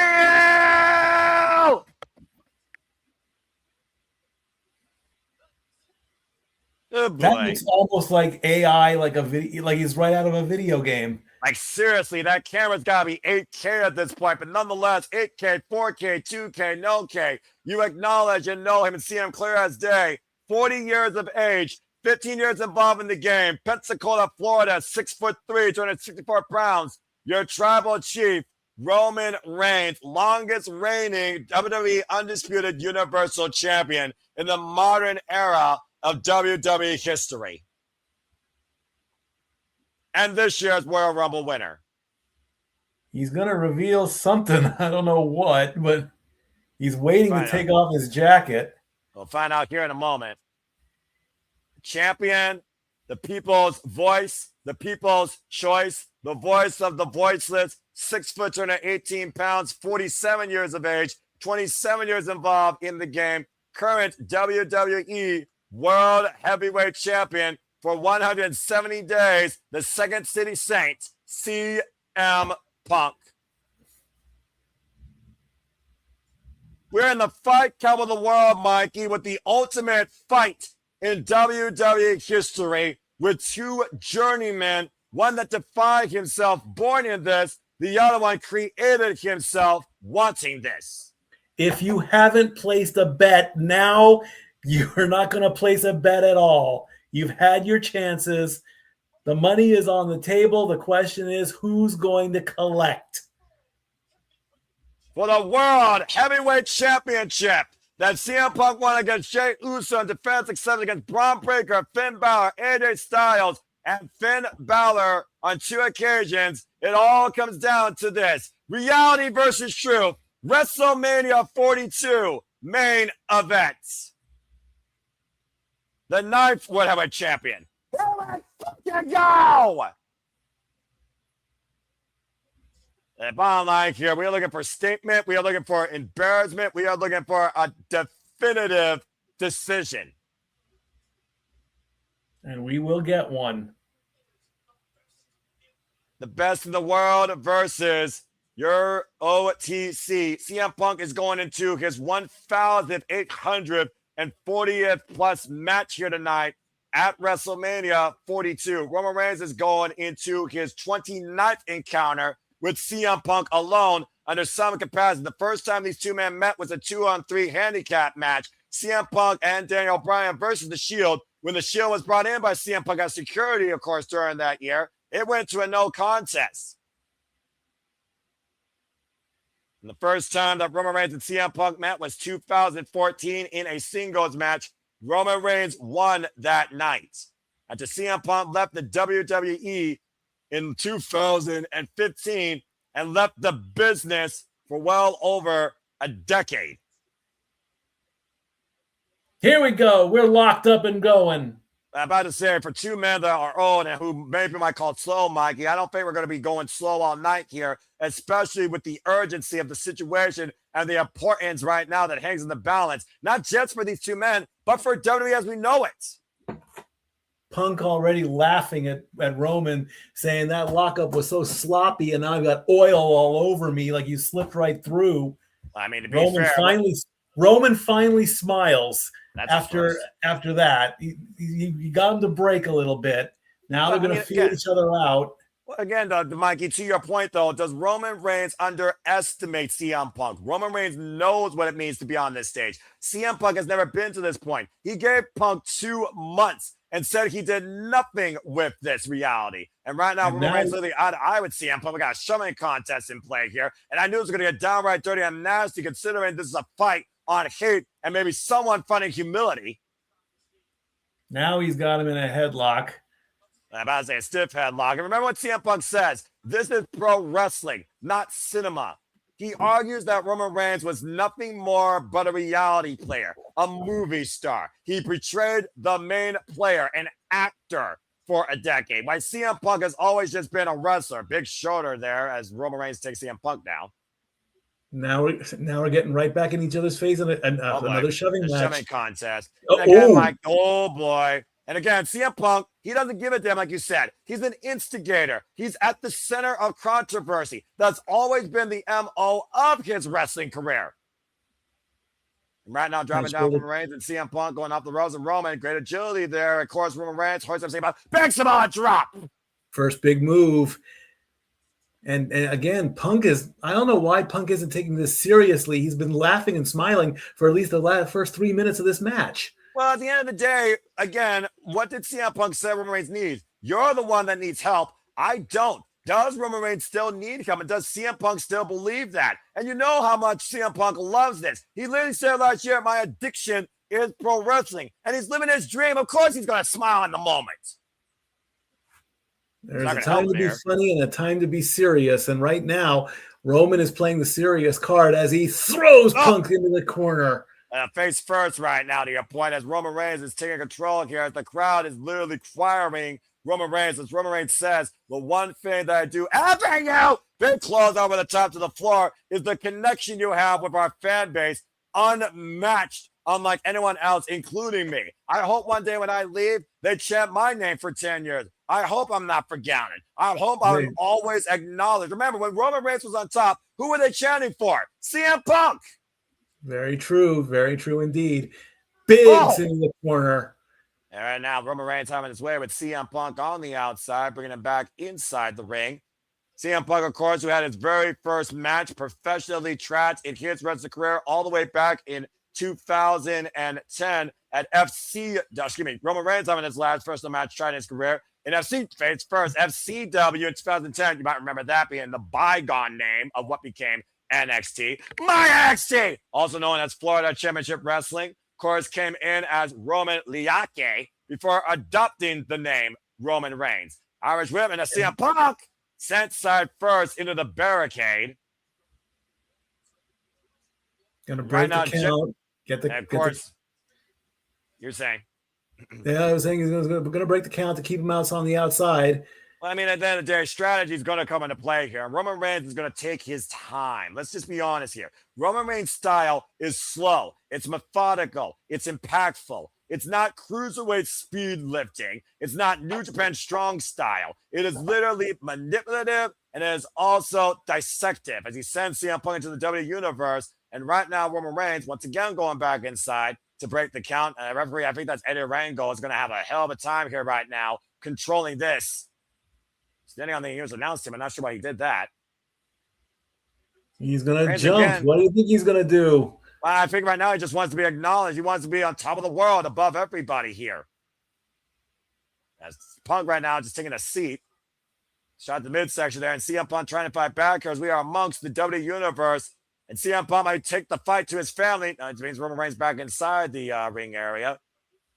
And CM Punk, of course, had his first match back in 1997, back in LWF Bloodbath for the LWF Intercontinental title. Of course, being Braun the Lumberjack that night. And now Punk mocking Roman, asking the crowd to acknowledge him. It's not the first time he's done that. I'm about to say, it's not the first time that CM Punk has done that, like I said. Again. And right now, Roman Reigns trying to pull him and a big bail to the floor. Grabbed him out of nowhere. Ref probably now telling him to get back in the ring. I would get back in the ring right now. Well, we want a clear result here. Let's just call it what it is. We want a clear result inside the ring. And the moxie right now by both champion and challenger is costing one another. CM Punk big time there. Indeed. I mean, freaking arrogance. Now the cover. Hold that 5 peppers of our leg and a 1 count. If they wanted to play on the outside, they would have made this no DQ, false count anywhere, any or no count, anything like that. But they didn't play that card. So you got to get him back in the ring at this point. And Roman Reigns jaw-jacking at CM Punk. That's also been his MO, jaw-jacking his opponents. I mean, look at the resume of Roman Reigns in WWE alone and what he did, why he held the gold. John Cena, Brock Lesnar, Kevin Owens, countless others could not have set the tribal chief for almost a decade. What a freaking boot to CM Punk, though. The cover hook of the first leg, near leg, and gets a 2 count. Excuse me. No, you're good. You're good. And again, I do wonder, Mikey, we were talking about Triple H rearranging the WrestleMania playbook, rearranging the blueprint. Let's not forget how CM Punk got to this spot. He got it through what people would call luck. It was literally a circumstance. To your point, the injury prone, Seth freaking Rollins got injured, and Punk took advantage at the expense of Roman's cousin. Yes, he did. I mean, there were two matches This was supposed to be Roman versus Seth for the title. Didn't happen. Or what people wanted, Roman versus Cody to complete the trifecta. Remember, Roman and Cody are 1-1. And there's still rumor that there's nowhere near done with each other. And also for the last 2 years, Punk and Cody teased facing one-on-one with each other. Now Roman clubbing CM Punk in the corner here with these short-range lariats.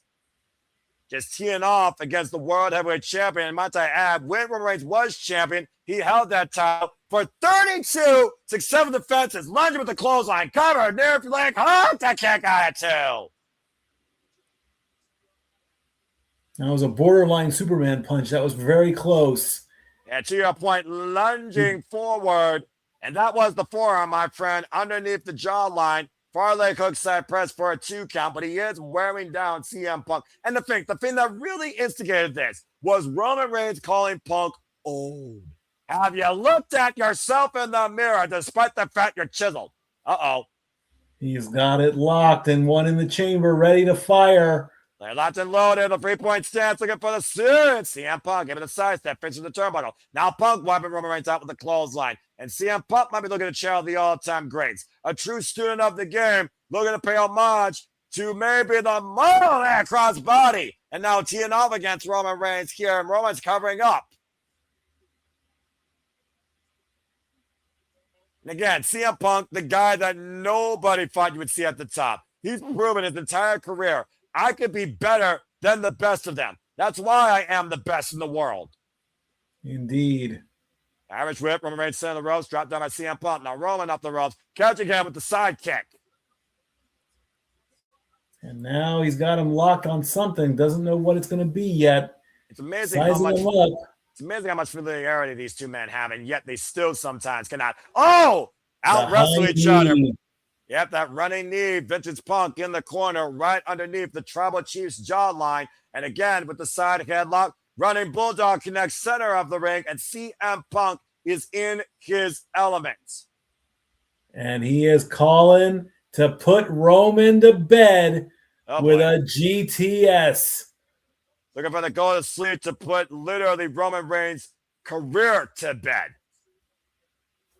If CM Punk connects with this, will it be enough, though, to put down Roman Reigns at WrestleMania? Will it be enough to get the main event? Or will it be a statement that Roman Reigns can't recover from? Either way, it might be the end as we know it. Hoisted up in the fireman's carry right now, and Roman Reigns fighting back, elbows to the side of the head, able to escape, and driving CM Punk's shoulder first into the ring post. Roman's going to go in the corner again. Both in the corner, right now. Running at him. Superman punch! Connects! And the cover! Hook to the knee leg! Kick out to like CM Punk. Take a look at the replay here. Perfectly executed Superman punch and called by you, Mikey, but not enough as CM Punk might be Roman Reigns' kryptonite. It's going to take probably more than that to put down CM Punk. You might as well go all in.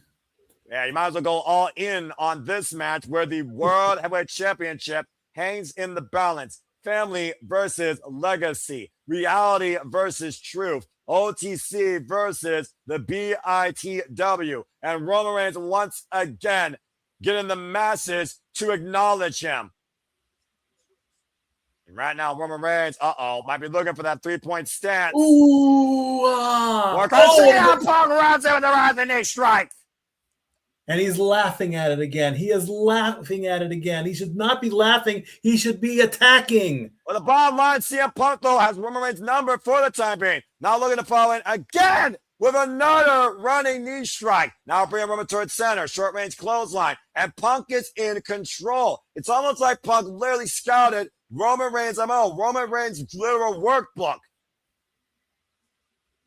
The assertive nature of the champion right now on full display here versus the Tribal Chief with the net breaker. At the end of the day, though, I still consider Punk an underdog because, again, he has not been here before. Oh, man! Up and over, Roman Reigns on the floor with the clothesline. And right now, CM Punk, we're going to fall through the top. And so it's Zayn driving Roman back first to the Spanish announce table. Oh, okay. No, stop posing. Keep attacking.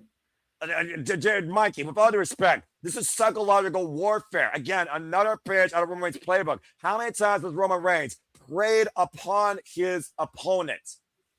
And shout out to everyone in the chat again. Thank you so much for everyone tuning in. Stephen Ashby, of course, Safet, and G saying, I have a feeling that Roman will be held by The Rock or by his cousins. The thing, though, that we also keep talking about here, though, Mikey, much of that fan's perspective, Roman Reigns is a guy that at one point says, I need to do this on my own. I need to make sure that people acknowledge me. I need to do this for me. I think Roman Reigns has to do this on his own. And I think he will die trying.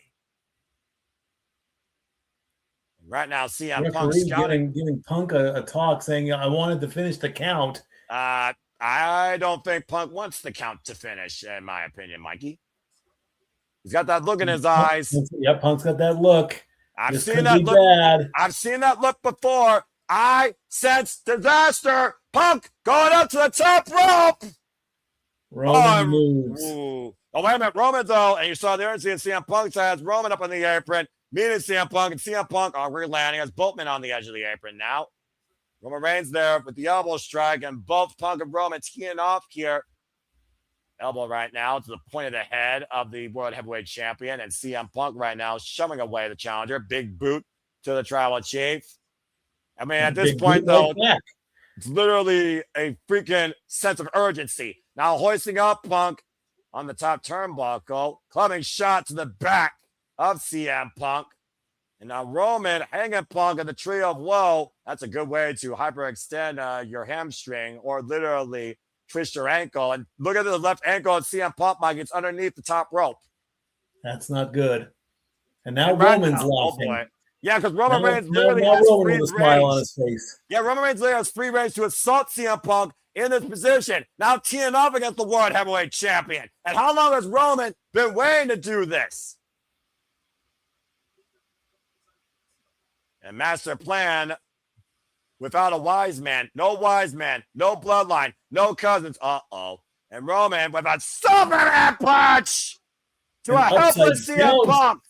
An upside down Superman punch. And he's going to go for another one. And connects again. And seriously, though, the official needs to get CM Punk out of the corner. And a third Superman punch. For good measure. Well, think about this, the discombobulation, the blood rushing to CM Punk's head, and his brain being juggled in this position. Roman unloading freaking damn near 2 decades of pure hatred towards the Second City Zayn, and I think I'm seeing some internal bleeding on CM Punk here, Mike. Oh, yeah. There's blood on his tape. He's coughing right now, up blood. I'm about to say, we know Roman Reigns knows to go savage, but this is not a no disqualification match. I don't think Roman Reigns gives a damn, though, as he rearranges the furniture here. And CM Punk, oh, dear God, no. No. Oh, and Punk is still standing here to the side of the champion. What the hell? Okay, call it then. If it's a no DQ, call it. What are you afraid of, ref? Oh, man, and Punk is busted open now. hard. Oh. He's busted open the hard way now. Well, Mikey, it's up to the referee, like you said, but leniency. The gloves are coming on. The ref is putting on the gloves. Referee's discretion, the leniency of the situation. The referee allowing this to continue, knowing how personal and how important this is. But take a look at the replay here. I want you to look at the Superman punch. Watch it. That was the one that I think busted up CM Punk internally. And the still steps caught an exposed head CM Punk upside down with no chance to literally protect himself. And now we're going to play with the table. Oh, boy. I don't need to see this right now. CM Punk is a bloody freaking mess. I'm about to say, though, the MO of Roman Reigns also with that dominance is to show no empathy, no apology, no remorse, no sympathy. Roman Reigns, at the end of the day, isn't Samoan. He's a savage. He comes from the last savages. Are you really surprised to see Roman Reigns go to these limits tonight? Yes. Mikey, he mocked the man's effing family. Speaking of which, hoist it up. Uh-oh. And Roman Reigns with the powerbomb for this match announced him with a Punk. Punk is a fucking mess and lying in a freaking heap of what was full of this match announce table thanks to this. Look at the replay. Jeez. I know Natty freaking decimates. Maybe Roman Reigns wrote that book first.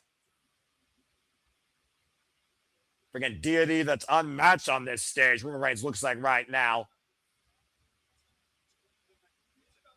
And right now, Roman Reigns is literally punishing CM Punk for all of his sins, for all of his controversy, for all the bad mouthing of his company and his family. Again, Roman Reigns blames CM Punk for the fact that I had to work even harder because your punk ass left, pun intended.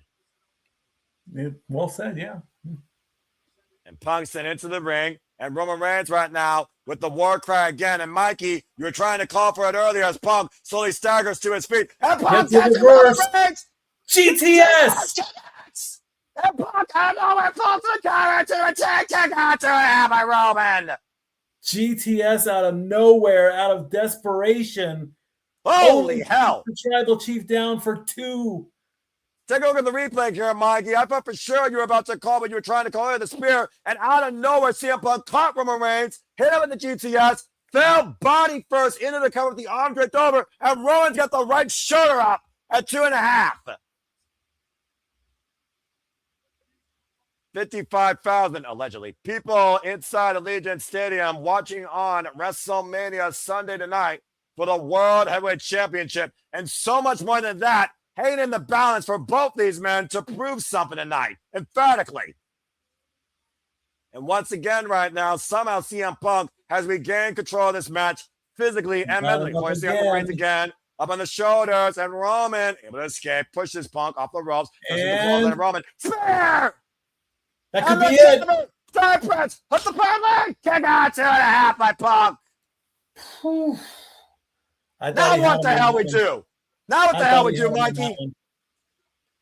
Off the rope, duck, clothesline, spear. Right in the middle of the ring. And somehow Punk got the left shoulder up. Take a look at the overhead shot here. Boom! Cut Punk in half, laid out like a body in shock. And somehow looking up at the lights, not dead yet. And the look of how did he kick out? About to say, CM Punk once had a theme, even through the darkest days, this fire burns always. And Roman Reigns is right now in utter disbelief. Can we see the tribal chief on top again? Now Roman Reigns looking to grab CM Punk, and now just driving and grinding CM Punk's head and slamming into the canvas. Again, there's no remorse. There is no let up. Just literally beating and crushing the face of CM Punk. I haven't seen CM Punk this fucking rad doll since his wars in Ring of Honor with Samoa Joe. I'm okay. I'm good. I'm not gonna go. Oh, now Roman wants to put Punk to sleep. Oh, what an fitting end to this saga on what he believes is a false reality. And right now, Roman Reigns literally with a smile on his face as CM Punk still teeing off from underneath. I'm about to say that chop had no effect, Mikey. Let's just call it what it is. Oh, gosh. Emphatic headbutt. And again, Roman right now is literally looking to put the dreams of Punk permanently to rest on winning in the main event of WrestleMania, leaving with the World Heavyweight Championship.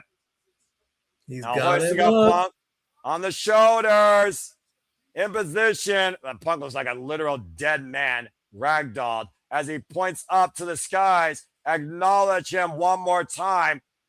And Roman, whoop, Punk cut the leg. High kick connects. No, you're not going to get him with a high kick. With the new leg, and a kick out too by Roman. You're not going to get him with a high kick. A sudden impact though on the temple though, Mikey. Again, that sudden offense by CM Punk turns the tides in this match one more time. CM Punk, of course, career defined across multiple promotions, has not been seen in wrestling through 2015 through 2020 until he returned to the business that made him sick in the first place back at AEW, The First Dance, back in 2021. And right now, CM Punk is literally looking at a vulnerable tribal chief, but boy, prey upon it. He's calling for... He's got him locked.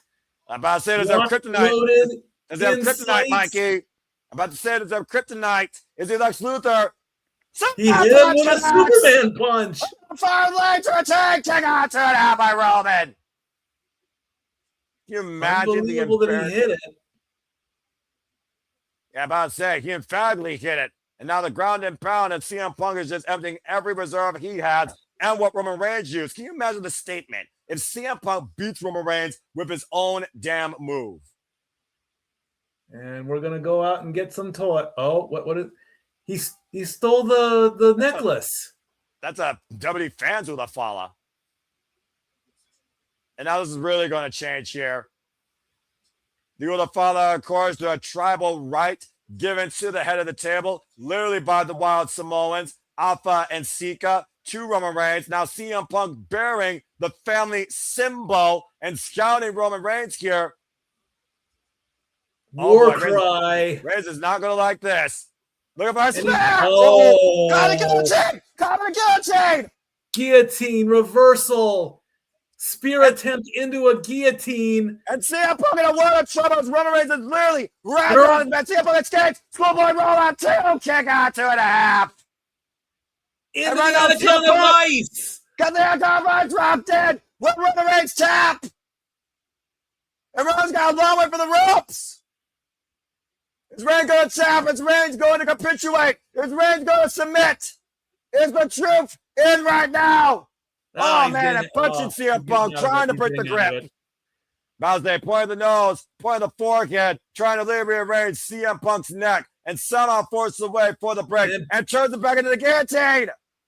And the blind grapevine. And now the squeeze on CM Punk. And again, all that blood loss from earlier, Mikey. Can he get out of this? Yeah, he's got that cinched in deep right now. And CM Punk has nowhere to go. Now trying to stand out vertically. Got out of it. And he does so. Now trying to step through. Can he lock it in? Nope, Roman Reigns won't allow it. Now Roman Reigns fighting from underneath with a shot to the forehead and a single boot to the upright. CM Punk and CM Punk falls. And Roman Reigns plays again and again. And Punk may be out here. Was that CM Punk's last chance, last gas, last breath, last ride, last chance? And right now, CM Punk again. And reverse the kick out 2.5 for Roman for the break. Oh man, both men collide in the middle of the ring. Both men are down. Holy, holy. Unbelievable. What a sequence. What a fucking match. Tried to go for the sharpshooter, could not lock it in. At this point, Mikey, does either man have anything left as the World Heavyweight Championship hangs in the balance? I don't know what more can be done. I really don't know. These two are putting it all on the line for the World Heavyweight Championship. We have hit 8,000 people, by the way. Thank you so much. Y'all are crazy. Right now, CM Punk, Roman Reigns, World Heavyweight Championship hangs in the balance. This is our main event, WrestleMania Sunday. WrestleMania Vegas, a true first reality as Roman Reigns and CM Punk are still jaw-jacking each other. But whose words reign true? Whose lies are being known? Dueling chance here for CM Punk and Roman Reigns, whether you acknowledge him or look at the best in the world as both men tee off one another here on their knees, clubbing overhead shots here between CM Punk and the Tribal Chief. Roman answering in kind on a bloody and battered CM Punk. It's almost like CM Punk's been reignited by that blood. And we know how dangerous CM Punk can be when it comes to his addiction being professional wrestling. Is this wrestling or is it cinema? You be the judge right now. This is wrestling right now. This is not cinema. I fucking agree. Oh, man, what a knee. And another knee, this time from Roman. Someone's got to give here, though, Mike, and it might literally be one man's heartbeat. One knockout punch will do it, but who's going to get it and who's going to take it? We're considering Roman Reigns. You don't headbutt a Samoan. Well, CM Punk, he was never born straight, even though he's straight edge. I'm just saying, all right? Bloody shot to the forehead by the former UFC discipline competitor, let's forget. The tape is coming. I don't even know why you're taking why you're taking your tape off at this point. I have no idea why. What's that going to prove? I would say, who's got more left? Who's got more force left inside their hand? Like, seriously. Come on, give it to me. And you want to swing? Let's swing. CM Punk might be going bare knuckle here. We might be going full on. Oh! Hello! The official's back at Punk. God, on Slick connects on Roman. And the counter. One, two. And now kick out 2.5. Damn it, you got it. Dirty. Taking the tape off and throwing it, and the ref turns away and he hits him low. Do what you gotta do to win. Do what you gotta do to win, Mikey. We've reached that point of this fucking match. Win if you can, lose if you must, but always cheat. There's a reason McFlair was a 21-time world champion. Again, look at the replay here. Through the tape, Roman was not amused. Referee took the tape out of play, and Roman right underneath the belt with the low blow. Desperate man do desperate things. Go to sleep connects, and somehow Roman kicked out. Now dropping the elbow to Roman Reigns. And I gotta say this. Roman Reigns is in the match of his fucking life. But so is CM Punk for that matter. And the fact of the matter is Roman particularly, he's doing it all on his own. No Paul Heyman, no bloodline, no assistants, nobody. This is the damnedest match I've ever seen Roman Reigns in. CM Punk, the jury is out. This is the damnedest moment that CM Punk is trying to achieve in his career. And now we're on the outside again. The man that survived 60-minute Iron Man wars, dog collar matches in his career. Raven, Samoa Joe, Bryan Danielson, just name a few of his most lethal opponents. Bloody freaking no-holds-barred bouts with Eddie Kingston, Darby Allin and his insanity, John Moxley and his violence. And now Roman Reigns once again planted on the Eagles announce table, the only piece of furniture not broken yet. Yet being the operative word, because Punk has got him in his sights, and he is going to climb up top. And does he have anything left to do this? Is this the wise thing to do? Like you said, anything goes. Well, you're a sports guy. Title. It's WrestleMania. I get that, but you're a sports guy. You might as well say CM Punk is trying to hit a fucking Hail Mary. Punk literally looking to die for his moment tonight. It's win or go home for either of these men as Punk to the top rope. Oh, no. Dive it out. Drop for Roman. Through the announce table. Oh, my gosh. Roman and Punk broken SmackDown in half.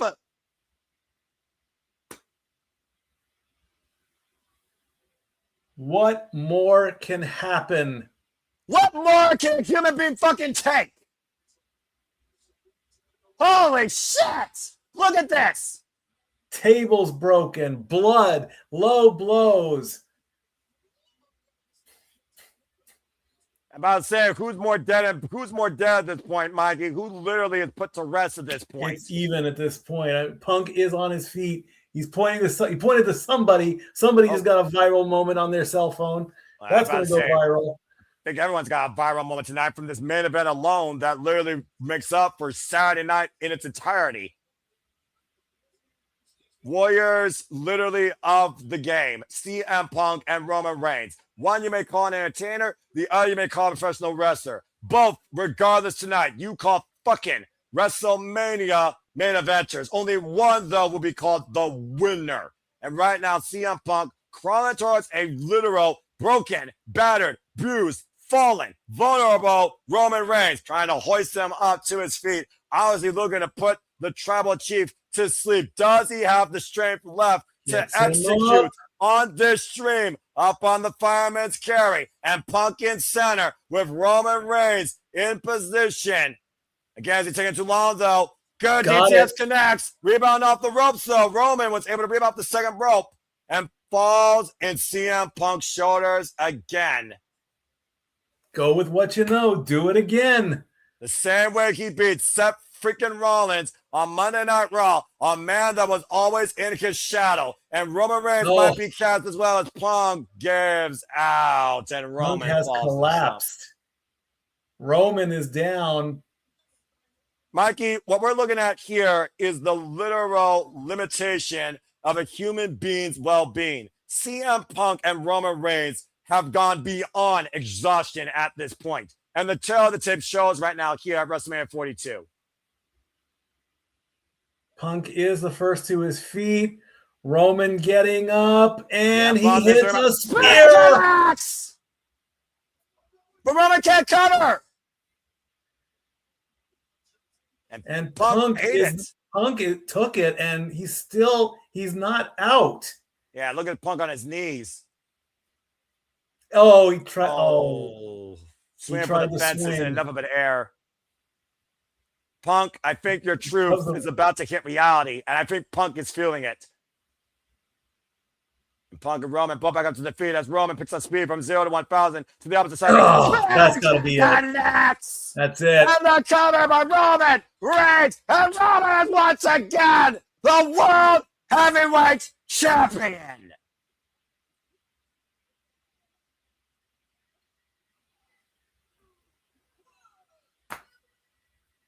One final spear after taking one. Excuse me. Mikey, I want to point this out here. Not only did Roman Reigns bat up what he claimed would literally be the reality, he did it all on his own, clean as a whistle in the middle of the ring. Once again, I say to all over 10,000 of you, acknowledge your tribal chief and your new WWE World Heavyweight Champion, Roman Reigns, as the Dream falls to sleep via a spear for the 3. And Roman, Mikey, we just saw almost 2 decades of journeys culminate in one of the damnedest WrestleMania main events I've ever witnessed. It was back and forth. It was an amazing match. The Ula Fala is in the corner. Roman's probably going to put that on. Punk rolling around in the ring right now. At the end of the day, this stage, this dream was too much to leave with the achievement. He made the journey, but unfortunately, he made it in the end to bitter defeat. Let's take a look at the replays here. Again, thinking about the man coming back from leukemia in recession. CM Punk with the elbow drop to Roman Reigns' midsection, and both men lying in a heap. Bloody, battered, bruised, broken, but still, Iron Will Strong tried to hoist Roman Reigns up for one emphatic GTS, but Punk's body gave out. And then he takes one spear, gets a double momentum spear, and finally, boom! He got all of it and pins him clean. Again, no help from anybody. At the end of the day, the reality remains the same. WrestleMania main event belongs to your tribal chief, Roman Reigns. And at WrestleMania 42, you have no choice but to acknowledge him.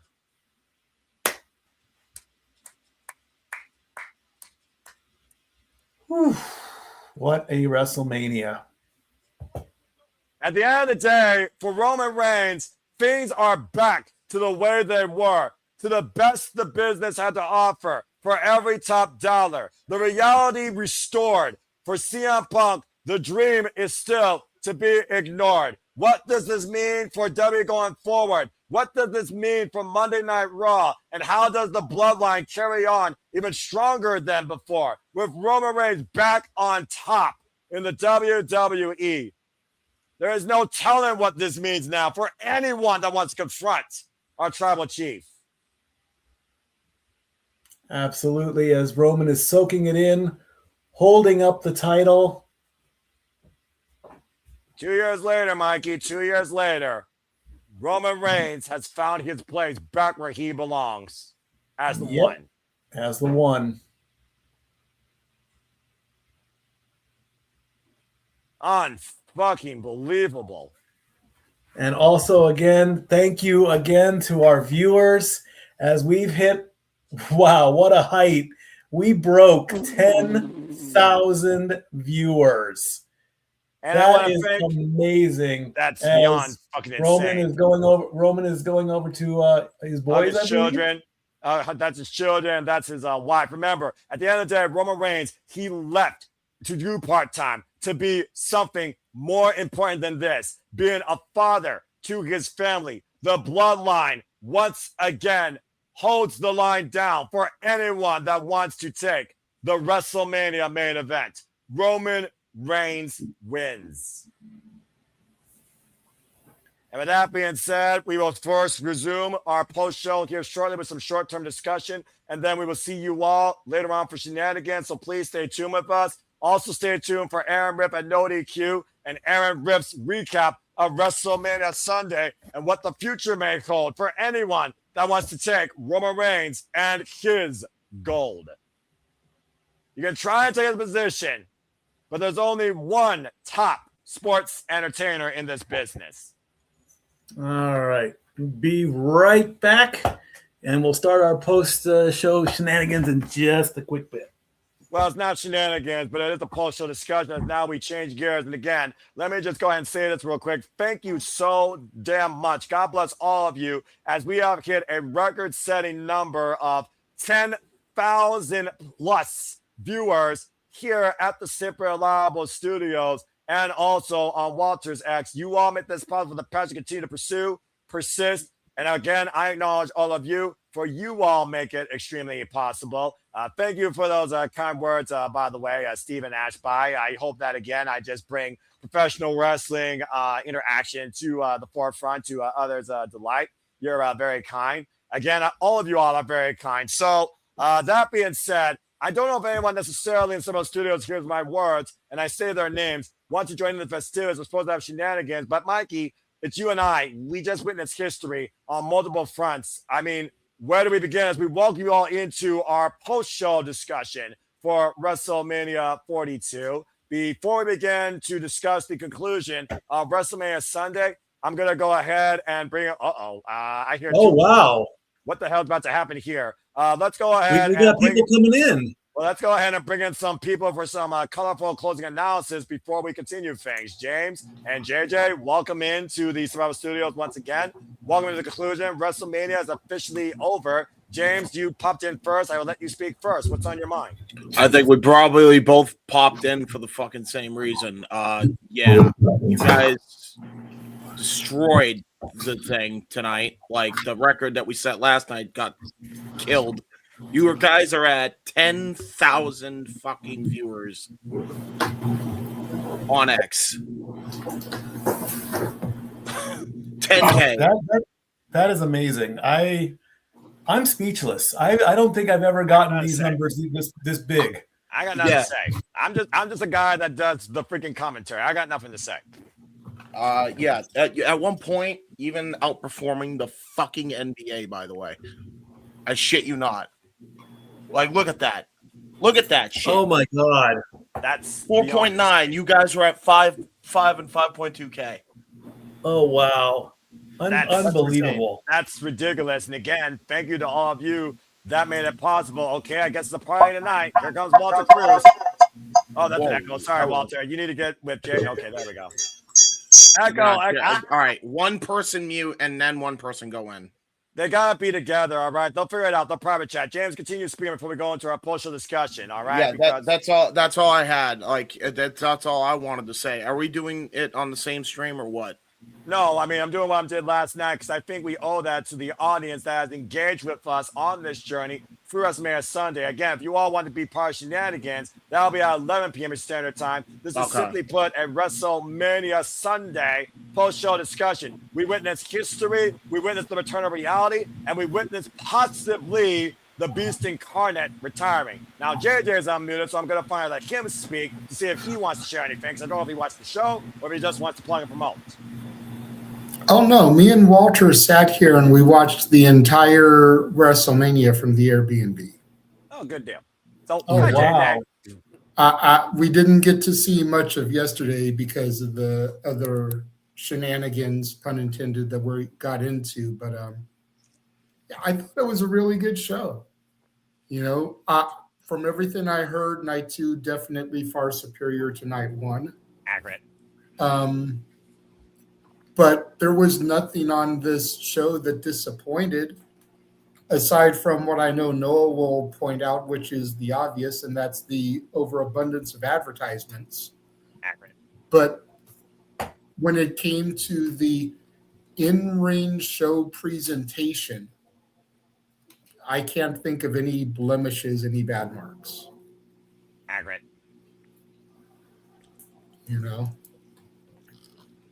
Since I'm unmuted, obviously you won't be able to see Walter, but why don't you go ahead and speak, Walter?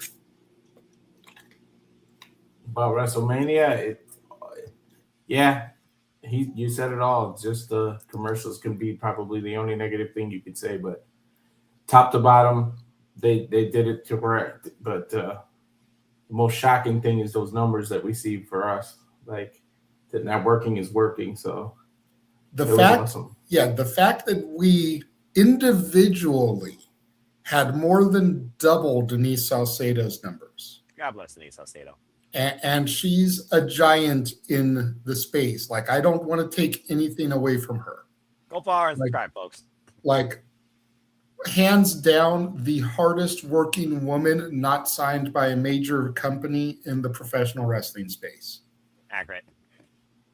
And individually, we had more than double her numbers. Combined, 5 times her numbers. God bless her. What the actual fuck is going on? I'm just doing my job. I'm just the guy looking at the monitor. You're the ones that are bringing in the analysis. I ain't doing anything. Yeah.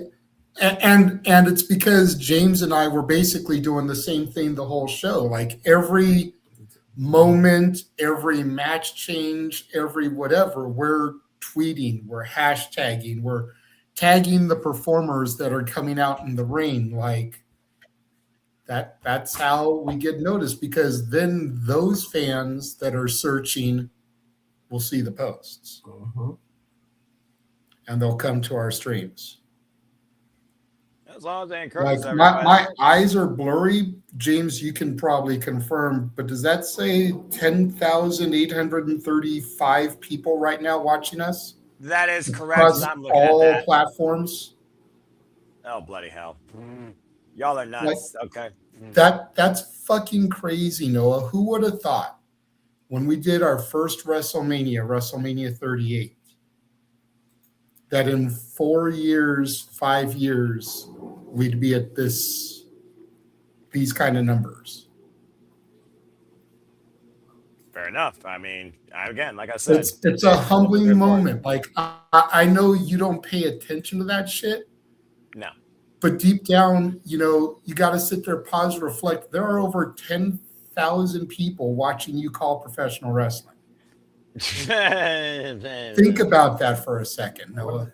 I ain't going on no contract.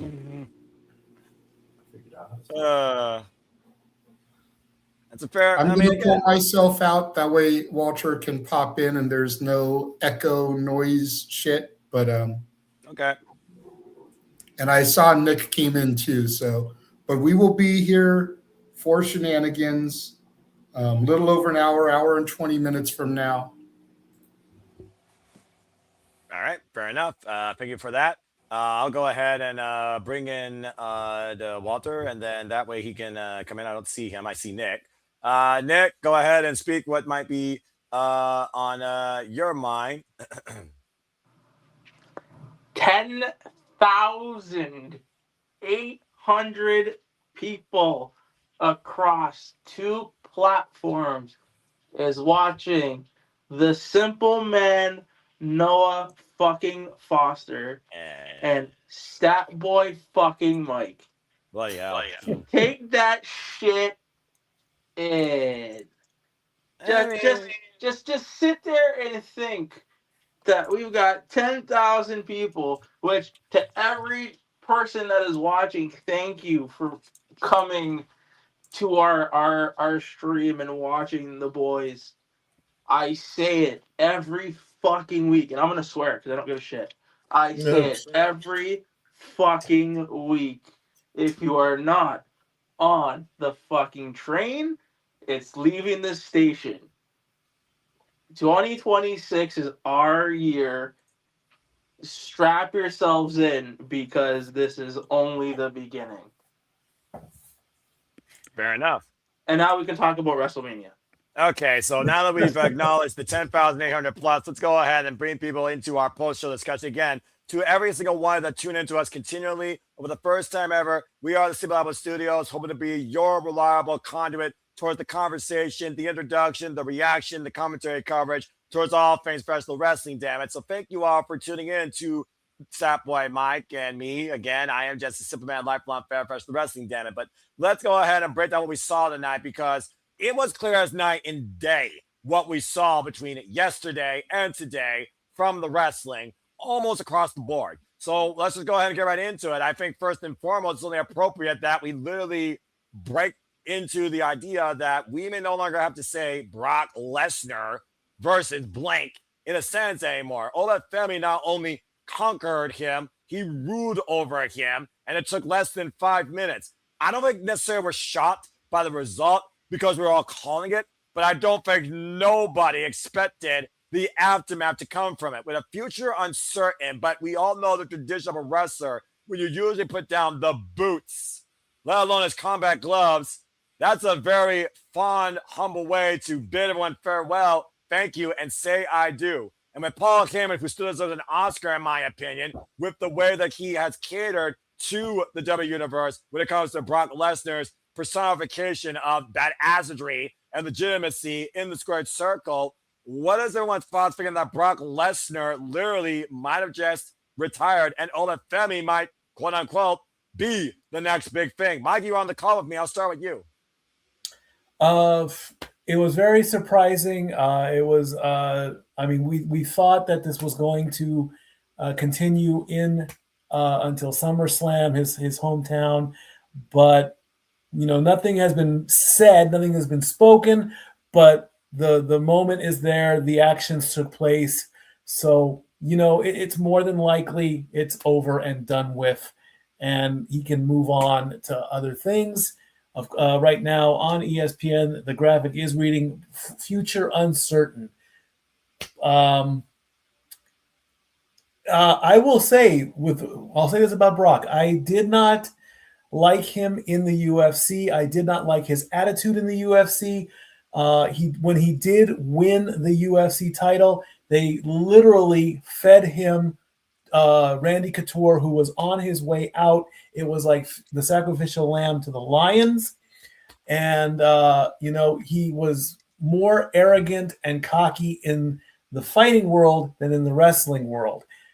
In the ring, he was talented. He was energetic and powerful and strong and all that. And if this was his decision, he definitely deserved it. It was an honor to call it. It was a surprise to see it. If by some miracle, he does an autograph signing, because he has said that he does not like being around people one-on-one, I would love to tell him, I was part of a group of a family, and we called your retirement live. And I just want to say thank you. That's all I can say. Fair enough. James, what's your thoughts on Ola Femi's WrestleMania debut and the moment that he left us with, bell to bell and post 2? Do you share a similar sentiment? And for Ola Femi to beat Brock Lesnar is to beat basically somebody that rivals the best of the best in this business, recognition and accolades aside. What are your thoughts on Brock Lesnar possibly retiring and Ola Femi being the guy to take that spotlight? Well, first of all, now that I have completely got my setup in order here, I am on camera. Okay, well, then into camera. Yes. Man, first of all, and I guess I'll switch to camera 2 here. I really didn't think they were going to pull the trigger, because I'm so used to WWE disappointing me when they got such a great thing and they just never pulled the trigger on time. Right. They did it here.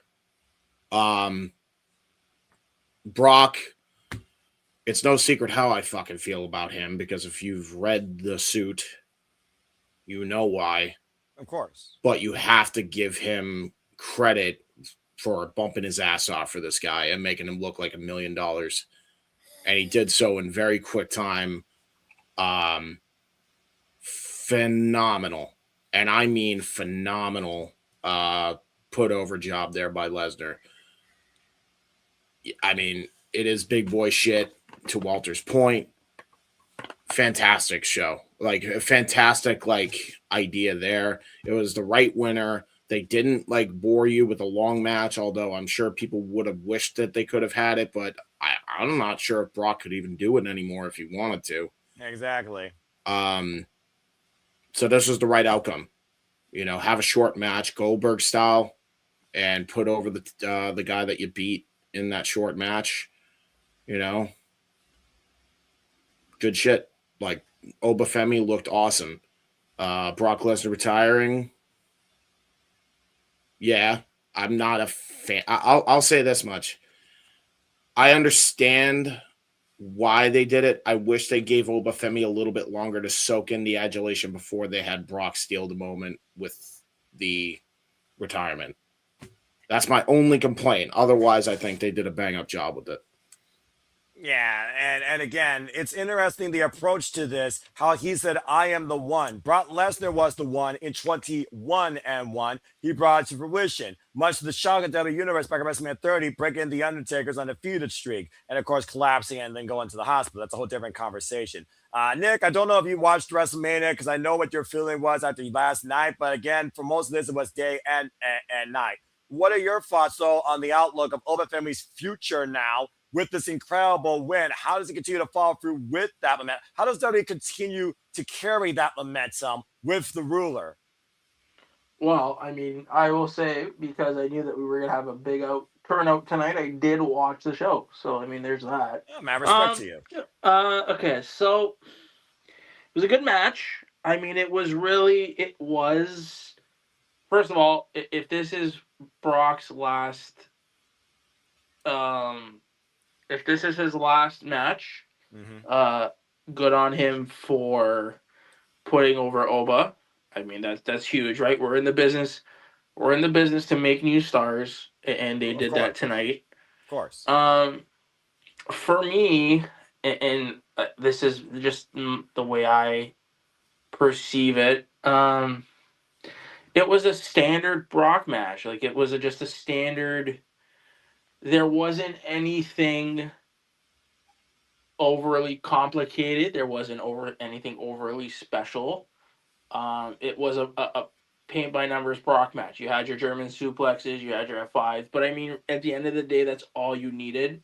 Exactly. So I mean, it was fine. It was good for what it was, and I commemorate Brock for putting Oba over, because he didn't have to do that, right? But he did. So I mean, that's a positive and that's a plus. Now, where do they go? Where do they go from here? It's all, and we talked about this repeatedly in different situations. You know, where does it go from here? Of course. Where does this momentum take Oba? Because if this is going to take, like, it's not the fact that you beat Brock Lesnar. He did it handily. So, I mean, he must be the first person in line for Roman. Like, where you don't put him, I can't see him being in the mid card anymore. You got to keep him in the main event scene. So it's all about the follow up with this. Like, how are they going to keep Oba strong? And that's where the problem lies with the week to week television across wrestling in general. So happy for Brock. This is Brock's last match. Great. Thank you for what you did for Oba. And now let's see what creative has at the follow up. Yeah, it's just one of those things with Brock Lesnar being known only as the world champion his whole career. You got to imagine they're going to hold Oba Femi in that same echelon, despite the fact he started off his WWE career as a mid-champion, the NXT North American champion, on a dominant run. But beating Brock Lesnar on the grandest stage, there is no turning back on Obafemi. Now it's just a matter of how Obafemi follows through with that confidence and that pressure, and how WWE caters to that when it comes to his performance and his presentation. So congratulations to Obafemi. And if this is the case, indifferent or not, again, because I'm always a guy that looks forward, not look back. That's the only way you live a better life. Thank you, Brock Lesnar. And to Brock, to James's point, and to your point, it didn't need to be anything else, and that's fine. Again, it was about being Brock Lesnar. What do we know Brock Lesnar for? Suplexes, F5, short fights, game over. It was also the first time we saw Obafemi eat the F5. It only took one to drop him for a split second to show that Obafemi was not merely another opponent. It was in that moment that you knew, and Brock knew, that Obafemi was the guy to put over, was the next one to follow through, and was the last one Brock needed to be in the ring with too. Gunther does not need this. Obafemi is in his genesis. There is no telling where Obafemi can go. We've seen where Gunther can go. He does need to be back there again if he's going to be stagnated as a transitional champion on the grandest stage of them all. Obafemi, though, unlimited expectations. So congratulations to the ruler and to the conqueror. Thank you and farewell. All right, well, I'm going to let James kick this thing off because, James, you are, of course, the biggest Lucha Libre fanatic I know in Cinema Studios, and you got a fair amount of that with this human car wreck between Dragon Lee, Penta, Mysterio, and freaking Rey Mysterio at the forefront with bobblehead Jade McDonagh and your boy Bouncy Jalen Evans and the Bulgarian Brute Rusev. Thinking about the ladder matches in the history of the Intercontinental Championship of WrestleMania, going back to 31 and 32, of course, last time this title was in regards to a ladder match. What is this ladder match in the name of ladder matches in WrestleMania history for this title that's been synonymous under both gimmick and title circumstance? What did it mean to you and what did you think of it? And were you surprised by the winner? Yeah, I honestly was. I this is gonna surprise some people. You call me the the big lucha guy, but for me, I kind of wanted Seems like it. I don't know, man. Like I kind of wanted Javon to win. I thought it was Javon's time. I wish he had won. I think he's been on fucking fire. And I'll be honest, this isn't. I am happy for Penta. I love that Penta is the IC champion. Right. It was a good shocker. However, the reason why I think it was the wrong decision booking wise is because they really haven't done anything with the Lucha Brothers as singles at all, which is a crying shame, by the way. What do you mean? Penta's been on top so damn much down in Mexico and WWE. It's Ray Phoenix. I know, but I feel like they have such a like lightning in a bottle in Javon. I really do. Like, and honestly, maybe you're right. Maybe neither one of them. Maybe those are the two top picks, and like I'm splitting hairs with it. But I'm happy that at least he got a showcase in this. I thought he looked great. I thought Penta looked awesome. So overall, and by the way, that ladder match was brutal. Yeah, it was fucked up. That Canadian Destroyer on the ladder was insane. But overall, really good stuff. I enjoyed it. I'm happy for Penta. So there you go. And again, also, before I completely shut up about it, this is the last number update because I don't think we're going to get any higher than this. We hit the 11K mark. Holy shit on X. Like you guys are fucking crazy. Insane. You're like bloody crazy. Can you come to our YouTube channels and subscribe, please? I mean, subscribe to Razor Rest, subscribe to Human Sign 95, subscribe to Mission Network, Casting Studios, Bag for Wrestling, subscribe to my friends, and encourage a positive improvement of professional wrestling. Damn it. That's all I got to say about that. But anyway, thank you for that, James. Mikey, again, we were lobbing around the idea of Rey Mysterio. Would this be his last WrestleMania? Again, he was the last one added. And it felt like, to me, the interactions with Dragon Lee and Penta, it was justified for Rey almost seeming like he's looking at the future of the WWE and Lucha Libre. Do you think Rey in this match more so was looking to just put forward Dragon Lee and Penta Mysterio? And do you think he helped accomplish that and also endorse the likes of Jalen Evans? Did Rey Mysterio need to be involved in this? And could you see him being involved in WrestleMania? Or was this maybe one of his last needed moments? Again, he's already a Hall of Famer. Most of the time you're a Hall of Famer, you're not wrestling anymore. He's still going despite the 52 surgeries on his knees. Exactly like I said in the beginning. He's an abuelo now. He needs to, I want to see him slow down a little bit. His legacy is defined. He is in the Hall of Fame. He'll let us know when he wants to take off the mask and hang up the boots. Be a sad day for James. Exactly. Did he need to do that assist? Yeah, I would say so. I mean that's a good honorable way to have the new talent come in by having the experienced talent, show them what they're doing and everything. And sure, why not? But should he hang it up? I would say so, because again, he's one of the last few that doesn't need to prove anything anymore. So he'll give us the choice. He'll give us the decision eventually. He'll take his mask off in the center of the ring when he decides that he wants to. But it was a good match. It was brutal. It was insane.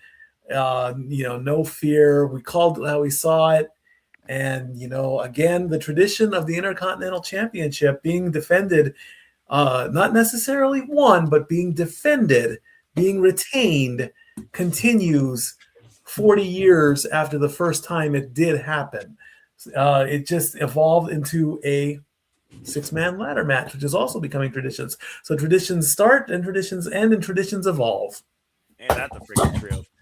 Nick, anything you want to add regarding the ladder match? I mean, Rusev, he definitely was the brute here as one big man versus 5 smaller men, as again with the tail of the tape when Penta welcomed everybody to the fray, sporting a freaking identity of Shao Kahn being the top of an arcade tower in Mortal Kombat, able to literally wipe out the rest of the competition. No continue for anybody else. But I do wonder, did Penta just basically wipe out the current Intercontinental Championship picture? Is there somebody else that could challenge him and could take it from him? What are your thoughts regarding the ladder match, if you're still available? I'll give you 3 seconds, otherwise we'll move on. Because I know he said he'll be right back. And I want to, of course, get to the other key points here with the other championship. So, Nick, speak, or I'm going to skip you at Jeopardy style. 3, 2, 1. Okay. Well, Nick takes a break, and that's fitting because, again, we got to get ready for shenanigans. Let's go ahead and talk a little bit about – I want to put these two together because I feel like there were foregone conclusions. You couldn't let the Demon lose, and you couldn't see Trick Williams losing.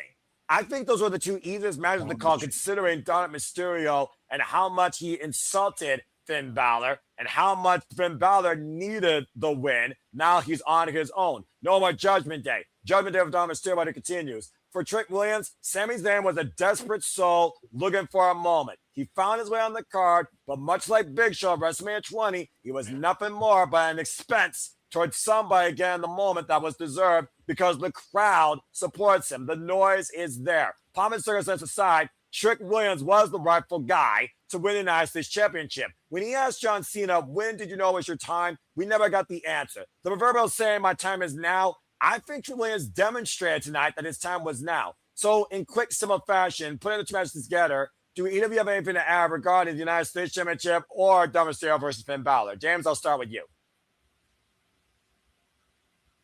And he muted himself. So 3, 2, 1. He's probably doing other stuff. Mikey, go ahead and give your thoughts towards those two matches.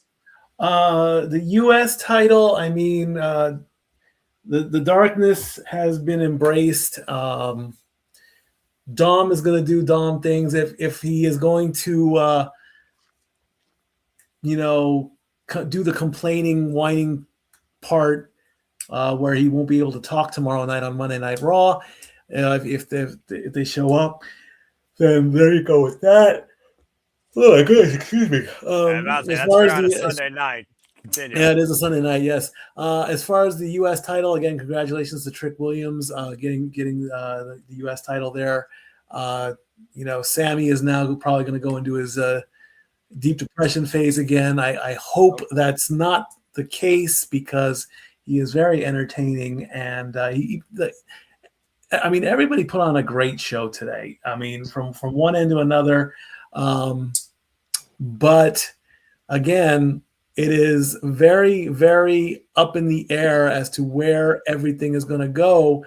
And tomorrow starts a brand new chapter in the book of WWE. You know, this is your ending point. You get the end of 2026 officially, and you continue on with what's going to be the craziest starting year for 2026, 2027. That's just tradition. That's just the way WWE works. So that could bring back, Kevin Owens finally. He has been out for quite some time. Maybe they could work something with him. It's like, hey, look what we did. Look what you did. I'm back now. Let's work on this. Where's Trick Williams going to go? I mean, he's now the champ. He now has a belt, a title to put around his waist. So again, it's all up in the air tonight. 1980s Phil Collins. That's about to say I respect that because the fan just Phil Collins. James, anything you want to add regarding the Demon Finn Balor giving judgment to Dominik Mysterio, finding him guilty, and now being a free man on his own, looking to fly solo, or Trick Williams rises to the occasion, much like John Cena does his first WrestleMania? Go ahead. I mean, it was definitely better than the so-called unsanctioned match between Drew McIntyre and Jacob, and that's no knock on them. It's just the booking of that match. Of course.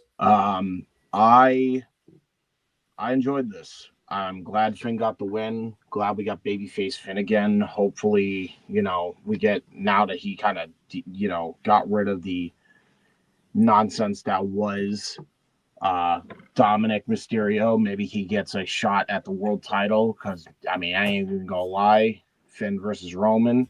Maybe Finn can be the one to dethrone Roman. If it's not Finn, I would think, fucking Sami, but I feel like you could have a title change in between the Roman title runs and, Sami winning the title. Could you put this name into the sense? Because thanks to our friend Zach in the chat, he just broke news on the post show. Femi just challenged the OTC. Femi just challenged the OTC. What the hell? Okay. Yeah, I got nothing on that one. I guess I have a reason to tune in to Raw tomorrow. Thanks, Zach. Appreciate you, bro. Yeah, I guess we have a reason to tune in tomorrow now. Yeah, hold my coffee. Well, we'll be covering it regardless. But anyway, continue your thoughts now on Trick Williams, the United States Championship, before we move on to the women's title. Yeah, Trick Williams. I'm gonna be honest. I'm glad he won it, but this should have been him and fucking Carmelo. I can't believe. And look, I don't. If you really wanted to have Sami in this match, fine. God damn it, just make it a triple threat, man. I don't understand. Like, because to me, you could have easily had Trick win in a triple threat and then protected Sami. Of course. I don't know, man. That's me. And I know Sami doesn't necessarily need protecting, but if you're gonna make him the world champion, there's ways to do that. This could have been a way to do that. I genuinely think not having Carmelo on this card was a mistake. And because you have all these other talent, like Oba now is ascending way past him. You have Javon Evans, who might actually get a championship that's worthy and actually get a spot on the Mania card. He got a spot on the Mania card before. Carmelo Hayes. Do you all remember when this guy 2 years ago was the number one draft pick for SmackDown? Pepperidge fucking Farm remembers. Yes, I remember in the bygone era. Come on, man. That's my only complaint on that is I wish Carmelo was somehow involved, but otherwise I'm happy for Trick. Yeah, fair enough. Again, like I said, I think Trick Williams getting the John Cena rub prior to that conversation in NXT before he won the NXT champion against Ilya Dragunov really has shown over the years the growth of Trick Williams, where Carmelo Hayes, he had the ball, but unfortunately he didn't score the slam dunk. And Trick Williams right now has really come into his own. Literally right now, I might as well say this like Don Callis. I think Trick Williams has basically become the Michael Jordan, while Carmelo Hayes has stayed Scottie Pippen. So hopefully things change for both of those men, or maybe Trick Melo game can somehow be revisited, because I do think both Carmelo Hayes, and the Dragunov deserve the one more than Sami. But hey, Sami was a perfect crutch if this was the end game and you wanted to put Winslow as a babyface, even with a rapper named Lil Yachty, who I don't care about. But congratulations to Trick Williams. And as far as Finn Balor, like I said, a man cleansed of his past, a man that put down an irresponsible kid. Judgment Day finally came for the Judgment Day, at least for Dirty Dom, and Finn now will go his own way. Hopefully in a better light, no longer wearing that demon face, because that even got Stepway Mikey there for a moment. But congratulations to both. As we move on to our semi-main, I'm just going to say this with clarity. With all due respect, Jade Cargill was not met or ready long-term for this moment. It almost felt like to me they were testing her, a placeholder. I don't necessarily think WWE knows what to do with her necessarily. You would think she would be a figure model for Maybelline or Wingstop or some sort of advertisement. Instead, Rhea Ripley basically, let's call it what it is, she crushed her, she pretzeled her, she beat her. Even Timu Baddie Squad that you thought would be stock of insurance for her to try and raise her star power. It didn't do it. You couldn't deny Rhea Ripley with the star power she brings and the experience level at the WrestleMania stage that she was going to win this. And the fact that we didn't get Io involved on this card, this was a way to still give Rhea Ripley the victory with Io Sky sharing the moment with her. But I do hurt a little bit for Jade Cargill because you would think on paper she has all the tools to offer. And while I thought she had a pretty competitive match here, a pretty good showing, Mikey, you called it out. She stutter stepped. She was nervous. She was not ready for this. And it bit her. I think there's a reason why she was the only champion, by the way, to come out first. Well, I'll take that back. Sami Zayn also came out, but that was a mid-title. I'm looking at world titles. I just don't think that Jade was ready yet for this stage underneath this pressure. And at the end of the day, she lost to the better competitor, I think. It's as simple as that. James, what did you think about Rhea Ripley's rise back to the top as a singles champion and Jade Cargill being, in her own words, jaded out of that spot? As much as there was a couple of botches, but she's still like super new to this. But I will tell you this, as far as WWE goes, this was the Jade Cargill that just about left AEW when she really, really improved. She's finally back to that level now. This was her best match in WWE by leaps and bounds, and it's not even close. Nothing tops it. And I will say, she hit that one-winged angel fucking clean. As much as I was like, are you fucking kidding me? You're going to hit Kenny's one-winged angel? Well, we all know how Kenny Omega was trying to support Jade Cargill in the genesis of her career, so it always seemed fitting. And but you can't imitate the original and expect the result. I heard they're calling that's a signature of hers, by the way, not even a finisher. That's called the Sandstorm or something. The Sandstorm. All right, that's interesting. I don't know if that's a joke or not. It may be. Who knows? Well, I mean, again, she's supposed to be the weather of natural disaster that you had to push through. And for Rhea Ripley, her brutality cleared the way through the storm, and now we have Mommy back on top. Yeah, I mean, really, like this was the best outcome you could have gotten for this match too. Like they did pretty good. They held Jade Cargill, still got some limitations, but everything that they did, with the exception of like one or two moves, they did good. Best Jade Cargill match in WWE by a mile. Well, not a high bar like you said to set. Mikey, again, with Rhea Ripley, though, back on top, though, as a singles in the women's division, I do wonder if her best friend, because let's keep in mind, folks, she's a Raw superstar, but since she won this, you got to consider her on SmackDown. Brand split LL, but I'm going to try and actually see if there's some little logistic logic for the championship, considering Liv Morgan's going to cause trouble Monday Night Raw. Is Io Sky going to follow suit with her best friend? Are they going to continue their own separate ways? And will Rhea just bring brutality solo now on SmackDown? Do we get the Terror Twins reunite with Damian Priest and Rhea Ripley now having each other's backs? With Mommy back on top, how do you think this shapes the SmackDown structure, Mikey? First, again, I'm going to agree with you. You said it. Okay, Jade was not ready. The Storm was not even anywhere close. I agree with you. They don't know what to do with her. Okay, I do not dislike Jade Cargill. I do not want to see her, lose her job over this. I want to see her booked right. I know I did not pay attention to her in AEW. That is my fault for not watching and not paying attention. All I hear is that bitch, that bitch, that bitch. Okay? So this needs to bring the rebirth here. This needs to get the reset, okay? When you lose, you just reset and come back better than ever, okay? You know, and this will reset for Rhea, you know? She will get her match with Io because the fans have been clamoring for it forever and a day. They want to get that closure between Rhea and Io. The title's going to come between them. They're going to put their friendship aside for a little bit. They're going to have their great match, and then they're going to be friends again. And then Jade is going to come back into the picture, hopefully better than what she was. This semi attitude of I don't care about the title was definitely the wrong way to go. Absolutely. It was booked wrong. And they need to fix it. They've got time to fix it. But I just don't know where until I see it.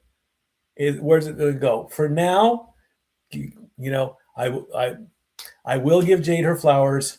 If I see her ever, I will give Mommy her flowers. Tony Storm is the third that I would definitely love to give flowers to as well. Fair enough. And of course, people are still out there about the fact that Io Sky was not involved in a match this year. But it's also one of those things where at least she was involved in the moment. Change of direction aside, with, again, pretty much every title except the undisputed WWE Championship has changed hands here at WrestleMania outside the Intercontinental Championship. I almost forgot about that. It is one of those things to see they are trying to reset the landscape to a degree, and they're leaning on those top stars to do it. I don't think anyone's going to argue with Mommy, Rhea Ripley, back on top. I think some people probably missed it. Over time, the heart grows fonder. I do think there's still time for Jade to improve, but they need to present her more in order to do it, besides being somebody that could say, I'm that bitch, as if you're pulling a string on a dog. I'm a bitch, I'm a lover, blah, blah, blah. So literally, you got to prove more than what you put out front with your mouth. You have to have actions that speak louder than your words, no matter how physically physique you might be. As Mommy once again pretzel pinned another disobedient little girly and made sure she was back on top.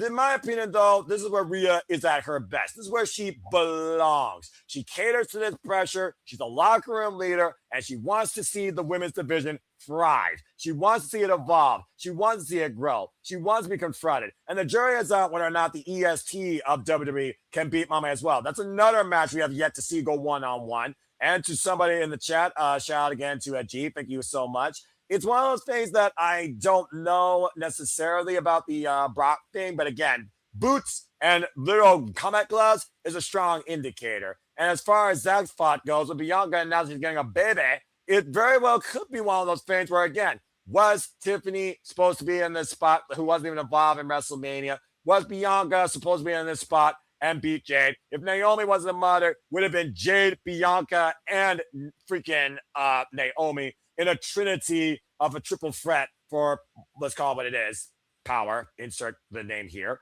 But nonetheless, I think this was definitely the right decision, and I think you need a strong foundation. For me, Jade was just a transition. I think her face even told the story, and I think she, in a way, just had to accept that. At the end of the day, Mommy's back on top, and I think that's the right call. And to Nathan Banks' points, the mistake of putting the title on Jade in the first place, I don't think they knew what Tiffany Stroud was going to do or the extent of the injury that she may have been facing. She took care of some personal stuff when you watch the Chris Van Leet podcast, and she's back. Again, Rhea Ripley now, who of course now is a 4-time world champion. Congratulations to her. Literally has only lost 2 WrestleManias since WrestleMania 36. A very impressive record.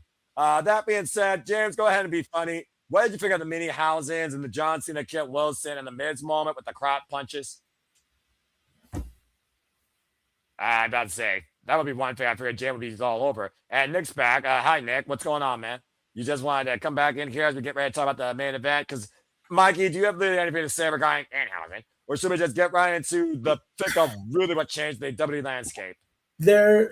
It was a joke segment. It was basically the only joke segment in the entire event of both nights. Joe Exactly. Fucking idiots. You know, hello. Are you maybe guys talking shit about me? Fucking idiot. Let me throw this out here. There's one thing that is frightening me. Okay, we have 11,000 viewers. I'm grateful for that. Could you imagine if by some miracle, somebody somewhere in the world will ever meet one of us? I mean, I'd rather hit the lottery than meet a fan. And they're like, "How did you do it?" Or like, "What if we meet Danhausen and he says, you know what? I've heard of you guys." Could you imagine that? I would lose so much intelligence at that point. That boy, but listen, with the amount of people that we have spoken to over the last few days, for the amount of people that I guarantee Walter and JJ have talked to over the WrestleMania weekend. Hashtag WrestleMania, Hausen. I would not be surprised if we go to an independent event and somehow, some way, somebody recognizes us. I'd be scared. I wouldn't know what to do with that, honest to God. As far as Danhausen goes, again, like I said, it was the jokey comedy moment of WrestleMania. He's certainly a character. He's certainly a character. I will say that. He was lobbying for a WrestleMania moment. He got it. But unfortunately, thanks to technical difficulties, a flash, and somebody for getting to turn off the lights, it got ruined at the end. We all know how he escapes, and why he had to stay under the ring the whole time is beyond me. You know, he wanted to see Hornswoggle. I'm just saying, maybe I guess Hornswoggle underneath there. All right. Well, let's go ahead and get right down to serious business. We wrap up our little post show here. Again, folks, acknowledge him if you choose. Your new WWE World Heavyweight Champion, clean as a whistle, all on his own, the Tribal Chief, Roman Reigns. As we saw, Roman Reigns and CM Punk unleashed bitter animosity, frustration, a ferocity in one man's journey and both men's stories, the reality versus the truth, a legacy versus a dynasty, and it culminated with Roman Reigns once again restoring what he believes is the proper reality. Now Roman Reigns is back on top in WWE, and this time he's truly on his own. We can dissect this match all night if we wanted to. We can also look at what's next for Roman Reigns, but thanks to Zach, we might be seeing something here sooner rather than later. But simply put, especially because they went on the call. Nick, I'll start with you first, as you were kind of humoring it, but you watched it, you saw it, you heard it, we see it, we know it. What is your thoughts with Roman Reigns now back on top with the World Championship and CM Punk's loss? I want you to solo me, even though, actually, you know what? I'll try to be on camera for this, and I want people to understand what I'm about to say here. All right. Go ahead. Go ahead, James. I kid you not. This has been the best CM Punk match since he returned to WWE. I'm not even going to argue that. That, and this is the best WrestleMania main event from a pure wrestling standard in years. And it didn't take much.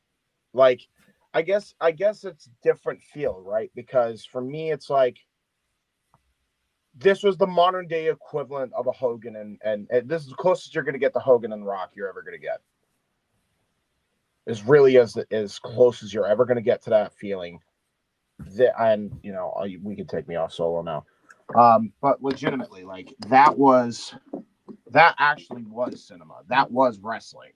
The storytelling, the emotion, the false finishes, the moves that they were doing, the innovation that these guys were pulling off, just doing some simple stuff like Tree of Woe. Punk's hung up on the top rope, does Superman punches.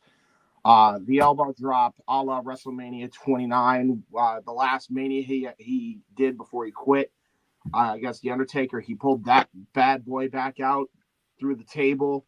And I love that he even had hesitation when he first went up that. Like, just little story beats like that.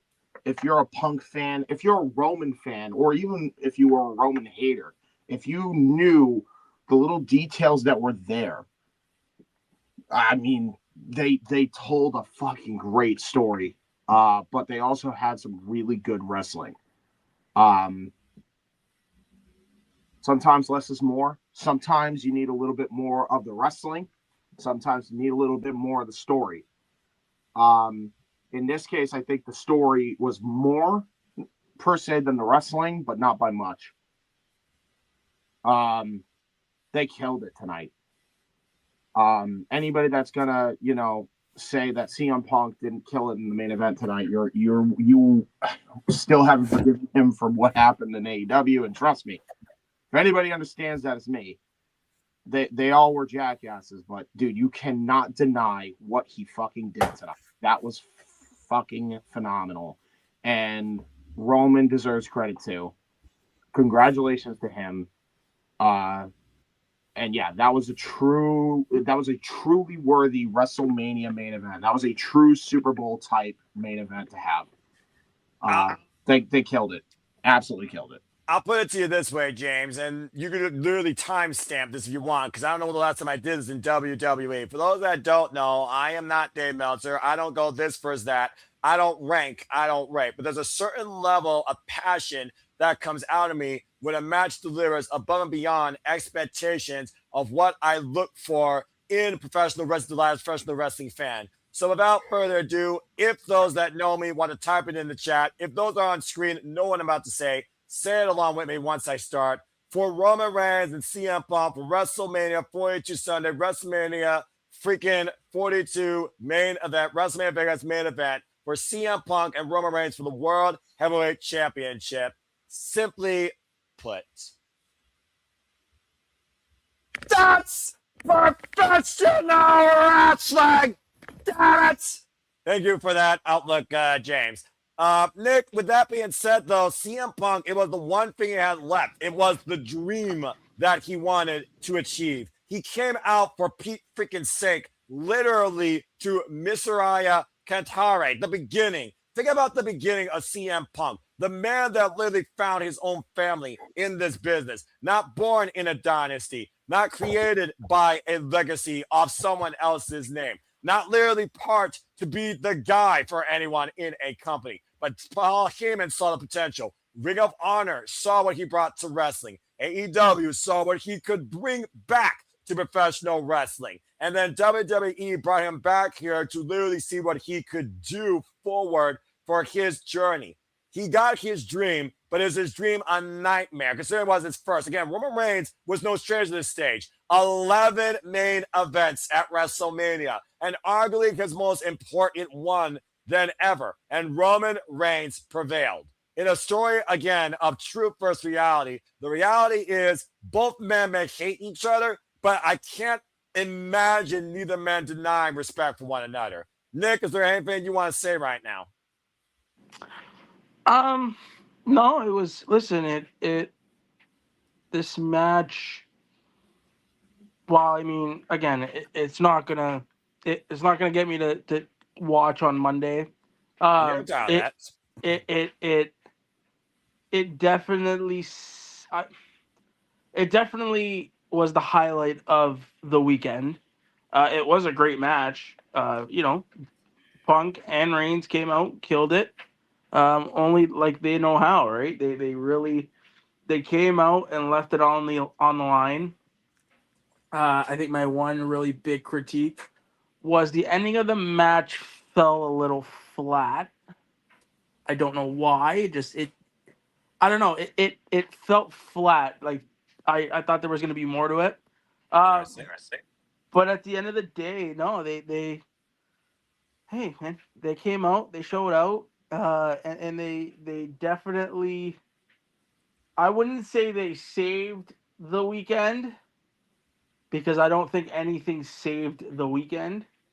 but it definitely helped take a sour taste out of a lot of people's mouths. Let me just point this out for you, Nick, and maybe this will change your mind on the ending because I caught this. I don't know if anybody else caught this, and maybe I'm just reading too much into it. But who did Roman Reigns retire for the first time? Technically, then it became Styles, but who was he supposed to retire against? Undertaker. Yep. And he did the deal where, Taker kept collapsing, couldn't hit his move. Exactly. And that was a shoot, by the way. He couldn't hit his move. And so Roman took advantage of that and speared the shit out of him hellaciously. That was a callback to Undertaker. CM Punk's last match before he quit the WWE in Mania was against The Undertaker. That was a homage to their matches with The Undertaker. That was an homage to Roman putting down Old Yeller and, putting him out the pasture per se. I don't think he's going to retire tomorrow or anything, but that's kind of what that symbolized, if that makes sense. Does that kind of make up for it in a way? And again, no, because go ahead, Nick. Sorry, no, because I'm not out here trying to do those mental gymnastics with it. That's fair, but I call that psychology. I also call that fatigue because, damn, did they literally put their freaking bodies on the line for this match? Yeah, and they did, and that's what I mean. It was fine. For me, it felt a little flat, but it didn't take me out of it. Mm-hmm. With WWE, I'm as casual as can be. That's so fine. I mean, I'm not gonna know, and I don't think any of those casual fans knew that, right? So I mean, to me, I'm looking at it at face value, and it just, like I said, it felt flat. Not to say it didn't take anything away from the match. I think I probably would have stayed away from the table bump, but other than that, the match. It was a main event where a lot of matches. It was a WrestleMania main event where a lot of matches on WrestleMania could have been saved for a main event on Monday Night Raw.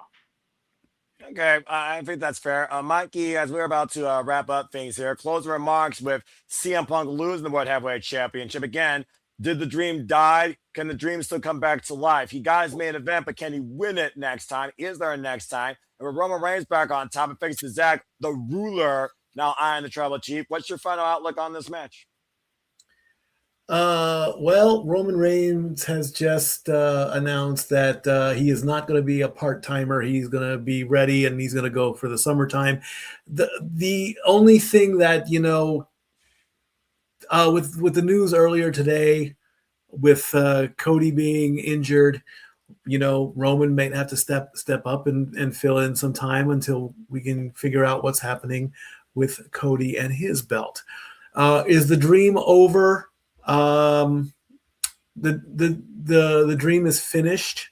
Again, pencil to paper type situation. We don't know where anyone's going until anybody says anything. So the rumors are going to run rampant right now until tweets and press releases and actual statements and speeches from the talent themselves. Can Punk rebound? Sure, why not? I mean, if he feels he can still go, let him go. If he wants to hang it up, again, he has deserved it just as much as anybody else. Again, the fans, they're going to make their own opinions. We're going to talk about it. We're going to say our opinions on it just as much as they're going to say their opinions on it as well. So the OTC is back in at the head of the table where he belongs. And in closing, all I can say is, like I said, one thing that I truly am is I'm always humble and I'm always grateful for every moment that I sit in this chair, be it for sports, be it for wrestling, be it for commentary, be it for my opinions, the facts, the stats, or just a good old fashioned conversation.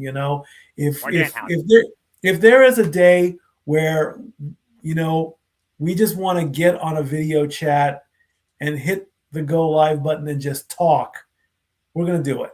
And I'll be grateful for that. It doesn't always have to be about wrestling. It doesn't always have to be about sports. It can be us just literally talking and airing out our differences, airing out our grievances, and saying thank you. Like I said, I wouldn't know what to do if by some miracle one in the 11,000 people, if not more, when they watch on demands, they're like, hey, are you the guy? Are you the one they call Stat Boy? I'll say yes, but just all I ask is for a simple bit of respect, because you respect me, I'll respect you, and I'll say thank you for watching. You may not agree with me, and that's the beauty of podcasting, influencing, being on YouTube. You may not agree with me, but as long as you respect me, I will respect you back. Wow, my first official WrestleMania is amazing. Does it still need work? Sure, I can always improve. But that's why we always say priorities over passion. You juggle your work life along with your passions and everything. Again, I am so grateful and thankful to all of my family. I'm very happy that Renegade and Mr. Reliable got to go to Las Vegas. I am slightly jealous of that. I would have loved to join you guys in Las Vegas and gotten to be back in the business and maybe have a little bit of fun and hopefully not end up on the hood of a car or the hood of a limousine in handcuffs, because that's how crazy I used to be back in the day. Put yourself out there. Especially after a few drinks in a casino, throwing it all out on red instead when I should have thrown it out on black. But this doesn't happen because we were all grown. Who knows what's next? Again, as far as I've said, I will be back in the chair in just 4 short days to kick off the 2026 season. NFL draft round 1 only, and then we continue the playoffs with NHL and NBA. And I can only again say 2 simple words: thank you. Along with, I have to say it because at this point I gotta get some sleep and get some rest. I have got a very, very busy car day tomorrow. I do not like these 4-wheeled vehicles that cause so much drama, but it needs to be taken care of. Thank you, family. Thank you, Noah Foster. Thank you, Renegade. Thank you, Walter. Thank you, Nick. Thank you, James. And to all 11,000 of you, I cannot say it enough. Clip this. You guys make us possible. I can say it from the bottom of my heart. Thank you. Stat Boy and Wrestlemania out. And that being said, as we conclude here and get ready for the shenanigans, let's go ahead and give our final thoughts as I run down the card here one more time. Again, congratulations to Femi beating Brock Lesnar and possibly retiring him as he left the boots and gloves in the ring, beating him in about less than 5 minutes. We saw a wild Intercontinental Championship ladder match as Penta was able to rise above the field and defeat Jade, Dragon Lee, Jade McDonagh, Rusev, and Rey Mysterio to hold on to the gold. We, of course, opened things up with the United States Championship as Sami Zayn got whooped by Trick Williams with a key trick shot that led to a brand new United States champion, a moment echoing John Cena's first WrestleMania moment, and we saw what that led to. Following that, we saw the Demon Finn Balor beat down Mysterio in a street fight with a coup de grace through the table as Dominik, vaya con Dios, amigo, as the Demon might be cleansed of his sins for all we know, brought back to life, but only needed. Let's get Nick back in here as his feet keeps on fixing out. And, of course, in our semi-main, that bitch didn't get jaded, but she got beaten with brutality as Rhea Ripley is back on top, and Rhea Ripley was able to beat Jade Cargill for the women's heavyweight WWE Women's Championship. And of course, in our main event, where reality faced truth, story, legacy, dynasty, and of course, an incredible professional wrestling main event story, unlike the likes I've seen since probably 26, honestly, with Undertaker and Shawn Michaels' last encounter for me as a fan. CM Punk lost, and Roman Reigns is the new WWE World Heavyweight Champion. As well, Femi has already called his shot to challenge the Tribal Chief. As Emmanuel says, night 2 is overall better than night 1, by the way. Not even close. I completely agree, my friend. Well, that being said, folks, thank you so much for tuning in to us across all of our watch-alongs and across everything here at Cinema Studios for everything we have done across all watch-along specials, especially during WrestleMania Live. We hope to see you within the next half hour for the shenanigans to continue here. Final thoughts on WrestleMania week in its entirety with our watch-alongs, our content coverage, WrestleMania matches and moments, as well as, of course, the live stories and escapades of the Radical Wrestling JJ Williams and Walter. Stay tuned tomorrow as I will be back here, of course, bringing you further wrestling coverage for Spark Josie. Unfortunately, I had to do as a retro watch-along due to other priorities, but yes, I will be covering Spark Josie tomorrow. That'll be at 2 p.m. Eastern Standard Time. I also will be doing predictions post-mortem with Papa Gino at 6 p.m. Eastern Standard Time, discussing the stats, the results, and the outcomes of WrestleMania week before we cover the Raw after WrestleMania to conclude everything. To the 11,000 plus of you, I can't say it more than enough on behalf of everyone here at Cinema Studios. God bless you, and thank you to all of you for tuning in. Follow us if you haven't already. Please continue to follow us if you can. SR Studios 2024. It's not about me, it's about wrestling. But if you want to further engage with me, my personality, my passion, because it seems to be some sort of conduit of encouragement, you know what? Find me and Foster 916 on the X and on YouTube. I only wish to remind you just to love into professional wrestling too. I hope that you all continue to be along with us for continued development to bring you simply reliable, honest wrestling coverage and outlooks. For James, for Nick, for Stat Boy, for each 11,000 plus of you, I am the Cement Noel Foster, bidding you all a short-term adieu. And if this is done for the night, I thank you all once again for tuning in for the entire time as we board the train out of Allegiant Stadium and bid Las Vegas farewell. So make a positive impact in life and have a good night. If we don't see you for the shenanigans, thank you once again for tuning into everything, especially for our coverage for WrestleMania. Have a good night, folks. And we'll see you next time here at the Simply Reliable Studios. Take care. James, cut the fucking feed. Cut it, James. Cut it. I can't cut it. All right, I'll do it. Mess, I do everything. Cut the feed. I'm cutting the feed. God bless professional wrestling. Bye, guys.